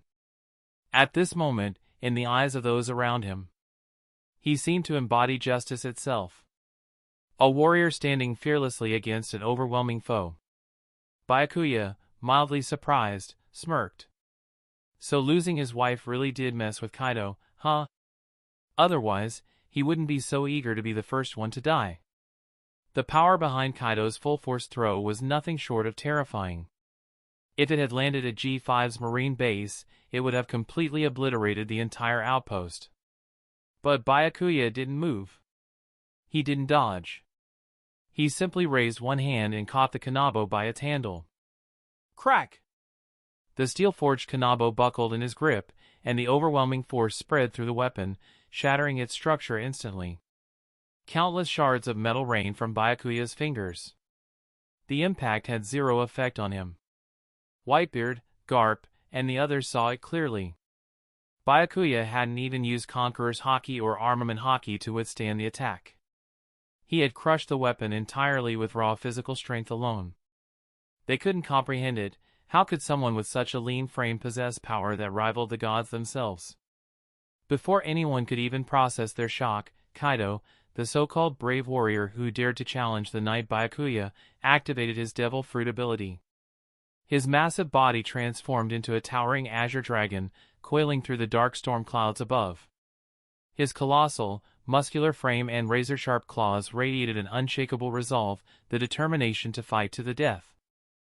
Is this the strongest form of Kaido of the Beasts? Just seeing him was enough to create a suffocating sense of dread. The Beast's pirates erupted in cheers. "Boss Kaido, go for it! We believe in you. You can definitely take down Byakuya." Across the world, countless spectators watching the live broadcast silently prayed for Kaido. Even if he couldn't win, even if he couldn't do much, they just wanted him to land a single hit. Anything to prove that Byakuya wasn't completely invincible. Because the strength Byakuya displayed was overwhelming. Even Whitebeard, once hailed as the strongest man in the world, paled in comparison, not just in his current state but even in his prime. The sheer dominance Byakuya exerted over an entire era of top-tier powerhouses made even ordinary people feel suffocating. And yet, just as the world held its breath in anticipation, Kaido did something no one could have expected. Perhaps this is what they meant when they said, the hero who slays the dragon eventually becomes the dragon himself. Because Kaido ran away, he abandoned his entire crew without looking back. With a single sweep of his massive tail, his dragon form slithered through the storm clouds like a serpent, moving with lightning speed and vanishing from the battlefield. The cheers of the beast's pirates came to an abrupt halt. Everyone stared blankly at the rapidly retreating figure in the sky. Kaido ran away? The hell? You're still calling him boss at a time like this? He abandoned us. He doesn't deserve to be our captain. Angry shouts and curses rang out across the beast's pirates' ranks. Even the 3 all-stars and the last 4 remaining Tobarapo. All 7 of them looked grim. Because they knew, if Kaido himself had chosen to flee, there was no chance in hell they could do anything against Byakuya. On the other side, the Whitebeard pirates were left completely dumbfounded. They had assumed that if Whitebeard and Kaido worked together, they might have a chance against Byakuya. But who could have predicted that Kaido would put on a show and then dip? Now, their situation was even worse. Garp and Kazan silently exchanged glances. Byakuya hadn't even attacked yet and had already scared the fearless Kaido into abandoning his own crew and fleeing for his life. Not even Roger had ever exerted this kind of dominance. The real concern now was if Byakuya, after dealing with the pirates, decided to turn his attention toward Marine headquarters or even the world government. What then? Of course, now wasn't the time to dwell on those thoughts. Watching Kaido flee at full speed, Byakuya was left speechless. When he saw Kaido transform into his Azure Dragon form, he genuinely thought the man was ready to fight to the death. He had just transformed because it made running away more convenient. Absolutely pathetic. But, since Byakuya had already decided to reveal his power today, no one was left alive. Kaido knew exactly how disastrous the consequences of his retreat would be, but no matter how bad the fallout, it was still better than dying. Only an idiot would know they couldn't win and still choose to stay. What, you think I have a death wish? The last time Kaido fought Byakuya, he had already suspected that Byakuya was holding back. That's why, this time, he only made a move after ensuring Big Mom and Whitebeard were also in the fight. He had assumed Byakuya's displayed strength was a 1, and his real strength was around a 2 or 3. But who the hell could have guessed that Byakuya's actual strength was 10,000? Kaido just couldn't wrap his head around it. With power like that, why wasn't Byakuya out conquering the world? Why had he been content staying in the Marines as a mere admiral? Now, look at what had happened. Big Mom was dead. Everything Kaido had built was gone, and Whitebeard. Whitebeard was probably not far from meeting the same fate. The entire balance of power in the world was about to be reset. Kaido made up his mind, the moment he escaped, he would find the deepest, most hidden hole on the planet and stay there. As long as Byakuya was alive, Kaido would never show his face again. Just as he thought deeply, a shadow suddenly appeared before him. His massive, bell-like eyes widened in horror. His tail nearly seized up in fright. Hey! Why are you running? Don't you want to kill me before? Byakuya's smirking face came into view.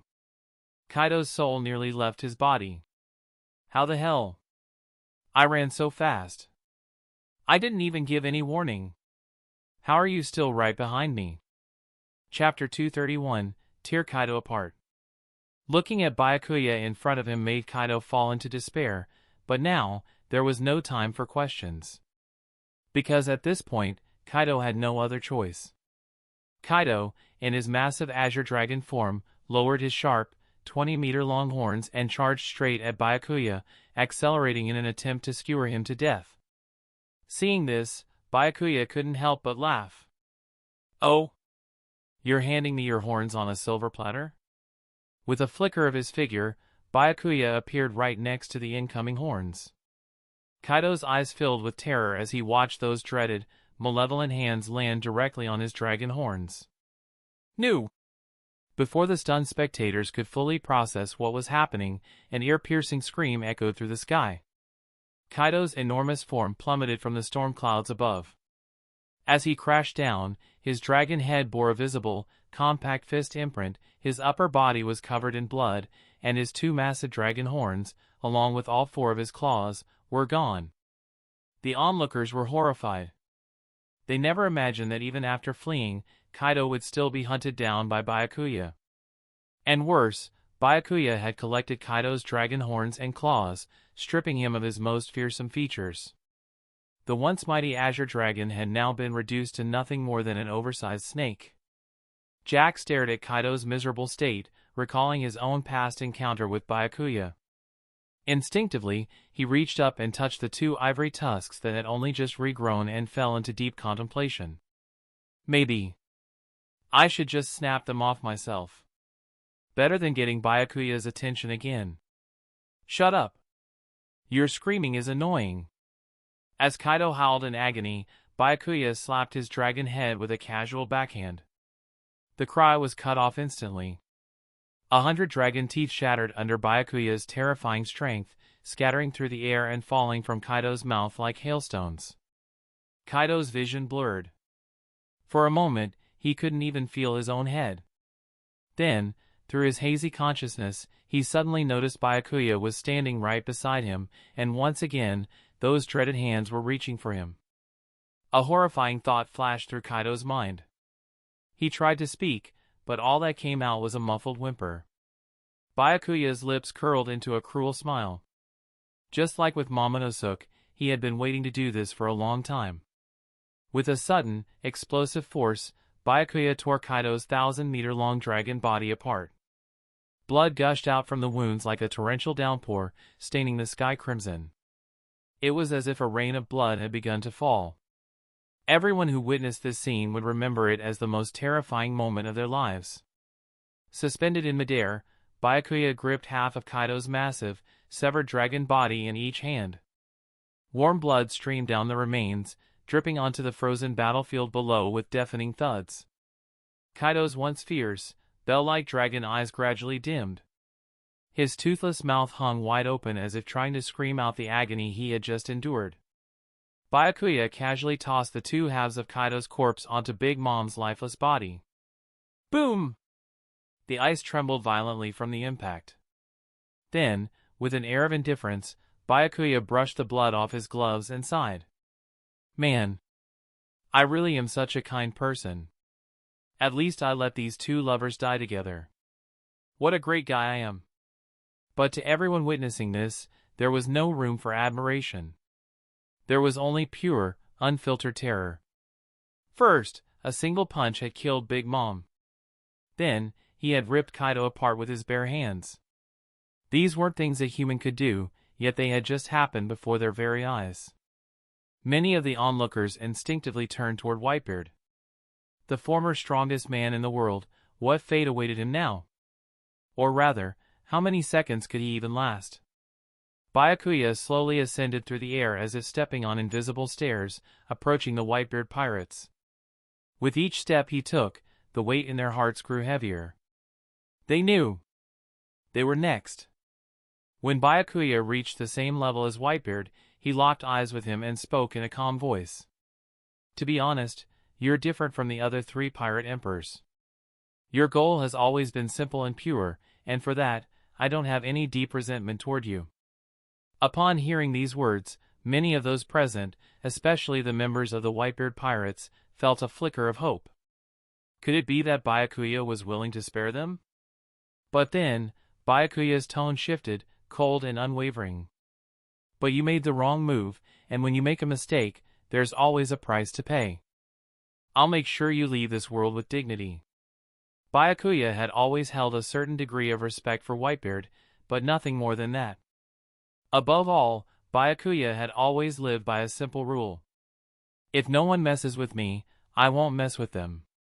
Ever since he had left the Marine training camp, he had never actively sought conflict with the Whitebeard pirates. Aside from Ace throwing himself into danger, there had never been any direct clashes between them. But now, Whitebeard had invaded G5, using Ace and Thatch's deaths as an excuse, forcing Byakuya to reveal himself. Had he not shown up, Fujitora, Fergus, Hein, Tashigi, and countless Marine soldiers would have all died at Whitebeard's hands. Sure, maybe Whitebeard had been manipulated into making this move. But in the end, your stupidity is none of my concern. All I know is you tried to kill my people, and for that, you must die. Rather than letting Whitebeard suffer the same fate as he did in the Summit War, betrayed by his own sons before having half his head blown off by a Kainu, Byakuya decided to grant him a more dignified death. At the very least, it would be a fair one-on-one battle, allowing him to die honorably in combat. With that decision made, Byakuya gave the order. Night Organization, clear the field. With Big Mom and Kaido both dead, the Big Mom pirates and Beast's pirates were left leaderless, their forces thrown into chaos. Naturally, Byakuya wasn't about to let them escape. Since they had already come all this way, it was only fair that they contributed some world source power before meeting their end. The moment Byakuya's command was issued, Fujitora set his sights on King, who was attempting to flee. "Come," he called out, his voice steady. "Let's finish the battle we left unfinished last time." At the same time, Zephyr felt his blood boiling with excitement. Turning to Garp and Kazan, he declared, "I've already decided to resign from my position as Marine instructor. From now on, I'll be following my fine disciple's lead. As for you two, your current status makes it unsuitable for you to participate in this fight, so just sit back and watch. I'm off." With that, Zephyr strode over to the Beast's pirate's ship, grinning as he locked eyes with Queen. "Last time, that bastard Kaido saved your sorry hide. But today, Kaido is dead. Let's see who can save you now." Elsewhere, Lucci appeared in front of Jack, his gaze fixed on the mammoth's newly grown tusks. "Lord Byakuya ordered me to take your tusks again," he said coldly. "Prepare to die." Meanwhile, Sonic, now having consumed the float fruit, turned his attention to Katakuri. "Last time, you had numbers on your side," he said icily. "This time, let's see how you fare." Katakuri felt a wave of despair wash over him. Given the current situation, even if he managed to defeat Sonic, what difference would it make? In the end, death was inevitable. He looked at Byakuya's back, hesitating to say something. But in the end, he remained silent. Back when Byakuya had invited him to join the Night Organization, that had been his one and only chance. Later, when Big Mom's crew had secretly plotted to attack the G5 base, he could have warned Byakuya. But he didn't. Because he had been convinced that Byakuya wasn't strong enough to take on 3 Emperor-level pirate crews at once. If he had betrayed Big Mom back then, it would have been no different from stepping into certain death. Yet, that very belief, his own arrogance, had led him and all his siblings straight into a deadly trap. On the battlefield, Law and Hancock took on Smoothie and Cracker. Enel and Tatsumaki handled the other pirates with bounties in the hundreds of millions with ruthless efficiency. Given their overwhelming strength, it was nothing short of a massacre. Zephyr and Fujitora were able to wrap up their fights quickly, and they would soon be free to help eliminate the remaining pirates. Even without Byakuya, the Night Organization alone was already more than capable of wiping out an entire Emperor-level pirate crew. The Whitebeard pirates and those watching the live broadcast could only stare in shock. One by one, the infamous pirates of the New World fell, their agonized screams ringing out as they perished before their very eyes. A deep sense of dread settled over them. The Whitebeard pirates knew the moment Whitebeard and Byakuya finished their battle, their own deaths would follow. They could intervene now, help the Beast's pirates and Big Mom pirates fight back. But doing so would only serve to anger Byakuya, making him turn on them even sooner. It was better to simply wait. With Fujitora and Zephyr swiftly eliminating their enemies and Tatsumaki's strength exceeding all expectations, the battlefield was soon cleared. Before long, the only ones left standing were the Whitebeard pirates. The old Era's ship was destined to sink. Chapter 232, Whitebeard being fools. After the complete annihilation of the Beast's pirates and Big Mom pirates, Whitebeard's expression grew solemn. He knew that the Whitebeard pirates would meet the same fate if he lost to Byakuya next. But judging by Byakuya's display of power, Whitebeard was painfully aware that his chances of victory were less than 5%, practically zero. A bitter feeling welled up inside him. For the sake of avenging two of his sons, he had led his entire crew to their deaths. Even if they had followed him willingly, it still weighed heavily on his heart. Had he known things would turn out this way, he would have come alone to seek vengeance. At least then, he would have been the only one to die. Once the battlefield was cleared, Byakuya turned to Whitebeard and said flatly, "Let's begin." The moment those 3 words left his mouth, the Whitebeard pirates trembled. Their eyes dimmed with despair. So, it was finally their turn. Standing before Byakuya now, they didn't even have the right to make a desperate final stand. All they could do was wait for the inevitable. Sweat poured down Blackbeard's forehead as he nervously scanned his surroundings, desperately thinking of a way to escape. He regretted eating the dark fruit more than ever. If he hadn't, he could have shattered the ice and dived into the sea. Even then, his chances of survival would have been slim, but it was still better than the certainty of death at the hands of the Knight Organization. Whitebeard fixed his deep gaze on Byakuya. "Before I die, I have one question.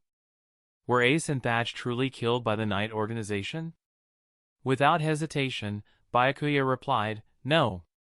Hearing this, Whitebeard let out a sorrowful smile, looking utterly dejected. Given Byakuya's absolute advantage in this battle, he had no reason to lie. That could only mean that someone had deliberately set him up, made him believe that the Knight Organization was responsible. And he had fallen for it completely. He had foolishly come here seeking revenge, only to realize too late that the real culprit remained unknown. And because of his blind rage, all of his sons were about to die. Whitebeard let out a long, anguished sigh. "I've been a fool. Old man." Marco and the others could hear the pain in his voice. Whitebeard turned to his crew as if trying to engrave their faces into his memory. Perhaps this would be the last time he ever saw them. Finally, his gaze fell upon Teach. After a brief silence, he sighed. "Teach, things have come this far. I won't blame you anymore. But before I die, I want to hear the truth from you. How did Thatch and Ace really die? I don't want to leave this world without knowing the truth." Teach's body stiffened instantly, and cold sweat soaked through his clothes. Whitebeard had figured it out. It made sense. Back then, when Whitebeard was consumed by fury over Ace and Thatch's deaths, everyone had claimed it was the work of the Knight Organization. Naturally, he had charged straight at them for revenge. But now, at the brink of death, Whitebeard had calmed down. He could finally see the flaws in that story, and with Byakuya himself denying responsibility, Teach, who had been the most vocal at the time, suddenly seemed very suspicious. "Teach! What the hell is going on?" Marco's eyes burned with fury as he grabbed Teach by the collar and lifted him off the ground.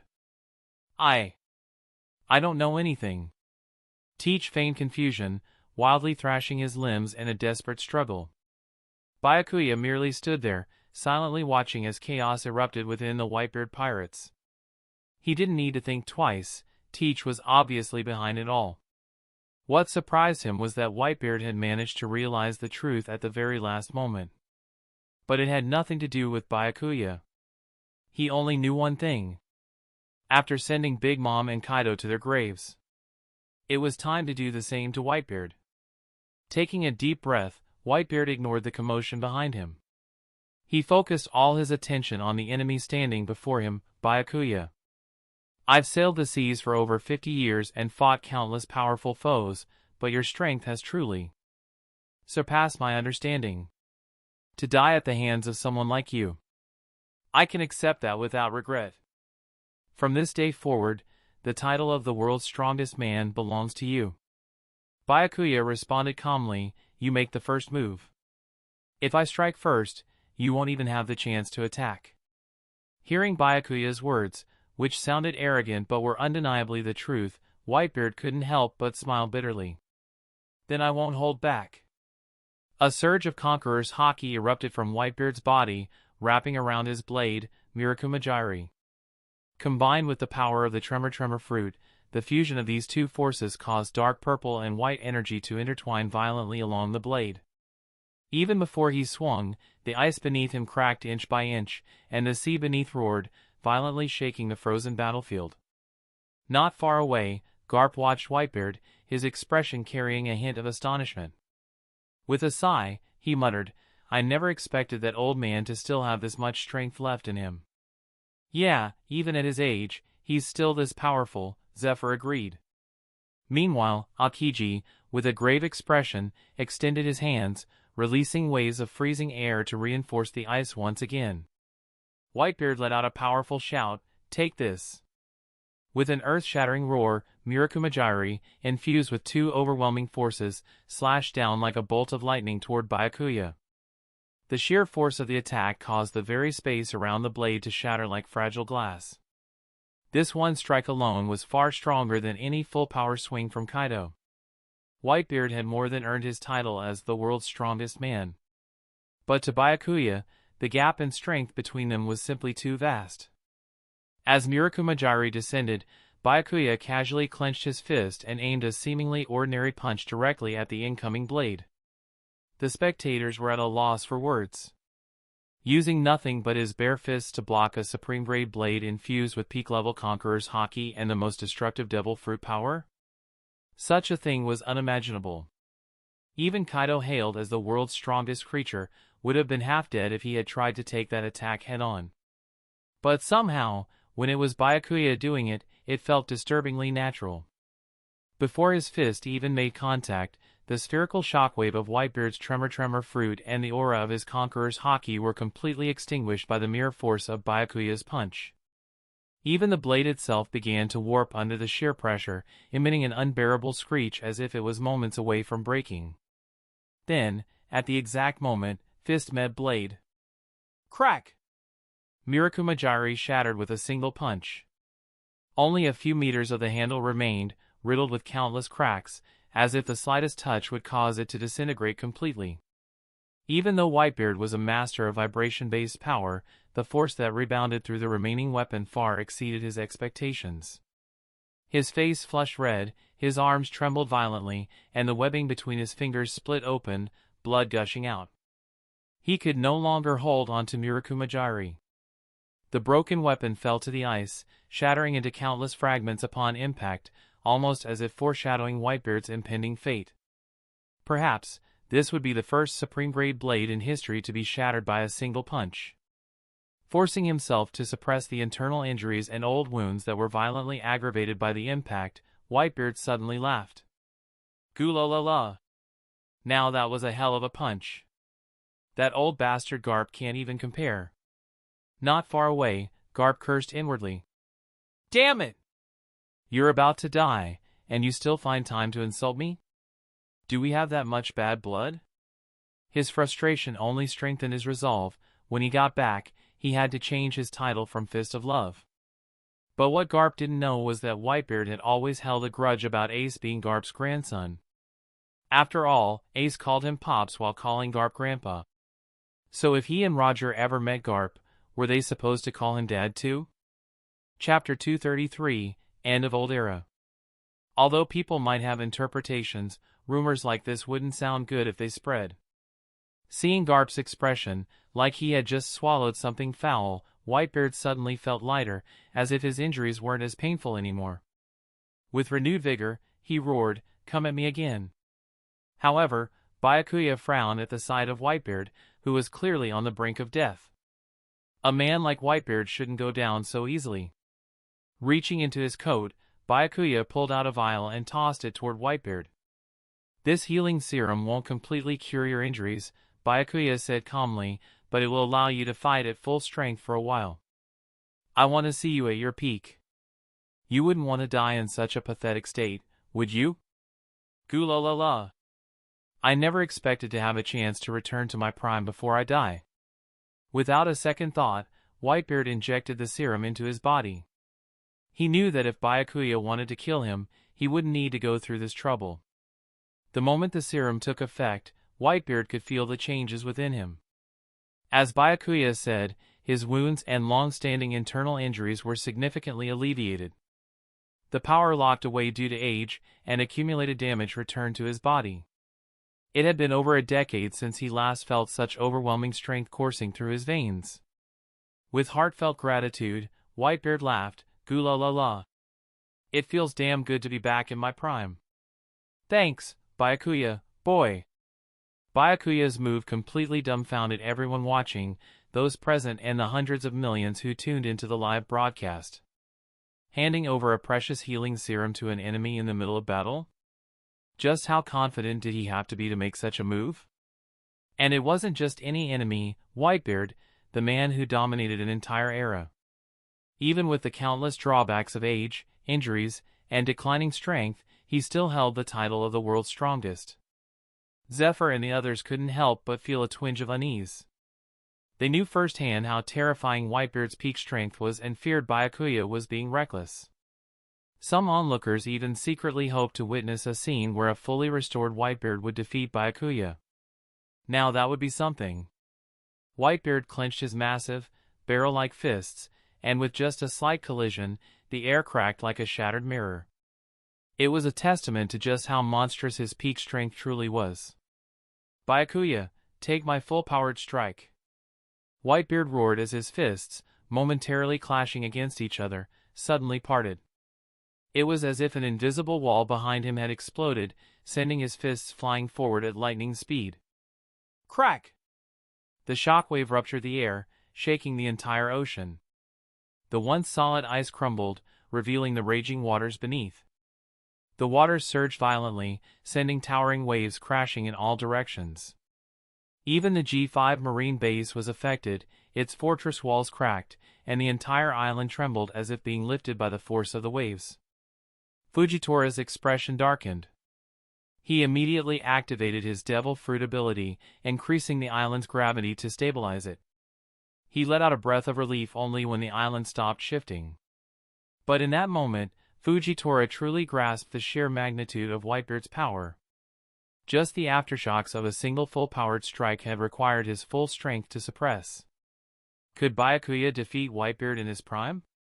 Staring at the incoming destruction, Byakuya's face finally showed a trace of seriousness. So this is Whitebeard at his peak?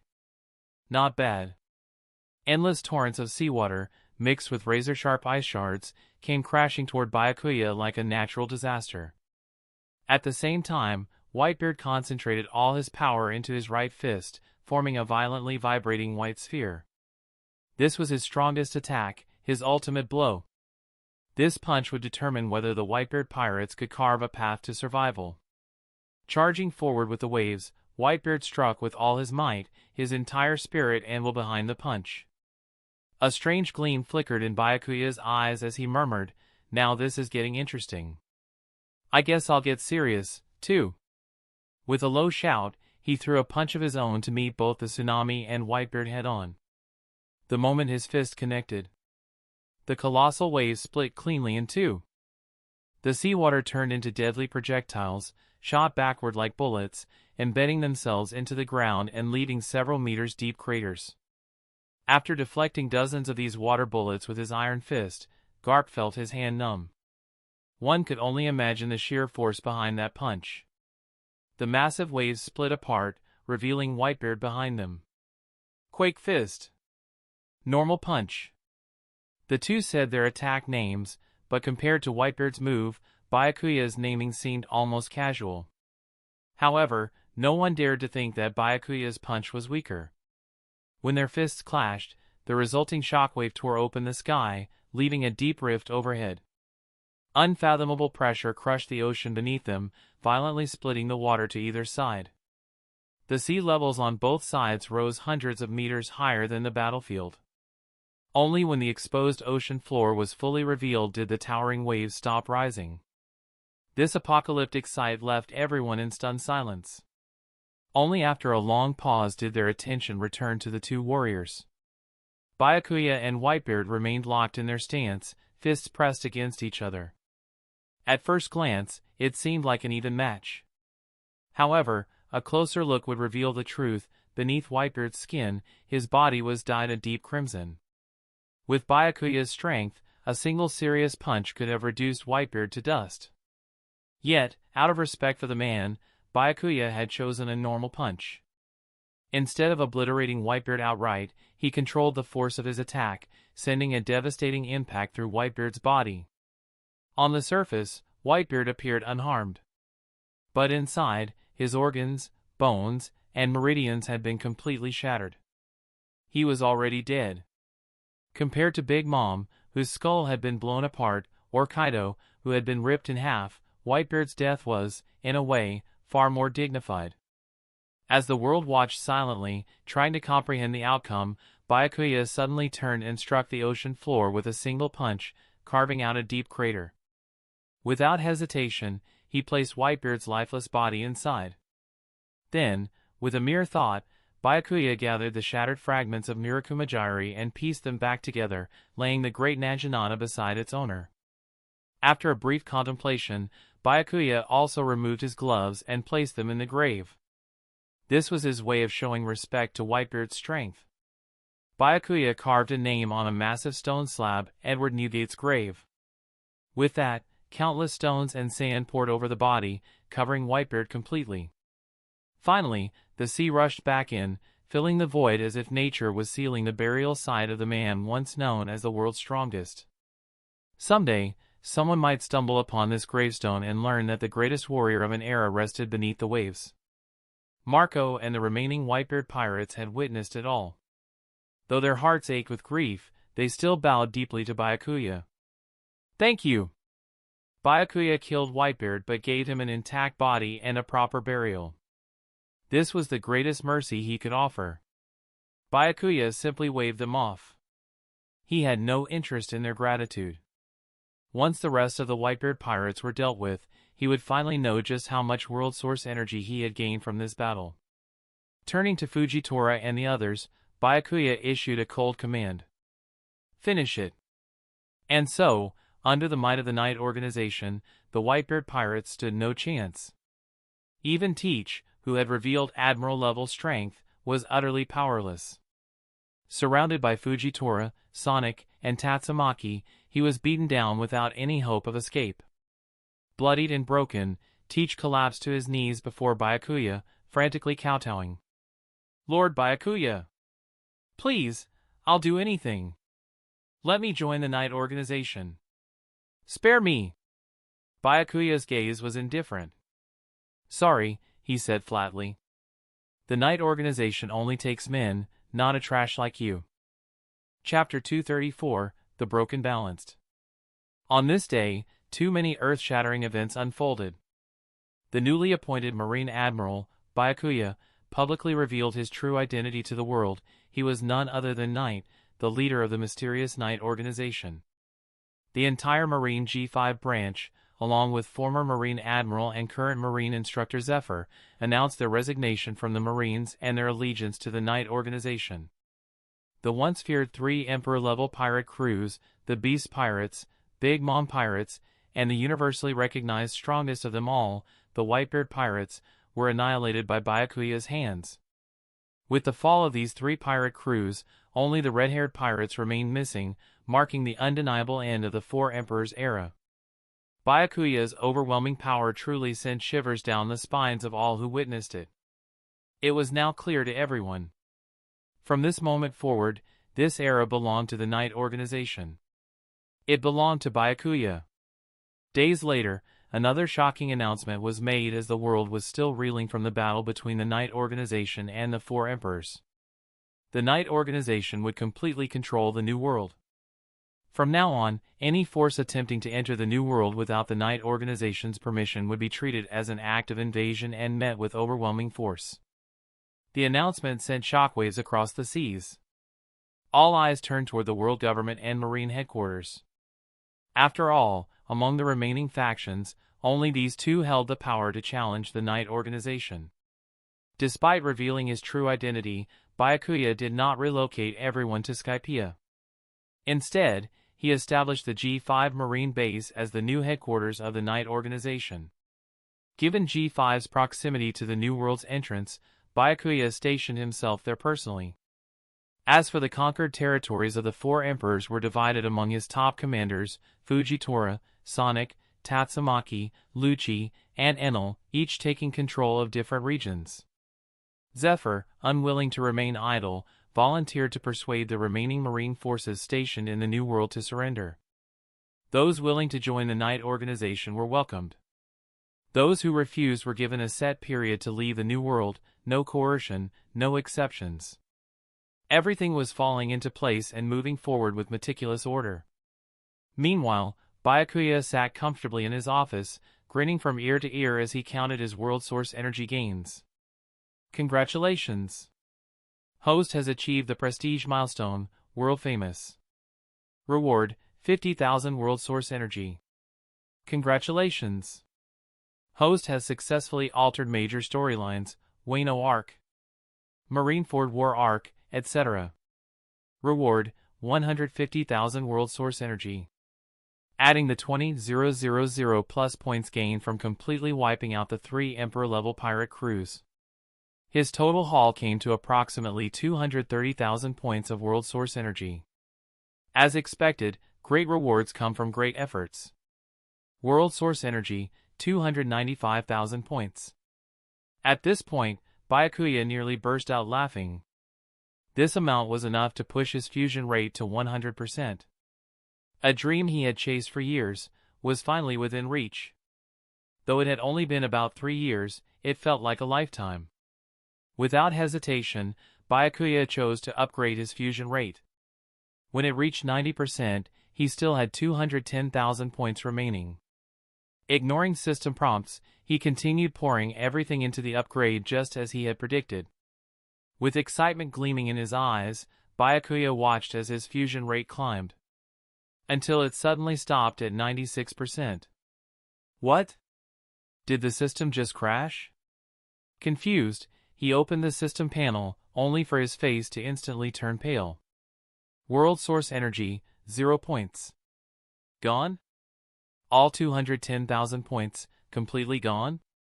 After a day of relentless battle, all the effort he had put into his hard-earned world source energy vanished without even reaching 100%. Being stuck just 4% away from completion felt like torture as a perfectionist. However, all was not lost.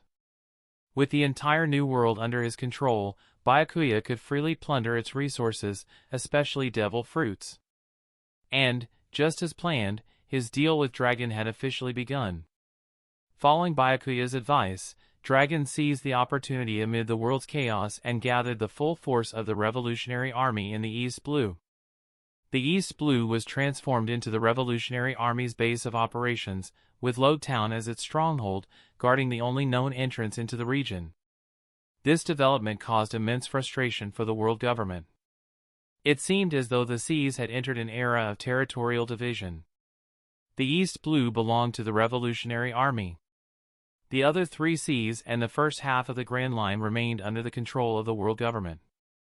The New World was now fully under the dominion of the Knight organization. Among these factions, the Knight organization and the world government were undoubtedly the strongest, while the Revolutionary Army was merely an opportunist, having seized the East Blue while the 2 dominant powers were in conflict. For now, the seas appeared to have settled into a fragile balance. But in reality, all 3 factions were quietly preparing for their next move. East Blue, Lodetown. At this moment, Dragon had come to understand just how powerful the abilities of the Heart of Justice truly were.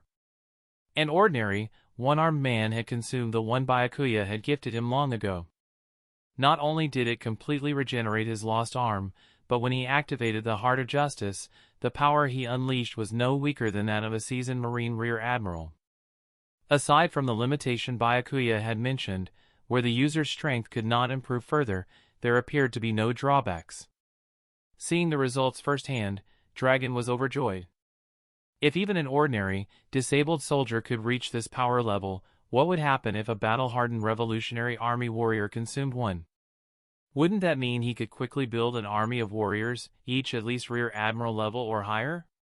With such forces, the Revolutionary Army could take control of the remaining 3 seas. Even if the world government sent the Marines to intervene, they must consider whether the Knight Organization might take advantage of the situation. Thus, the Knight Organization and the Revolutionary Army searched for devil fruits at all costs. As a result, the number of devil fruits across the Grand Line began to dwindle rapidly. After all, once Byakuya absorbed a devil fruit, it would never reappear in the sea. This meant that, in Byakuya's hands, devil fruits had become a finite resource. Perhaps, in a few years, devil fruits would vanish entirely from the world, relegated to mere legends found only in ancient texts. But this was exactly the future Byakuya envisioned for the world. Once devil fruits disappeared, ordinary people would no longer gain overwhelming power overnight. And with that, crime and chaos would be drastically reduced. The stability of the entire world would reach unprecedented levels. Of course, this was only the first step in Byakuya's grand plan. The second step would begin once the new world was fully under his control. A large-scale hunt for all devil fruit users outside of the Knight Organization. Systematic collection and absorption of all remaining devil fruits. This method would allow him to deplete the world's devil fruit supply at the fastest possible rate. And in doing so, his world source energy would increase significantly. While the Knight Organization and Revolutionary Army were expanding their influence in an orderly and methodical manner, the world government and Marine headquarters convened an unprecedented meeting. All Marine vice admirals and above attended the conference, but the real shock was that all 5 elders of the Gorosei personally participated. In the past, only one of the Gorosei would attend such meetings. But this time, all 5 were present. This alone showed the immense pressure that the Knight Organization, no, more accurately, Byakuya, had placed upon the world government. Among those present, the one with the biggest headache was Fleet Admiral Sengoku. After all, he had personally advocated for Byakuya's promotion to Marine Admiral. He had even hoped to groom him as the next Fleet Admiral. But who could have imagined? Byakuya had been hiding his true self all along. Not only had he openly questioned him about the difference between marine justice and the celestial dragon's justice, but behind the scenes, he had built an incredibly powerful organization and now ruled the new world. In a single move, he had wiped out 3 Emperor-level pirate crews. Now, the new world belonged solely to him. Sengoku couldn't help but sigh. Zephyr sure raised an amazing disciple. Who would have thought? Zephyr's teaching abilities had surpassed even Garp's ability to raise a grandson. Chapter 235, Change in Marine. If Zephyr were still part of the Marines, Sengoku would have wanted to present his old comrade with an honorary banner. Truth be told, Sengoku didn't hold much resentment toward Byakuya. He understood why Byakuya had chosen to establish the Knight Order. Furthermore, neither Byakuya nor the Knight Order had done anything to harm the Marines. In some cases, they had even offered assistance. But the world government would never see it that way. Sengoku could already predict what would be discussed in this meeting. He had mentally prepared himself. As the Den Den Mushi projector activated, the meeting began. The 5 elders, the highest authorities within the world government, appeared before the assembled officers. The blonde-haired elder was the first to speak. The most pressing issue right now is the matter of the Knight Order. Sengoku, you bear undeniable responsibility for this. Byakuya infiltrated the Marines for years, yet you failed to uncover his identity and even recommended him for the rank of admiral. Now, both the Marines and the world government have become a laughingstock. Do you have anything to say for yourself? Sengoku had long anticipated that the elders would single him out first. With a solemn expression, he responded, "You are correct. My misjudgment of Byakuya's character led to this disaster. I have no excuses. I am willing to accept any punishment." The bald elder immediately followed up. "Good. After a thorough discussion among the 5 elders, we have decided. You will be dismissed from your position as Fleet Admiral. Your successor will be Admiral Akainu Sakazuki. However, in recognition of your decades of service to the Marines, you will assume the position of Marine Chief Advisor. Sengoku was stunned. He had expected some form of punishment but hadn't anticipated being so decisively stripped of his Fleet Admiral title. Instead, they had relegated him to the Chief Advisor role, which, at first glance, sounded like a high-ranking position. But it was a symbolic title, a completely powerless position. The five elders had effectively rendered him irrelevant. At that moment, Garp, who had been idly picking his nose, stood up, his tone filled with dissatisfaction. Sengoku has given more than 50 years of his life to the Marines. Even as Fleet Admiral, he has worked tirelessly to maintain sea order. Now, you're removing him from his post just because of this one incident? Isn't that a bit too much? Standing on Sengoku's side, Akiji spoke up as well. Fleet Admiral Sengoku's contributions to both the Marines and the world are undeniable. I urge the five elders to reconsider this decision carefully. However, Akiji's objections weren't just about Sengoku's dismissal. More than anything, he genuinely believed that Akainu was unfit for the role of Fleet Admiral. Sakazuki's approach was far too extreme. He was not the kind of leader the Marines needed in this situation. After all, Byakuya and the Knight Organization's strength was no secret. It could be summed up in just one word: overpowered. Replacing Sengoku with Akainu at this time, when both Byakuya and Zephyr were in control of the New World, was practically asking for a war between the Marines and the Knight Order. And Akiji had personally witnessed Byakuya's strength. He knew the Marines could not go up against the Knight Order. If conflict broke out, the fate of Marine headquarters would be no different from the 3 Emperor-level pirate crews Byakuya had annihilated. Many Marine Vice Admirals also disagreed with the five elders' decision. But standing at the center of it all, Akainu and Kizaru, the 2 senior admirals, remained completely silent, merely watching as the situation unfolded. The five elders, however, seemed entirely unfazed by the opposition. The long-bearded elder spoke slowly. Garp, do not think that just because you are known as the Marine hero, you can do as you please. We haven't even begun to discuss your son's situation yet. Ah. With just that single sentence, Garp instantly fell silent. Because when it came down to it, Dragon was his son. Byakuya was merely someone Sengoku had recommended. Between the two, his situation was far worse. The long-bearded elder had successfully shut him down. With Garp no longer arguing, the white-haired elder turned his attention to Akiji. Admiral Akiji. During Byakuya's time in the Marines, you were one of the few officers close to him. You even carried out multiple missions together. During those operations, did you ever notice anything suspicious about his behavior? Akiji had never expected the five elders to turn on him so suddenly. His expression darkened as he replied in a cold, unwavering tone. No. I noticed nothing. Then, in order to prove your loyalty and distance yourself from Byakuya, you will be leading the main offensive in the attack against the Knight Organization. Furthermore, until then, your position as Admiral will be temporarily suspended. It will only be reinstated when a mission arises. These words sent a shockwave through the gathered Marine officers. They had never expected this meeting to unfold like this. Not only was Fleet Admiral Sengoku dismissed, but Admiral Akiji was also suspended. Sengoku immediately asked, Kuzan is suspended, and Sakazuki is appointed as Fleet Admiral.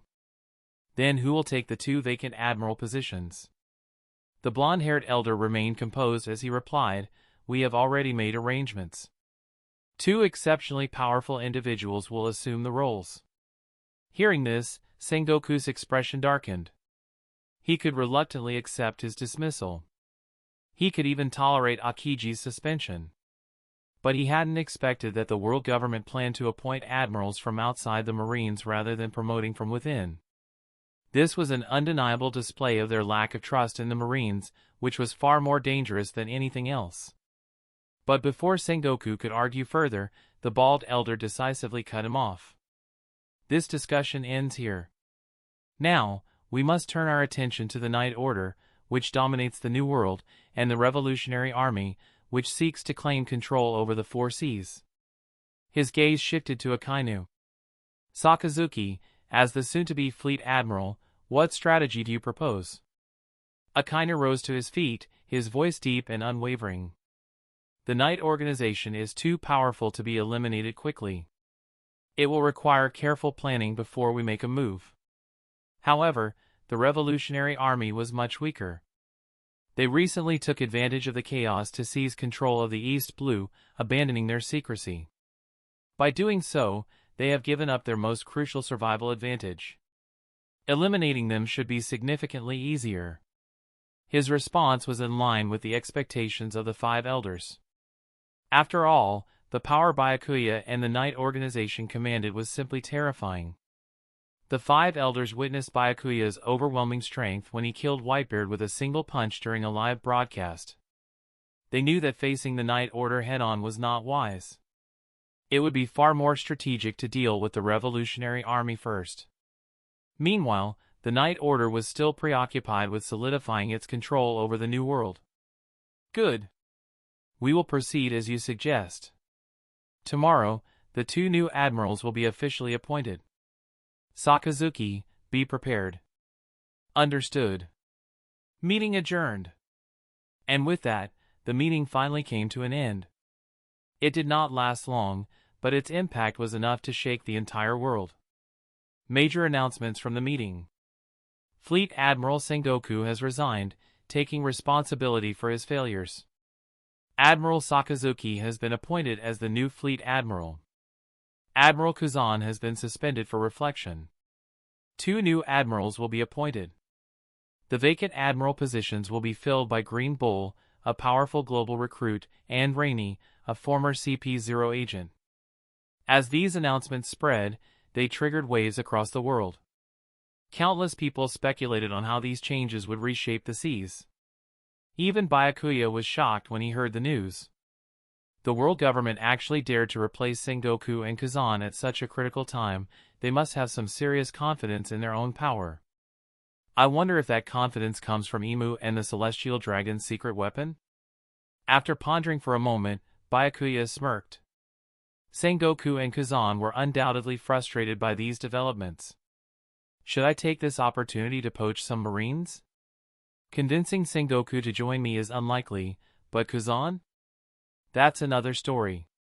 Meanwhile, Akainu, now the new fleet admiral, was determined to make a strong first move. His first act as leader had to be decisive and ruthless. The Revolutionary Army would be the first to fall. A few days later, Marine headquarters mobilized over 100 warships, led by Admirals Green Bull and Rainey, setting sail for the East Blue. Their objective was clear: eliminate the Revolutionary Army in the shortest time possible so the Marines could focus on the Knight organization. But a massive incident occurred just as the fleet was fully assembled, and Green Bull and Rainey were about to depart for the East Blue. Akainu was deep in thought inside his office, strategizing how to wipe out the Revolutionary Army. Suddenly, bang! Bang! Bang! The urgent knocking sounded at his door, followed by the panicked shouts of a Marine soldier. Fleet Admiral Sakazuki. Bad news!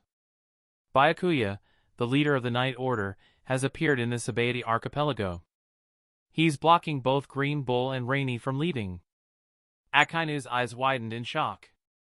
What? Chapter 236, Byakuya meet the current admiral.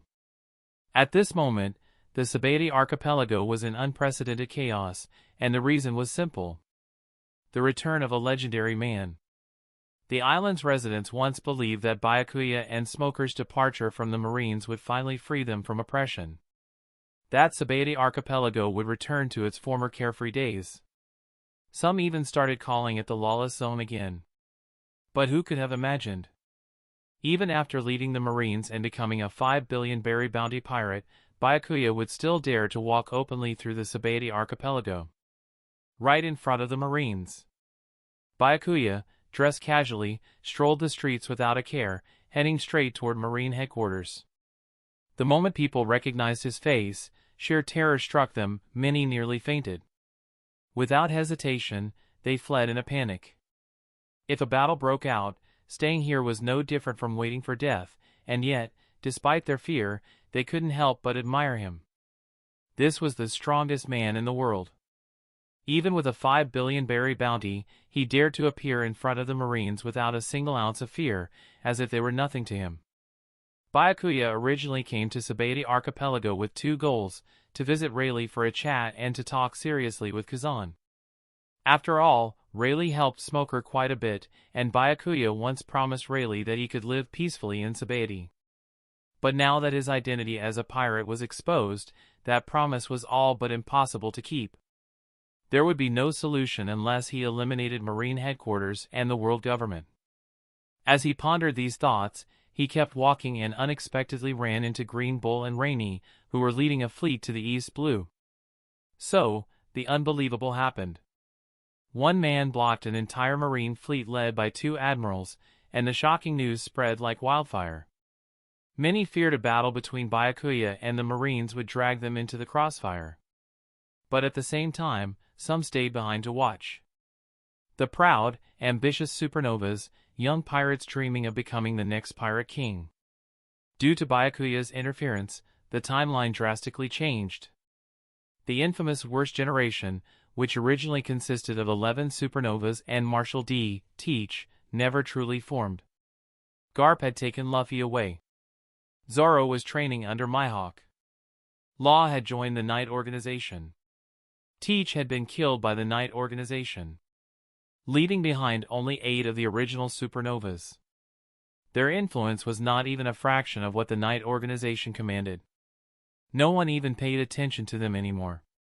The focus of the entire world had shifted. The rise of the Knight Organization had been so overwhelming that people called it the dawn of the era of darkness. Even the Marines had completely shifted their attention, now fully focused on dealing with the Revolutionary Army and the Knight Organization. To them, these remaining supernovas were nothing more than small fry. But still, these 8 supernovas had all gathered in the Sabaody Archipelago. Their goal was simple: to find a way into the New World. However, there was a problem. The New World now belonged to the Knight Order. Even the world government couldn't force their way in, let alone 8 small-time pirates. Though arrogant and confident in their strength, they weren't foolish enough to believe they could waltz into the New World without consequences. They had no choice but to linger in Sabaody, searching for the right opportunity. Then, something unbelievable happened. Byakuya himself appeared in the Sabaody Archipelago. When they learned that Byakuya was about to clash head-on with the Marines, the 8 supernovas immediately realized something. This could be their best chance. Byakuya was ridiculously strong, but he couldn't even face the entire Marine headquarters without sustaining injuries. If he was wounded in battle, they could seize the opportunity. They didn't even need to kill him outright. Just worsening his injuries would be enough to make their entry into the New World much easier. The New World was vast. Surely, once inside, they could find a way to escape the Knight Organization's pursuit. With this in mind, the 8 supernovas allied, lurking in the shadows, waiting for the perfect moment to strike. And if anyone doubted their courage, they shouldn't. These were the same men who, in the original timeline, had barely entered the New World before recklessly challenging the 4 emperors. Even if it meant losing limbs, getting captured, or becoming prisoners, they never backed down. So now, to them, a line to deal with a possibly injured Byakuya was a very cautious move. As Byakuya thought deeply, he suddenly noticed the massive Marine fleet before him. Instinctively, he asked, "Where are all of you heading with such a large force?" Surprisingly, someone responded, "We're going to." Before the Marine officer could finish, Rainy abruptly interrupted. "Our Marine operations do not need to be reported to a pirate like you. Byakuya, why have you appeared here?" The officer who had spoken finally realized his mistake. This man in front of him was no longer the youngest Marine admiral. He was now a 5 billion berry bounty pirate. Byakuya ignored Rainy's question, his gaze fixed on the man in the admiral's uniform. Studying him carefully, he asked with a puzzled expression, "So, are you the so-called new Marine Admiral, Green Bull?" It had been 2 to 3 months since Byakuya last saw Rainy. Back then, Rainy was dressed in the CP0 uniform, wearing a strange mask that concealed his face. But now, he stood before him in Marine Admiral attire, revealing his true appearance. Naturally, Byakuya didn't recognize him immediately and mistaken him for the mysterious Admiral Green Bull from the original timeline. Rainy's face darkened instantly.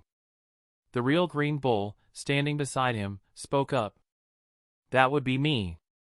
Green Bull appeared to be a straightforward and hearty middle-aged man.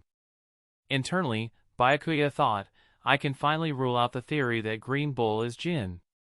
However, another thought popped up when he saw Green Bull's long, green hair. Given how most of the Straw Hats in the original timeline turned out to be background royalty. Could this guy be Zoro's father? That hair, it's just too similar. There is no doubt about it, it is related to blood. Just as Byakuya was about to ask, a golden flash streaked across the sky. In the blink of an eye, a figure appeared before him. It was none other than Kizaru, the user of the Glint Glint fruit. Kizaru's expression was incredibly conflicted. Having personally witnessed Byakuya's terrifying strength, Kizaru had long since made up his mind. From now on, he will never be involved in any matters related to Byakuya. Byakuya was simply too dangerous. In Kizaru's mind, he was just a salaryman doing his job, and no amount of money was worth going head-to-head with Byakuya. It just wasn't worth it. Yet, to his dismay, before the Marines could even come up with a plan to deal with the Night Order, Byakuya had taken the initiative and marched straight to their doorstep. Now, there's no avoiding this fight. After this whole mess, I demand a pay raise from Akainu. Byakuya greeted them casually. Oh? I didn't expect all 3 admirals to show up. Don't you guys have work to do?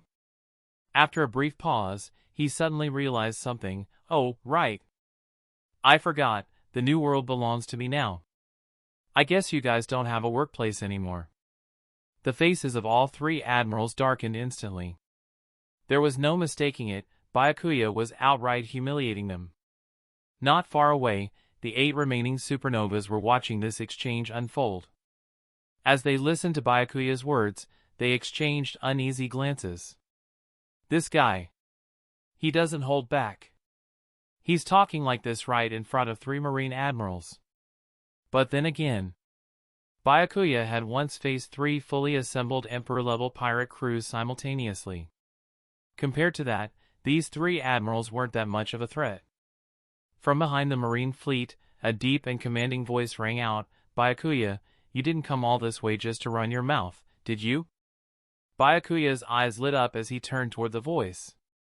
Well, if it isn't Fleet Admiral Akainu. Did you come here for a chat, too? Akainu's forehead bulged with veins when those words left his mouth, and his fists clenched instinctively. Even the surrounding Marines could feel the sudden temperature rise. Gritting his teeth, Akainu growled. Byakuya, are you planning to take on the entire Marine force by yourself? Byakuya waved his hand dismissively. I'm just here to chat with some old friends. There's no need to be so sensitive, and besides, I didn't say anything wrong. Everything I said makes perfect sense. His reasoning sounded logical, but it only made Akainu even angrier. This was nothing less than a blatant insult. Akainu didn't want to fight Byakuya right now. He knew very well that even if all 4 of them attacked together, they wouldn't be able to gain the upper hand. It wouldn't affect Byakuya much, but if they sustained heavy losses, it would disrupt their plans to eliminate the Revolutionary Army. Worse yet, it would damage Akainu's reputation and cause the world government to question his leadership. Chapter 237, Killing the New Admiral. Right now, the best action is not to make a move as long as Byakuya doesn't strike first. However, Sakazuki's temper was already at its limit. Just as he was about to take action, 2 more figures suddenly appeared, Sengoku and Kazan. The 2 had rushed over upon learning that Byakuya had arrived at the Sabaody archipelago.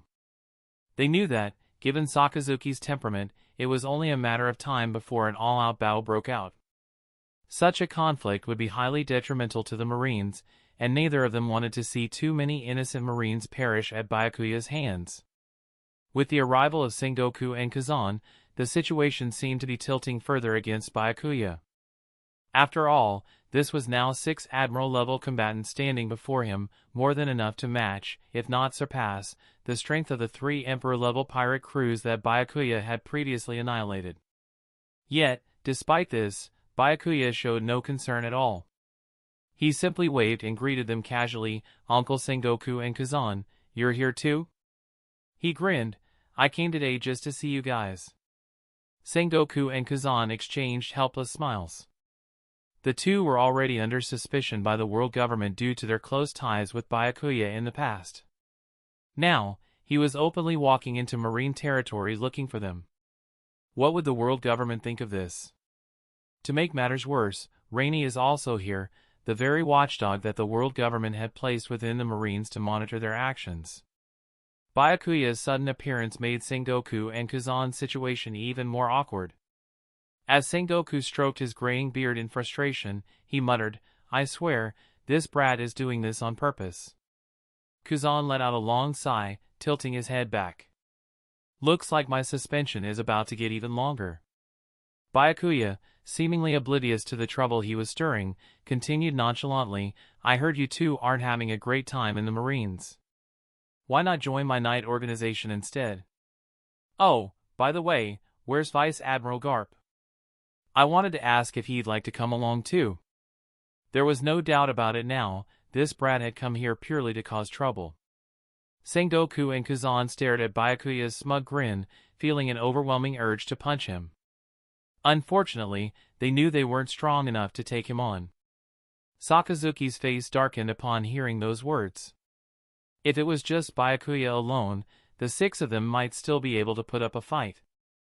But if Sengoku and Kazan were to side with Byakuya, the entire Marine force could be wiped out today. The current 3 admirals also looked grim, with Kizaru already contemplating an escape plan. If Sengoku and Kazan nodded in agreement, he would activate his Devil Fruits abilities and vanish instantly. In Kizaru's mind, if they expected him to fight Byakuya, then they'd better be ready to pay him a lot more. Otherwise, he wasn't interested. Fortunately, Sengoku's next words allowed them to sigh in relief. Sengoku shook his head. That old bastard Garp took his grandson back to the East Blue. He probably won't be back for a while. As for me, I will never leave the Marines. So don't even think about trying to recruit me, brat.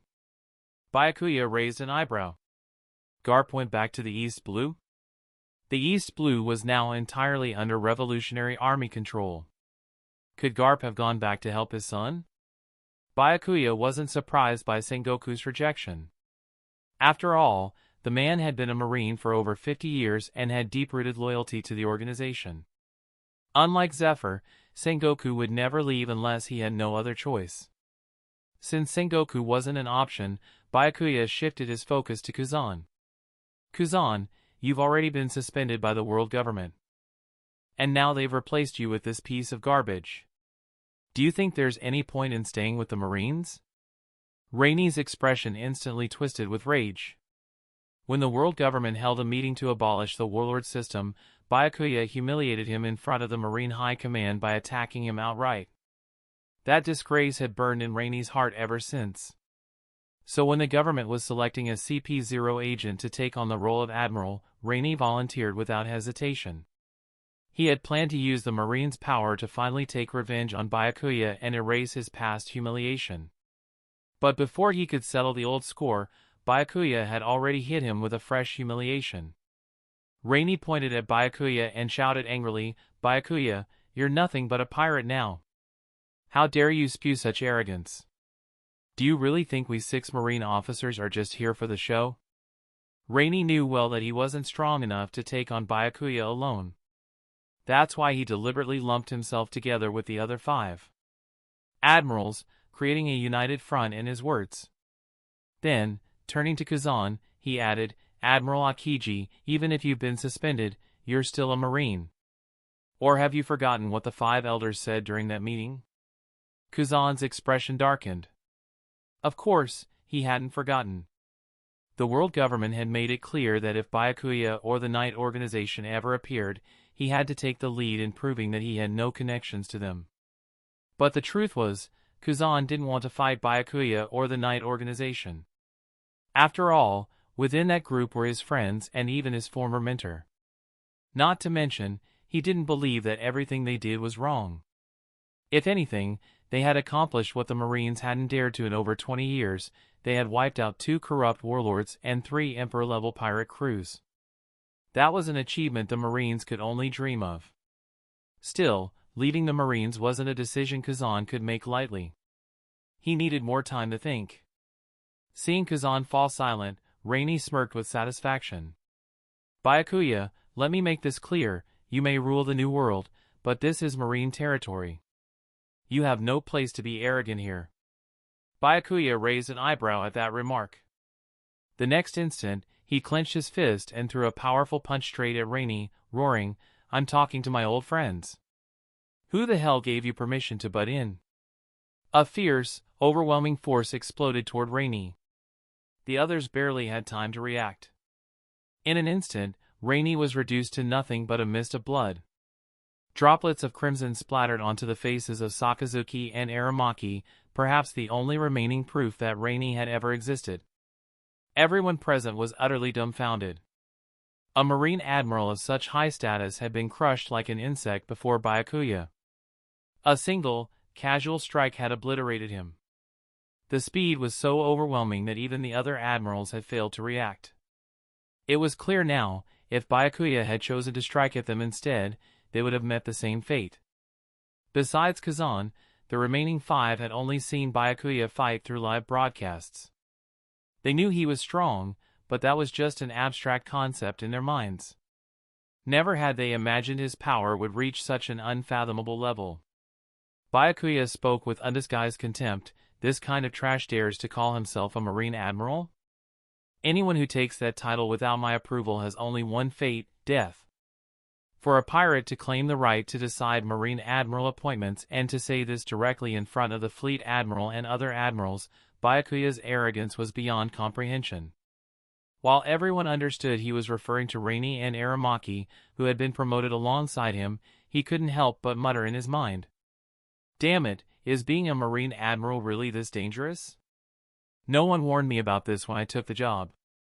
Maybe I should start looking for a way out before I end up dead at this guy's hands. Kizaru, on the other hand, was mentally cursing up a storm. When I get back, if they don't increase my salary tenfold, I'm quitting. Chapter 238, Become Knight Organization? Meanwhile, Sakazuki's face was shifting between shades of pale and dark. He wanted to say something threatening but didn't dare to. After all, a Marine Admiral had just been annihilated before his eyes, and as the Fleet Admiral, saying nothing would make him look weak. Yet, he instinctively touched the blood splattered on his face as if he could still hear Rainey's final, defiant cry within it. This only solidified his resolve to be pragmatic. He wanted to defend himself, to say, it's not that we're weak, it's just that the enemy is in a whole different league. The power gap was simply insurmountable. At this moment, Sengoku finally stepped forward and spoke, Byakuya, let's end things here. I will never leave the Marines, but let Kazan go with you. Kazan hesitated. Sengoku-san? Sengoku continued, after what happened today, do you really think you can continue staying in the Marines peacefully? Kazan faltered. Sengoku said, Byakuya's ideals aren't so different from yours. Following him aligns more with your own sense of justice. Today's Marines are not the same as they once were. Sengoku could feel it. After this incident, the world government's trust in the Marines would plummet even further. Their treatment of the Marines would only worsen with time. Staying within the organization might not be the wisest choice anymore. Moreover, Sengoku truly believed that Byakuya, as he claimed, could bring real justice to the people of the sea. With all these factors in mind, he made his recommendation. Kazan turned to look at Byakuya, a complex emotion flickering in his heart. The young man who once had only a fraction of his strength had now grown into someone even he had to look up to, someone worth following. This world was truly full of surprises. If Byakuya knew what Kazan was thinking, he might have regretted not punching him 2 years ago to knock some sense into him earlier. Meanwhile, the 8 supernova pirates were hiding and watching not far away. Roar of the sea, Apu couldn't help but whisper, "What should we do now? Do we still follow through with our plan to attack Byakuya?" "Captain," Kid snapped in frustration, "attack my ass. Didn't you just see that even a Marine Admiral couldn't survive a single hit from Byakuya? What the hell makes you think we stand a chance?" "Gang," Capone Beach bit down on his cigar and grumbled, "since there's no chance, we should just retreat. Hell, we might as well give up on becoming Pirate King. As long as Byakuya is in the New World, no one else will ever claim that title." Mad Monk Urich had a gleam of excitement in his eyes. To him, among this group, he was the one with the highest chance of defeating Byakuya. His devil fruit allowed him to convert received attacks into physical strength. If he could keep developing his ability to the point where he could withstand one of Byakuya's punches, he would gain an enormous power boost. Under such circumstances, he might truly stand a chance at victory. He envisioned himself leading his crew, seizing control of the New World like the Knight Organization, and becoming the Pirate King. Magician Hawkins, silently fiddling with his tarot cards, drew one and paled instantly. "The cards say that if we attack, our chance of death is 100%, essentially certain death." Gluttonous woman Jewelry Bonnie shrugged. "Well, in that case, let's all just go home. I'm starving anyway. Time to find a place to eat." But Hawkins, his lips drained of color, continued, "The cards also say that if we don't attack, our chance of death is 99.9999%, again, certain death." Red flag, X-Drake frowned. "Is there something wrong with your cards? If attacking means death and not attacking also means death, then we're all screwed either way."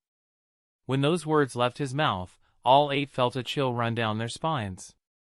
Terror spread across their faces as they noticed Byakuya, who had been focused elsewhere just moments ago, suddenly turn his gaze toward them with a smirk. "You're absolutely right," he said casually. "Right now, you really are out of options. You 8 sure have some guts. With so many high-ranking Marines here, you still dare to show up? Do you not even know what death means?" Byakuya looked at Kid and the others, slightly surprised. Although his interference had prevented them from forming the worst generation, taking them out should still grant him a considerable amount of world source power. After all, in the original timeline, Kid even formed an alliance with Luffy to fight Kaido. As Byakuya spoke, Sakazuki and the others narrowed their eyes, shifting their gaze toward Kid and his group. They hadn't expected that 8 little rats were hiding there. When Sengoku saw Drake, his brows furrowed slightly, as if he wanted to say something. Kid and the others turned pale. The situation was exactly as Hawkins' tarot cards had predicted. Their chance of survival was nearly 0. It was simply impossible to face Byakuya head-on. Neither he nor the Marines were opponents they could handle at this stage. Their only chance to survive was to submit to Byakuya. The image of Byakuya effortlessly killing a Marine Admiral with a single punch was still fresh in their minds. If they became his subordinates, they wouldn't have to worry about the Marines hunting them down anymore. Without hesitation, determination flashed in Kid's eyes as he lowered his head and shouted, "We heard that Lord Byakuya has arrived at the Sabete Archipelago, so we came here specifically to request to join the Knight Organization. We humbly ask for Lord Byakuya's approval." Kid's words caught the other 7 off guard, but they quickly realized that this was indeed their best option. One after another, they echoed his plea, requesting to join the Knight Organization. 8 supernovas wanting to join the Knight Organization? That sounded unbelievably fake. Byakuya didn't believe it for a second. Sakazuki, who despised pirates to his core, wished he could wipe them all out. Of course, Byakuya was far too strong, so he had no choice but to hold back. However, if these 8 supernovas were allowed to join the Knight Organization, they would have enough time to grow stronger, making that already monstrous faction even harder to deal with. No, he had to eliminate them before they joined. Before Byakuya could respond, Sakazuki glanced at Kizaru, signaling him to take action and eliminate the 8 pirates. With Kizaru's speed, it would only take an instant. However, when Kizaru noticed Sakazuki's signal, he almost rolled his eyes on the spot. Attack them in front of Byakuya? Do you think I have a death wish? Rainey's blood was still warm. Kizaru simply turned his head away, pretending not to see Sakazuki's signal. Even if it meant getting his salary docked, it was still better than dying. Seeing that Kizaru refused to act, Sakazuki turned to Green Bull, signaling him instead. But Green Bull was even more direct, lowering his voice and saying, "If you force me to attack in front of Byakuya, I'm submitting my resignation today." With his last 2 top fighters outright refusing to obey, Sakazuki felt like he had just taken a devastating blow, aging several decades in an instant. What kind of nightmare job was this? He didn't even want to be Fleet Admiral anymore. But if he were to attack himself, he didn't have the guts either. He had just taken the position, he didn't want to die in battle right away. Byakuya ignored Sakazuki's little tricks and instead stepped forward, slowly approaching the 8 supernovas. Under his gaze, Kid and the others quickly averted their eyes, not daring to meet his stare. When Byakuya stopped in front of Apu, he took in the man's entire appearance, dressed in traditional Chinese-style robes with a large, sound, character embroidered on his chest. However, instead of feeling a sense of affinity, Byakuya found the outfit extremely out of place. Frowning, Byakuya said, "No, you're too ugly. You don't fit the Knight organization." The moment these words left his mouth, not only were the 8 supernovas stunned, but even Sengoku and the others were left speechless. Since when did recruiting subordinates depend on looks rather than strength? Apu seemed to want to argue, perhaps to explain that his devil fruit ability was unique. However, before he could even utter a word, Byakuya used his telekinesis to snap his neck instantly. The remaining 7 watched in horror as Apu's lifeless body collapsed to the ground, their eyes filled with fear as they turned to look at Byakuya. They hadn't expected that after rejecting Apu, Byakuya would immediately kill him, without making a sound. Capone Beej and Urich nearly moved to attack, realizing that with their appearances, there was no way they'd make it into the Knight organization either.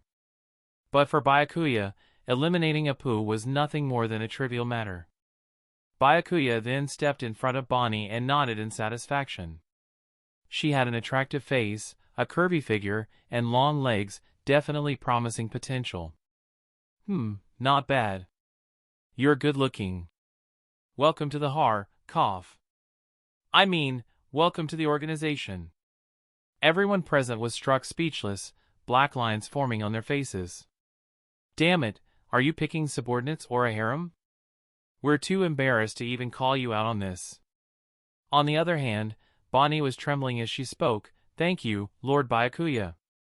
She had no idea what fate awaited her in the Knight organization, but it was certainly better than dying here. Chapter 239, Empty Throne. Next, Byakuya swiftly executed Urich, claiming that his appearance didn't match his aesthetic, and killed Killer because he refused to remove his mask, surely hiding an unsightly face. With only 4 of them left, the remaining supernovas finally understood. Byakuya wasn't really selecting new recruits, he was just finding an excuse to kill them in a different way. If they continued to sit still and wait, death was inevitable. Exchanging glances, the 4 of them launched a simultaneous attack on Byakuya. Capone Beej's body suddenly opened multiple doors, revealing hundreds of armed mafia soldiers who unleashed a wild barrage of gunfire at Byakuya. Hawkins conjured a small straw effigy in one hand and gripped a dagger in the other, stabbing himself directly in the chest. Blood spilled from the wound, and at the same time, a gash appeared on the straw figure's chest. His devil fruit ability allowed him to transfer damage he received to his enemies through the straw effigies. Kid, watching his closest friend Killer die before his eyes, was consumed by rage. Metal objects from all directions whistled through the air, gathering around his arm and forming a massive mechanical limb. Swinging the metal arm furiously, Kid roared, "Give me Killer's life back." Bonnie watched as the 3 launched their attacks but forcefully suppressed her own urge to join in. While she resented the idea of being held captive by Byakuya, she also didn't believe they had any chance of harming him. Since she had already secured her survival, there was no point in making a reckless move. Besides Bonnie, Red Flag Drake also refrained from attacking. He had received a discreet signal from Sengoku, telling him not to make a move. Drake was originally a Marine Rear Admiral who had defected and become a pirate under Sengoku's orders.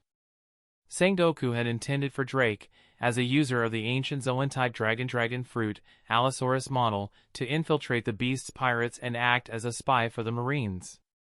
However, before Drake could establish himself within Kaido's ranks, Kaido was personally torn apart by Byakuya. With the beast's pirates utterly annihilated, Drake's deep cover mission was rendered meaningless. Sengoku had planned to reinstate Drake as a Marine Rear Admiral, but that was delayed due to his own dismissal from duty. Now, by sheer coincidence, they had crossed paths at such a critical moment. Knowing Byakuya well, Sengoku understood one thing: if Drake didn't act, there was still room for negotiation. But the moment he dared to attack Byakuya, his death would be inevitable. Even with his plea, it wouldn't have made a difference. That was why he had waved at Drake earlier, signaling him not to act. Clearly, Drake had followed Sengoku's advice. However, the sudden assault launched by Kid and the other two had absolutely no effect on Byakuya. Capone Beach's men had fired so many rounds that they were exhausted. Hawkins was one stab away from killing himself. Kid's arm was on the verge of snapping from all the swinging. Yet, Byakuya remained completely unmoved, standing in place as if a transparent barrier surrounded him, effortlessly blocking all attacks. This realization filled the three with utter despair. Once, they set sail in pursuit of their dreams, choosing the life of piracy with the ambition of one day stepping over the corpses of the four emperors to claim the title of Pirate King. But all their dreams had crumbled to dust with Byakuya's sudden rise. With a mere exertion of his telekinesis, the ground beneath Kid and the others cracked open, and the three were forcefully crushed into the fissure, unable to put up even the slightest resistance. As the crevice sealed shut and their agonized screams faded, only 3 fresh pools of blood remained on the ground alongside their lifeless corpses. Drake and Bonnie, who had been watching the entire scene unfold, stood there in complete shock, their gazes toward Byakuya now filled with even greater fear. They weren't the only ones. Sakazuki and the others also found themselves swallowing nervously. Though they had killed countless pirates before, none of them had ever done so with such casual cruelty as Byakuya, who laughed and chatted as he mercilessly slaughtered. Kuzan silently noted that Byakuya's bloodlust had grown stronger than ever. He could only hope that such brutality wouldn't one day be directed at the Marines. At that moment, Kuzan solidified his resolve to join the Knight organization. Not for any other reason, but simply because if the day ever came when Byakuya turned his wrath on the Marines, Kuzan hoped to be by his side, to persuade him not to use such ruthless methods against them. Having witnessed Byakuya's sheer brutality, Sengoku was now deeply worried that Byakuya might turn his killing intent toward Drake next. If that happened, Sengoku would never be able to face Drake's father again. Byakuya, Drake is one of us. I mean, he's a Marine.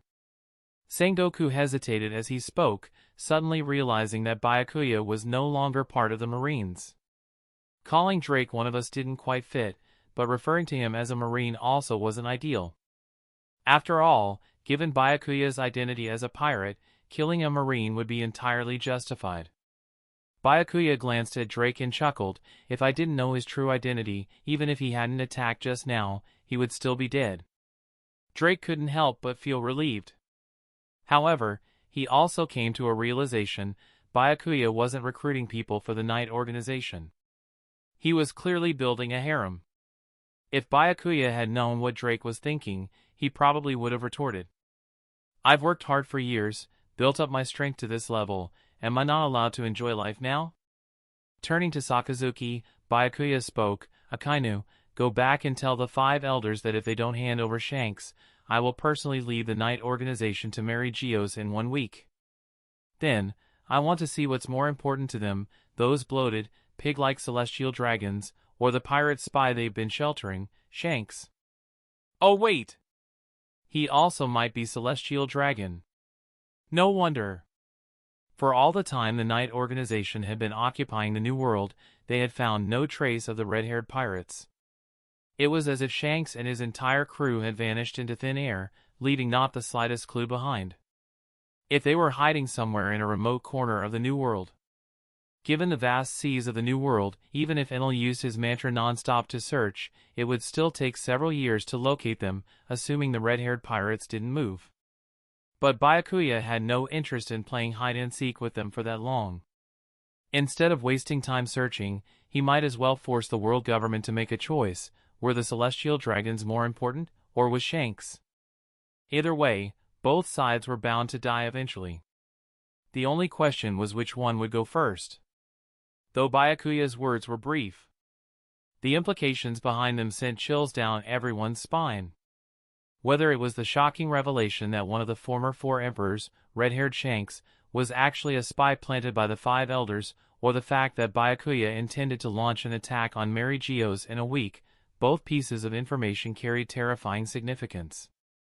After finishing his statement, Byakuya gestured for Kazan to follow him and left. Of course, he hasn't simply returned to the New World yet. Instead, he swept through every auction house on the Sabati archipelago, looting them clean. It wasn't until he found 5 devil fruits that had yet to be auctioned that he was finally satisfied and set off for the New World. 5 devil fruits could be exchanged for 5,000 world source points. Combined with the 35,000 points he had gained from eliminating the 6 supernova pirates earlier, this trip had earned him a total of 40,000 world source points. On top of that, he had also recruited a Marine Admiral and a promising supernova. A complete win with 0 losses. Meanwhile, over at Pangaea Castle, the 5 elders were growing increasingly alarmed upon receiving the reports Byakuya had punched Rainy to death with a single blow, and now he was demanding they hand over Shanks or face an attack on Mary Geos. They immediately realized that the situation had become dangerously serious. If Byakuya truly led the Knight organization to Mary Geos, then the Holy Land would be utterly annihilated. If that happened, even if the 5 elders died 100 times over, they would never be able to atone for their failure. Exchanging glances, the 5 of them seemed to come to a silent agreement before stepping forward in unison, making their way to the deepest chamber within Pangaea Castle in Mary Geos. At its very center, the grand hall stood a towering staircase with 99 steps leading up to a vacant throne at the top. The next moment, the 5 elders, the very people who wielded the highest authority in the world, knelt before that empty throne and spoke in unison. Lord Emu, an unforeseen crisis has arisen, one that we can no longer resolve. The empty throne was officially described as a symbol of equality and justice. Yet, in the blink of an eye, the figure addressed as Lord Emu took their seat upon it, signifying absolute dictatorship and totalitarian rule. It was a declaration: this person, Emu, was the true ruler of the entire world. Chapter 240, Lamenting. During this week, Byakuya did not remain idle. Instead, he commanded the Knight organization to go all out in hunting down the remaining pirates in the New World, focusing especially on devil fruit users. At the same time, they collected newly spawned devil fruits from the seas, converting them into world source points. With trade between Byakuya and the Revolutionary Army becoming increasingly frequent, the speed at which he acquired world source points grew exponentially. Even though each upgrade required an enormous amount of world source points, Byakuya wasn't concerned. After all, the world government was still a massive, untouched source of points waiting to be harvested. There were also countless devil fruits across the seas yet to be found. And if necessary, he could even target Luffy and his crew. As time ticked away, the atmosphere within the world government grew more and more tense. Only 3 days remained until the 1-week deadline Byakuya had set. The 5 elders sat silently on their sofas in Mary Geos, inside a spacious chamber. According to Lord Emu's orders, they were to allow the Knight organization to attack, as Emu would personally deal with Byakuya. Naturally, they dared not oppose Emu's command. Moreover, they were well aware of Emu's godlike strength. However, Byakuya's terrifying power was just as daunting. After ruling the world government for so many years, the 5 elders had come to a chilling realization: whenever Byakuya was involved, nothing ever went according to their plans. After a long silence, the bald five elder hesitated before suggesting, "Why don't we leak Shanks' whereabouts to Byakuya? After all, our relationship with Shanks is nothing more than a cooperation. Even if he dies, it won't affect us much. But if Byakuya and the Knight organization really invade Mary Geos, the entire Red Line might be reduced to ruins." As a former pirate King Roger's ship apprentice, Shanks had never reached the final island, Laugh Tale. However, he inherited Roger's longing for freedom and his deep understanding of the great pirate era. He believed that only Luffy could fulfill the dream Roger had hoped to see realized when he set that era into motion, the dream that could only be understood after reaching Laugh Tale. That was why Shanks bet his right arm on Luffy, passing down the captain's straw hat to him. At the same time, as one of the four emperors, Shanks maintained a cooperative relationship with the world government to uphold a relative balance and prevent widespread war. This was a situation that the world government also desired. Only when nations lived under the constant threat of pirates would they willingly join the world government, pay the heavenly tribute, and seek the Marines' protection. If all pirates were eliminated and the world became truly safe, these nations would no longer feel the need to pay the tribute. If the government tried to enforce it by force, it would only fuel resentment toward the celestial dragons. Coupled with the celestial dragons' reckless and oppressive nature, a direct conflict between the people and the world government would become inevitable. Maintaining the status quo allowed the government to keep the population in fear, ensuring their obedience. This was the unspoken agreement between Shanks and the world government. In turn, Shanks provided Luffy with a relatively stable environment in which to grow stronger, hoping that one day, Luffy could achieve what Captain Roger could not. But just when everything was progressing as Shanks had envisioned, an unexpected factor emerged: Byakuya and the Knight organization. Not only had Byakuya shattered the fragile peace Shanks had worked so hard to maintain, but he had also nearly killed Luffy, the very person Shanks had placed all his hopes in. Byakuya was clearly not the one Shanks had been waiting for, so he had chosen to join forces with the world government to eliminate this unpredictable threat. However, Byakuya's strength had far exceeded everyone's expectations. Knowing he couldn't face Byakuya head-on, Shanks had gone into hiding, erasing all traces of his whereabouts. Of course, the world government still had ways to contact him and confirm his location. Hearing the bald five elder's suggestion, the bearded five elder furiously rebuked, "You're defying Lord Imu's will." The bald five elder retorted, "I just don't want Mary Geos to suffer any damage." As the two continued to argue, the long-bearded five elder interjected, "Lord Imu's will is absolute, but given how things have developed, we need to prepare for both possibilities. We should summon Shanks to Mary Geos and have Kong arrange for the Marines to deploy heavy defenses against the Knight organization." The blonde five elder nodded, adding, "Exactly. I refuse to believe that with Lord Imu personally taking action, along with the full might of the world government, we still wouldn't be able to stop Byakuya. If that were the case, we might as well surrender right now." Another five elder then asked, "And what about the Revolutionary Army? Recently, they've gained several new powerful officers who have been causing significant disruption across the other three seas. If we continue ignoring them, they might take full control of all four seas." "There's no rush," the long-bearded five elder replied. "We don't have time to deal with the Revolutionary Army right now. Let them grow for the time being. Caring for them won't take much effort once we eradicate Byakuya and the Knight organization." The others agreed. "That's right. As long as we eliminate Byakuya, the Revolutionary Army will have no future." With that, the five elders finalized their plan, mobilizing all available forces for an all-out battle against the Knight organization.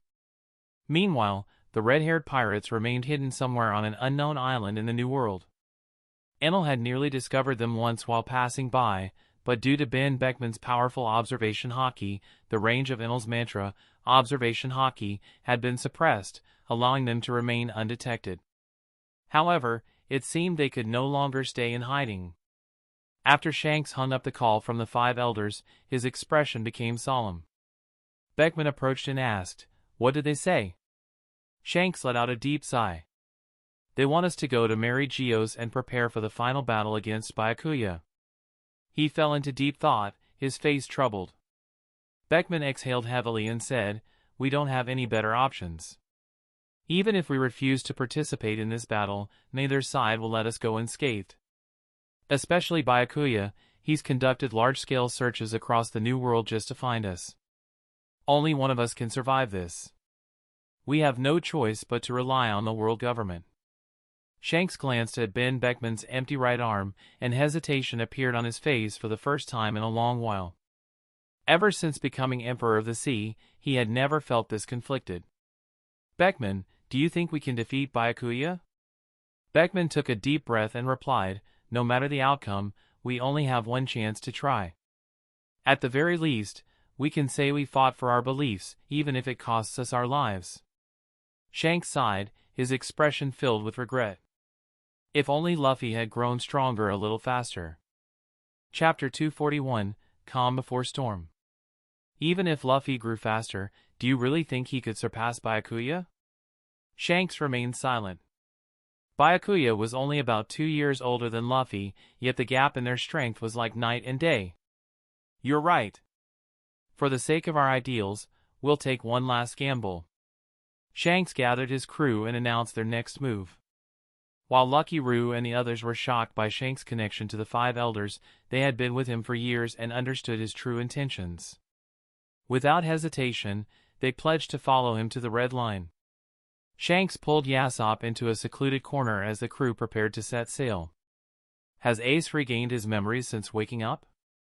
Yasopp shook his head. "Not yet. He only remembers that he's Ace and has 2 younger brothers." A flicker of sadness flashed in Shanks' eyes, but there was also a hint of relief. He sighed and murmured, "Maybe that's for the best." If Ace knew that Byakuya had killed Whitebeard, he would seek revenge, which would be no different from throwing his life away. With his memory loss, that disaster could at least be avoided. It had all been a coincidence. Back then, Ben Beckman had predicted that the world government would exploit Ace's connection to Whitebeard, using it to make Whitebeard attack the Knight Organization. Acting cautiously, Shanks had led his crew to Gal Island after receiving intelligence that the Knight Organization was there. However, they arrived just a moment too late, only to witness Ace falling into the sea from a distance. They ordered a fishman crew member to dive in and rescue him without hesitation. By the time they pulled Ace from the water, he was already in a deep coma. Even after extensive treatment from the ship's doctor, he never regained consciousness. Shanks decided to keep Ace's survival a secret, just as the world government had hoped Whitebeard would take care of Byakuya. In the end, however, the Whitebeard pirates were annihilated at Byakuya's hands. Shanks hesitated for a long time before finally making a decision. "Yasopp, you're not coming with us to the Red Line this time." Yasopp was stunned, unsure why Shanks had made such a decision. "You should take your son and Ace back to the East Blue. It's time to make up for all the years you've been away from your son." "Captain, Shanks patted Yasopp's shoulder and said, "Back then, I chose to save Luffy instead of Usopp. I owe you for that. Consider this my way of making it up to you." Tears welled up in Yasopp's eyes. Having witnessed Byakuya single-handedly annihilate 3 Emperor-level pirate crews, he understood what it meant to set foot on the Red Line this time. He had originally planned to ask Shanks to let Usopp take Ace and escape, but he never expected Shanks to send all 3 of them away. With a hearty laugh, Shanks said, "Enough with the sentimentality. Once we leave, we'll draw the Knight Organization's attention. When the battle is about to begin, take Ace and Usopp through Fishman Island and leave the New World. Knight of the Sea Jinbe is Ace's friend, he'll help you." Yasopp nodded firmly. "Understood." While the red-haired pirates packed up and prepared for departure, the world government also made preparations. Under direct orders, the entire Marine force began a large-scale reorganization, abandoning regional branch bases and recalling all elite soldiers for deployment. On leave in the East Blue, even Garp received an urgent order demanding his immediate return to Marine headquarters. If he failed to comply, his Marine hero title would be revoked. Kong, who oversaw all military forces, knew that such a move would provoke dissatisfaction from both Garp and the Marines. However, he simply did not care. If they could eliminate Byakuya and the Knight organization, then Garp's objections were irrelevant. If they failed, his dissatisfaction would be meaningless anyway. Meanwhile, agents from the CP organizations who had been deployed worldwide were also rushing back to Mary Geos. The entire ocean could feel the tension of the impending war.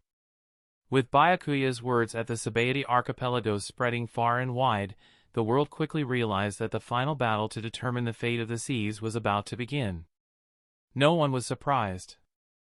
Byakuya's strength was undeniable, and it was only a matter of time before he clashed with the world government. They simply hadn't expected it to happen so soon. The countdown had begun, and with every passing second, the tension in the world grew.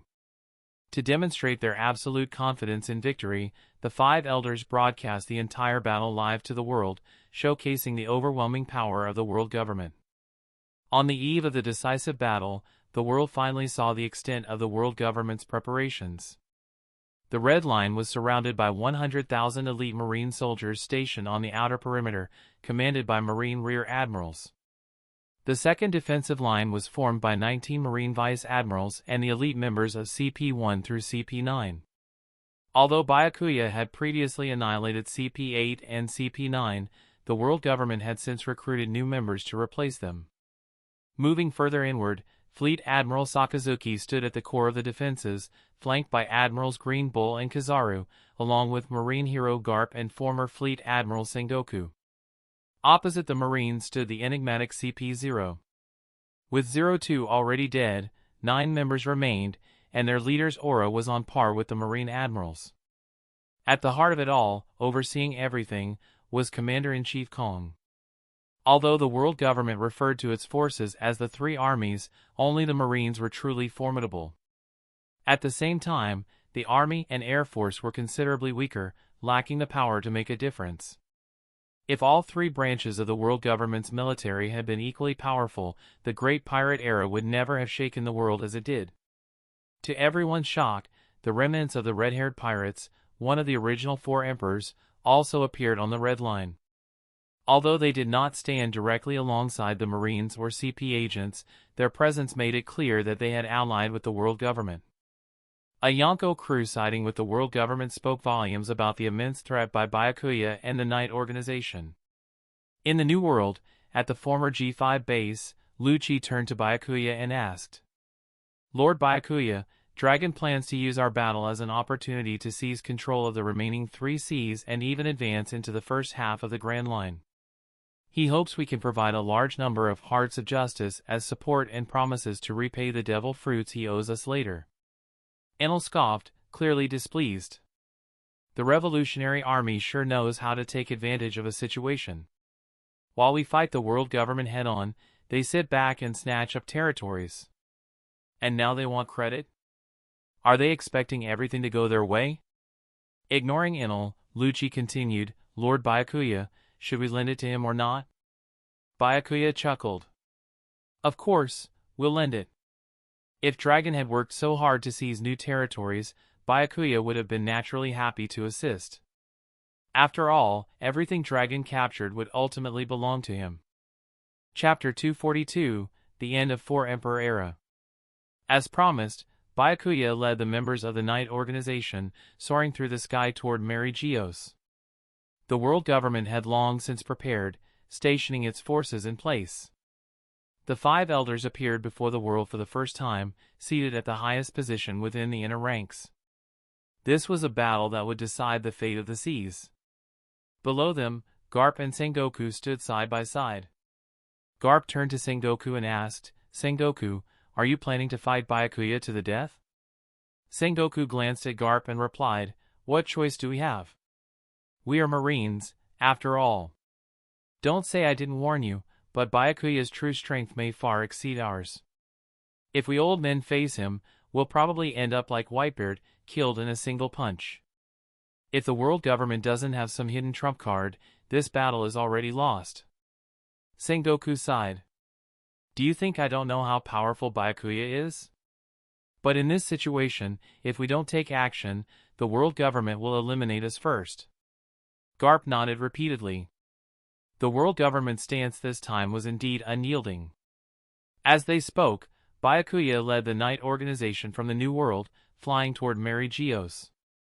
Byakuya had always favored an elite fighting force, leaving behind the weak and expendable. Yet even with this select group, the Night Organization's lineup was formidable. With the addition of Kazan, they now had 5 Admiral-level fighters: Zephyr, Isho, Kazan, Tatsumaki, and Sonic. Lucci, Enel, Law, and others were near the Admiral level. When Byakuya and his followers appeared clad in black robes, they immediately drew the attention of everyone present. The contrast between the two sides was striking. Numerically, the world government had an overwhelming advantage. Every member of the Night Organization was up against tens of thousands of Marines. Byakuya looked down at the 5 elders and chuckled. Did you need to bring so many Marines just to send them to their deaths? Commander-in-Chief Kong rose to his feet and barked, Byakuya. Just because you defeated 3 Emperor-level pirate crews, don't think you can look down on the world government. Byakuya feigned surprise. Me? Look down on you? I could have come alone and handled this, but I brought all these people instead. Isn't that proof of how seriously I take you? Since revealing his identity as the leader of the Night Organization, Byakuya had only grown more brazen. But he had every reason to be. No one could do anything about it. Kong snorted coldly. Seeing that the 5 elders had no intention of engaging in conversation, he immediately ordered, attack. Hold it! Byakuya interrupted, turning his gaze toward Sengoku and Garp. Former Fleet Admiral Sengoku, Vice Admiral Garp, there's no need for you to be involved in this battle. I was once a Marine myself, and I have no desire to slaughter Marines unnecessarily. If you take those unwilling to fight and leave before the battle begins, I will guarantee their safety. Zephyr and Kazan also stepped forward to persuade them. Byakuya's words darkened Kong's expression as he shouted, Sengoku. Garp! You have served as a Marine for decades. Don't forget your duty and mission. Byakuya didn't care how they would choose. He had already given them a chance. If they didn't take it, he wouldn't show mercy. After all, this was also a source of world energy for him. From Garp and Sengoku's expressions, it was clear Byakuya's words moved them. Many Marines who had no desire to fight against Byakuya, Zephyr, and Kazan also hesitated, as if they were waiting for Sengoku and Garp to move before following suit. Fleet Admiral Sakazuki hadn't expected Byakuya to say something like this. He immediately gave the order to prevent Sengoku and Garp from making an irrational decision. All Marines, attack! Attack! Byakuya commanded coldly in response. The battle erupted as fighters from both sides clashed. Kizaru and Green Bull had no choice but to engage. Isho stepped forward to hold off Kizaru while Kazan confronted Green Bull. Zephyr approached Sengoku and Garp, not to fight, but to convince them to stand down. At our age, our bodies aren't built for this kind of struggle, Zephyr remarked. Tatsumaki and Sonic led their forces against the 19 elite Marine Vice Admirals, including formidable candidates like Momosaji and Chiton. Both sides fought fiercely, evenly matched in strength. Meanwhile, standing before Byakuya were Sakazuki, Kong, Reichi, Shanks, and Ben Beckman. Byakuya turned to Shanks and sneered, so, the little rat finally decided to show himself? Shanks remained calm despite Byakuya's taunting. Do you know what I regret the most these past few days? What? Byakuya asked. That I didn't go all out to kill you when we met in Fusha village. If I had crushed you before you could grow, the world wouldn't be in such chaos now. There was deep regret in Shank's voice. Byakuya chuckled. You don't seriously think I couldn't have beaten you back then, do you? I simply chose not to reveal my true power, so I wouldn't disrupt my plans. Shanks shook his head. There's no point in talking now. Let this battle decide our fates.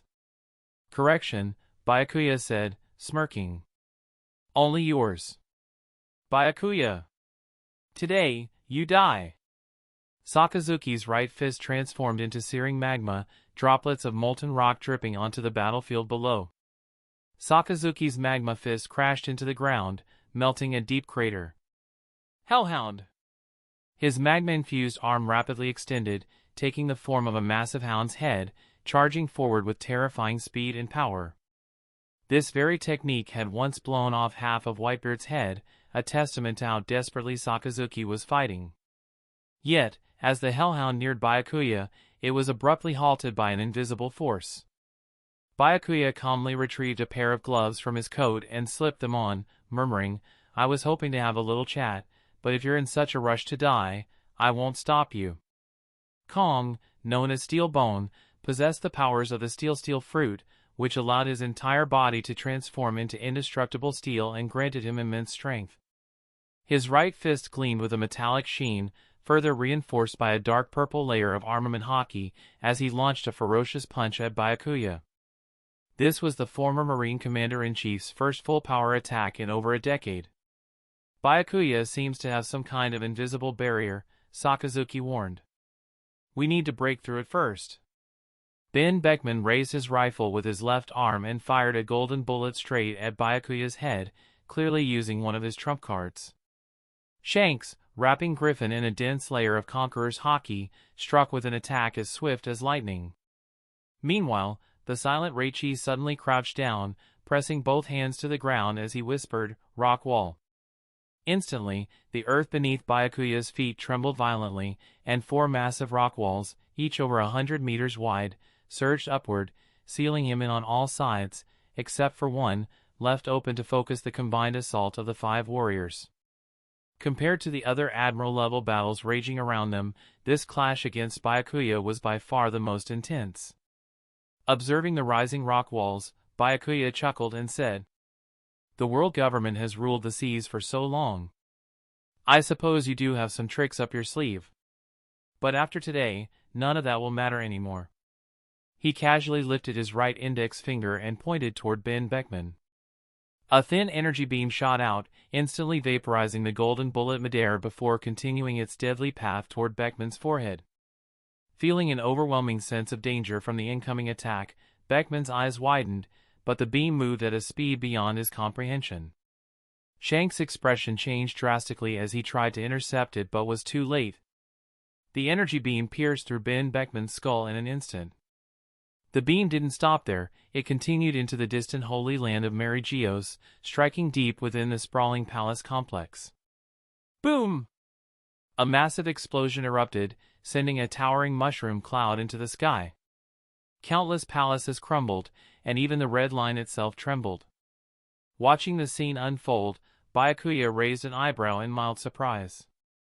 "Huh, I must say, Boros' collapsing star-roaring cannon is quite impressive.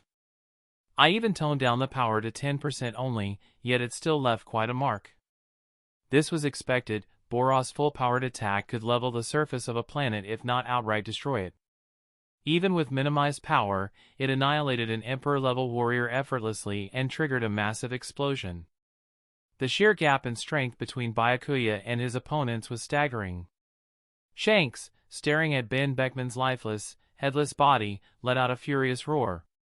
His presence became even more menacing as killing intent radiated from him. "Byakuya, I'll kill you." Griffin, now infused with such an intense layer of Conqueror's haki that the blade itself was no longer visible, slashed down with all his might. However, to everyone's shock, Byakuya did not use his invisible psychic barrier to block the attack as he had before. Instead, he chose to take Shanks' full-force strike head-on. As Griffin struck Byakuya's shoulder, the other 3 warriors' eyes lit up with hope, and even the 5 elders watching from above tensed with anticipation. This was the furious, full-powered strike of an emperor like Shanks, an attack even they would struggle to withstand. Yet Byakuya had arrogantly chosen to take it directly. If this attack could injure him, it would shatter the myth of his invincibility and boost their morale. But when Griffin connected with Byakuya's body, Shanks' expression twisted in horror. His strongest attack had only managed to slice a shallow tear into Byakuya's black cloak. It hadn't even left a white mark on his skin, alone inflicted any real damage. Feeling an overwhelming sense of crisis, Shanks instinctively tried to retreat. But in the next instant, Byakuya's hand shot out and seized him by the throat, lifting him effortlessly into the air. Under Byakuya's monstrous grip, Shanks could barely move, his body utterly powerless. Byakuya's cold voice rang out, "As of today, the era of the 4 emperors ends by my hand." With those words, he tightened his grip, and Shanks' neck snapped with a sickening crack. His lifeless body fell limply to the ground. The 4 Emperor era end with the death of Redhead, Shanks. Chapter 243, Emu enter the battle. No one could have predicted that 2 Emperor-level warriors would fall at Byakuya's hands in just a few minutes. Compared to his battle, the other fight seemed like nothing more than child's play. This was especially true for Zephyr, Garp, and Sengoku, who stood out amidst the chaos, watching everything unfold like spectators. Garp, seeing Shanks, the man he loathed, die at Byakuya's hands, felt an odd sense of satisfaction and nearly applauded. Without that bastard Shanks, Luffy wouldn't have been obsessed with becoming the Pirate King. At long last, this troublemaker was gone. Garp asked in confusion, "Zephyr, how the hell is Byakuya this terrifyingly strong?" Hearing the question, Zephyr immediately puffed out his chest with pride. Sengoku rolled his eyes at Zephyr and sneered, "You old fool, don't tell me you're shameless enough to claim Byakuya as your student?" Without the slightest hesitation, Zephyr responded, "Isn't he?" Garp scoffed and exposed him without mercy, "Give it a rest. With Byakuya's strength, he could flick you to death with a finger. And yet, you still have the guts to call yourself his teacher?" After exchanging a few jokes, the 3 grew serious. Zephyr turned to his longtime comrades and advised, "With Byakuya's power, his victory is inevitable. If you keep fighting, all you'll do is increase unnecessary marine casualties." Both Sengoku and Garp understood this, but taking that step meant betraying the world government and abandoning the beliefs they had upheld since childhood. After a moment of silence, Sengoku spoke in a deep voice, "Zephyr, perhaps you're right about this." Garp's eyes widened in surprise. "Sengoku?" But Sengoku's expression grew even more resolute. "I've made my decision." Responding to his call, many Marines, especially those reluctant to fight against the Knight Organization, immediately followed his lead. High above, the 5 elders were furious at this sight and angrily rebuked Sengoku. "As a former Marine Fleet Admiral, are you choosing to betray the world government and disgrace the Marines?" Before Sengoku could respond, Byakuya chuckled and said, "The real disgrace is continuing to be the world government's lapdogs. Knight Organization, heed my command, spare those who retreat." Sakazuki, enraged by the hesitation among the Marines, roared, "Don't forget your duty as Marines. I am the true Fleet Admiral. All Marines, listen up.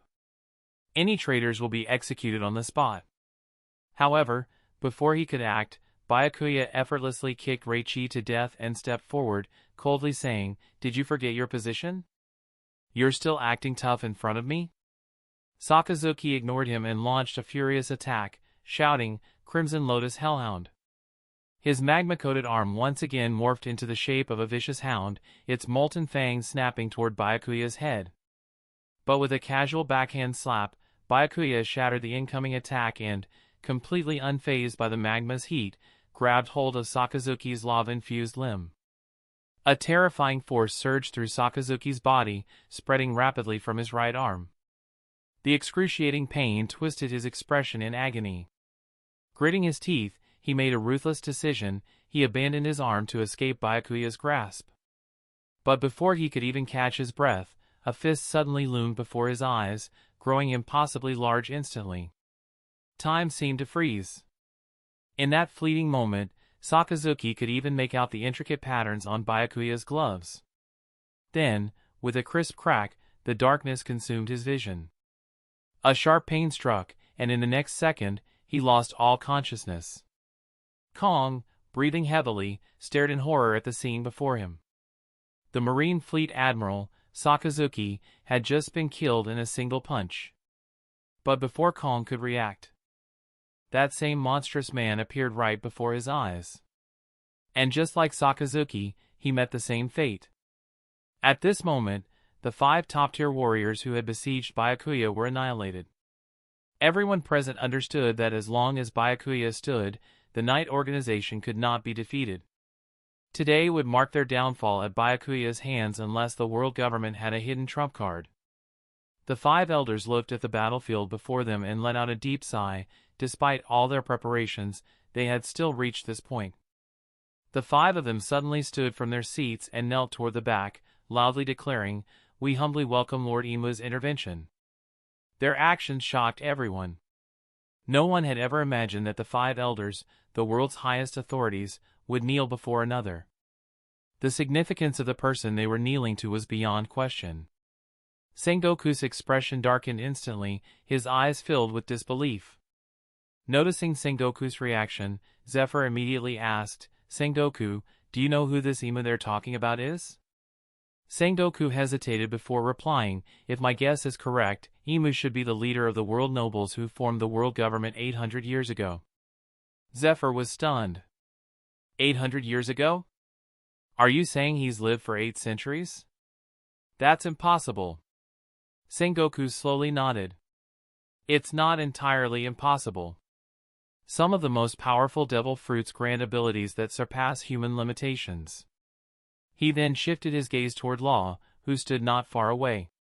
For example, the Op no Mi can, at the cost of the user's life, perform the Immortality Youth operation, granting the recipient eternal life. Zephyr immediately grasped the implications. Imu's strength must be unimaginable if that's the case. 800 years would be enough time for someone to cultivate power beyond comprehension. Especially since Imu wasn't just an immortal warrior, he was the true ruler of the world, controlling all of the sea's resources. Combining these two factors suddenly made Zephyr worry. Was Byakuya a match for Imu?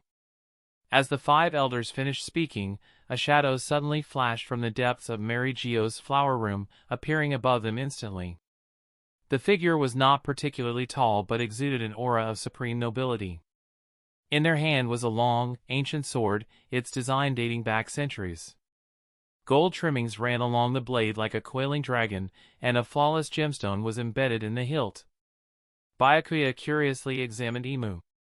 If he wasn't mistaken, this was the true final boss of the pirate world. Imu's entire body was concealed beneath a flowing silver-gray robe, and a white mask covered his face, leaving only 2 cross-shaped holes over the eyes. Those eyes, filled with boundless indifference and wisdom, seemed to have witnessed the passage of countless eras. It was understandable. After all, this was someone who had lived for 8 centuries. There was hardly anything in the world he had not seen.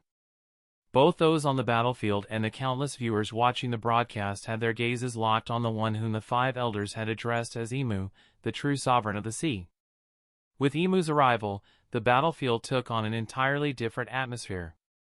While Byakuya's power had long exceeded everyone's understanding, so had Imu's existence. Byakuya was only 21, whereas Imu was over 800, at least 40 times his age. It was difficult to predict who held the greater power. Tension gripped the battlefield, especially among the Marines who had chosen to follow Sengoku's lead.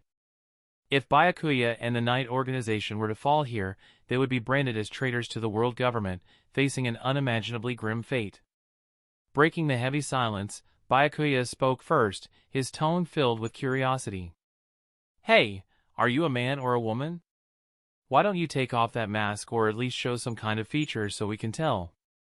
His words instantly shattered the tense atmosphere. Everyone turned to look at him in utter disbelief. Zephyr nearly cursed out loud. This brat still acted so carefree at such a crucial moment. Did he not realize the significance of the person standing before him? Chapter 244, Serious Punch. Hearing Byakuya's mocking words toward Imu, the 5 elders immediately lost their composure. The blonde-haired elder pointed at Byakuya and berated him, "You traitor to the world government. How dare you show such disrespect to Lord Imu? Today, you and the Knight organization will face divine punishment." Byakuya scoffed, "Did I ask for your opinion? I'm talking to your ancestor, stay out of it." As soon as he finished speaking, Byakuya casually pointed a finger at the blonde-haired elder. A powerful energy wave erupted, instantly surging toward him. The next moment, a crisp clash rang out. Clang! Imu's sword blocked Byakuya's energy wave. This was shocking, considering Byakuya had just used the same technique to effortlessly kill Ben Beckman, catching even Shanks off guard. Yet, Imu had intercepted it easily, demonstrating an unfathomable power level. The blonde-haired elder, his face full of fear, knelt before Imu and expressed his gratitude. "Thank you, Lord Imu, for saving my life." Imu remained calm as he looked at Byakuya and said, "Your strength is indeed impressive. To have reached this level at such a young age. You are comparable to how I was 400 years ago. The sea truly breeds powerful warriors." His words revealed two terrifying truths. First, Byakuya's strength was undeniably formidable. At 21 years old, he had already reached a level comparable to Imu at 400. Second, Byakuya was still not Imu's match because Imu was now over 800 years old. This realization sent Sengoku and the others into complete despair. They had no hope if even Byakuya wasn't strong enough to defeat Imu. Many Marine soldiers began regretting their earlier decisions, wondering why they hadn't simply remained loyal to the world government. In reality, no one could have anticipated that the world government had been hiding such an ancient monster. After today, its dominance over the seas would be solidified, and no one would dare to challenge its rule. Imu then asked, "What is your name?" "Byakuya," he replied. Imu took a closer look at Byakuya and noticed that he wasn't wearing a straw hat similar to the massive one stored within the flower room. Surprised, Imu asked, "You are not of the D clan?" Byakuya chuckled. "So, what? Do you need to be a member of the D clan or wear a straw hat to be worthy of attacking Mary Geos?" He knew exactly what Imu was curious about. Although the original One Piece story hadn't concluded before he arrived, and Imu had only briefly appeared, certain things could still be inferred. Imu seemed to target those with two distinct traits, belonging to the D clan and wearing a straw hat like Joy Boy's, which Luffy carried. This was a matter of fate. Imu suddenly had a thought and said, "Since you are not of the D clan, I have no reason to strike you down. Your strength is still far below mine, and it would be a waste to kill you so easily. Why not join the world government? You will answer only to me, and your status will equal that of the 5 elders." Byakuya smirked. "I've killed plenty of world government members, you know." Imu remained unfazed. Those worthless fools were bound to die sooner or later. Every few years, new ones rise up from the sea. Over the past 8 centuries, Imu had grown indifferent to subordinates' lives. The only thing that truly concerned him was the arrival of the fated child of liberation prophesied 800 years ago. Since Byakuya wasn't that person, he wasn't destined to be eliminated. Instead, if Imu could bring Byakuya under his control, it would prove useful when dealing with the true child of liberation in the future. Byakuya looked at Imu's confident demeanor and couldn't help but laugh. "You sure you're not mistaken about something? Do you really think you're stronger than me?" The Star Shatter Roar cannon he had just fired was a 10% version of its full power. If he unleashed it at full force, the entire planet would be destroyed, leaving no room for this ancient fossil to keep showing off. Imu remained calm and said indifferently, "Confidence is good for the young, but too much confidence becomes arrogance." Byakuya curled his finger, gesturing for Imu to come forward. "If you think I'm arrogant, why don't you test it out yourself?" "You've given up your chance to live," Imu responded in his usual detached tone, as if nothing could stir his emotions. "Save those words for yourself." Suddenly, Byakuya appeared before Imu, pulling his right arm back before throwing a powerful punch. Serious punch. Imu, full of confidence, didn't dodge and instead raised his sword to block. However, in the next second, his composure cracked, and his voice was filled with shock. "How can your strength be this overwhelming?" The ancient longsword in his hand shattered instantly under Byakuya's punch, letting out a mournful wail. The punch's unstoppable force landed directly on Imu, sending unimaginable power surging through every cell of his body. Emu let out a scream of agony before being completely obliterated into a mist of blood. The shockwave of the punch continued forward, wiping out the 5 elders, the once prosperous Mary Geos, and every single celestial dragon who resided there. Byakuya then stomped his right foot onto the ground, causing the entire red line to shake violently. With him at the center, the section of the red line where Mary Geos once stood crumbled and sank into the ocean. Meanwhile, Fishman Island, hidden 10,000 meters below the sea, began to rise from the depths. It seamlessly merged with the remaining half of the red line, forming a brand new continent before everyone's eyes. A month had passed since the legendary battle that decided the fate of the seas. In this time, with the victorious Knight organization and the Marines relentlessly hunting down any remaining opposition, no one dared to call themselves a pirate anymore. The world was divided into 4 major territories. The New World was ruled by the Knight organization, the Red Line and Fishman Island became the domain of the New World government, the first half of the Grand Line remained under Marine control, and the 4 seas belonged to the Revolutionary Army. However, everything changed when the one and only god of the seas, Byakuya, made his decree. He forcibly united the 4 factions, creating a single nation to govern the entire world, the Kingdom of Earth. Byakuya became its first king, and Kobe was personally appointed as his successor, naming him the second king. After 20 years of his tenure, a massive pitch-black void appeared in the sky, visible to everyone. Without hesitation, King Byakuya, accompanied by his many queens, stepped into the abyss, becoming a legend recorded in the annals of history. No one knew where he had gone. Perhaps beyond that black hole lay another world where Byakuya would forge a new legend. But who could say for certain? The end. That's the end of this tale. Thank you for watching and being part of this experience. Check out our other stories, and with that being said, peace.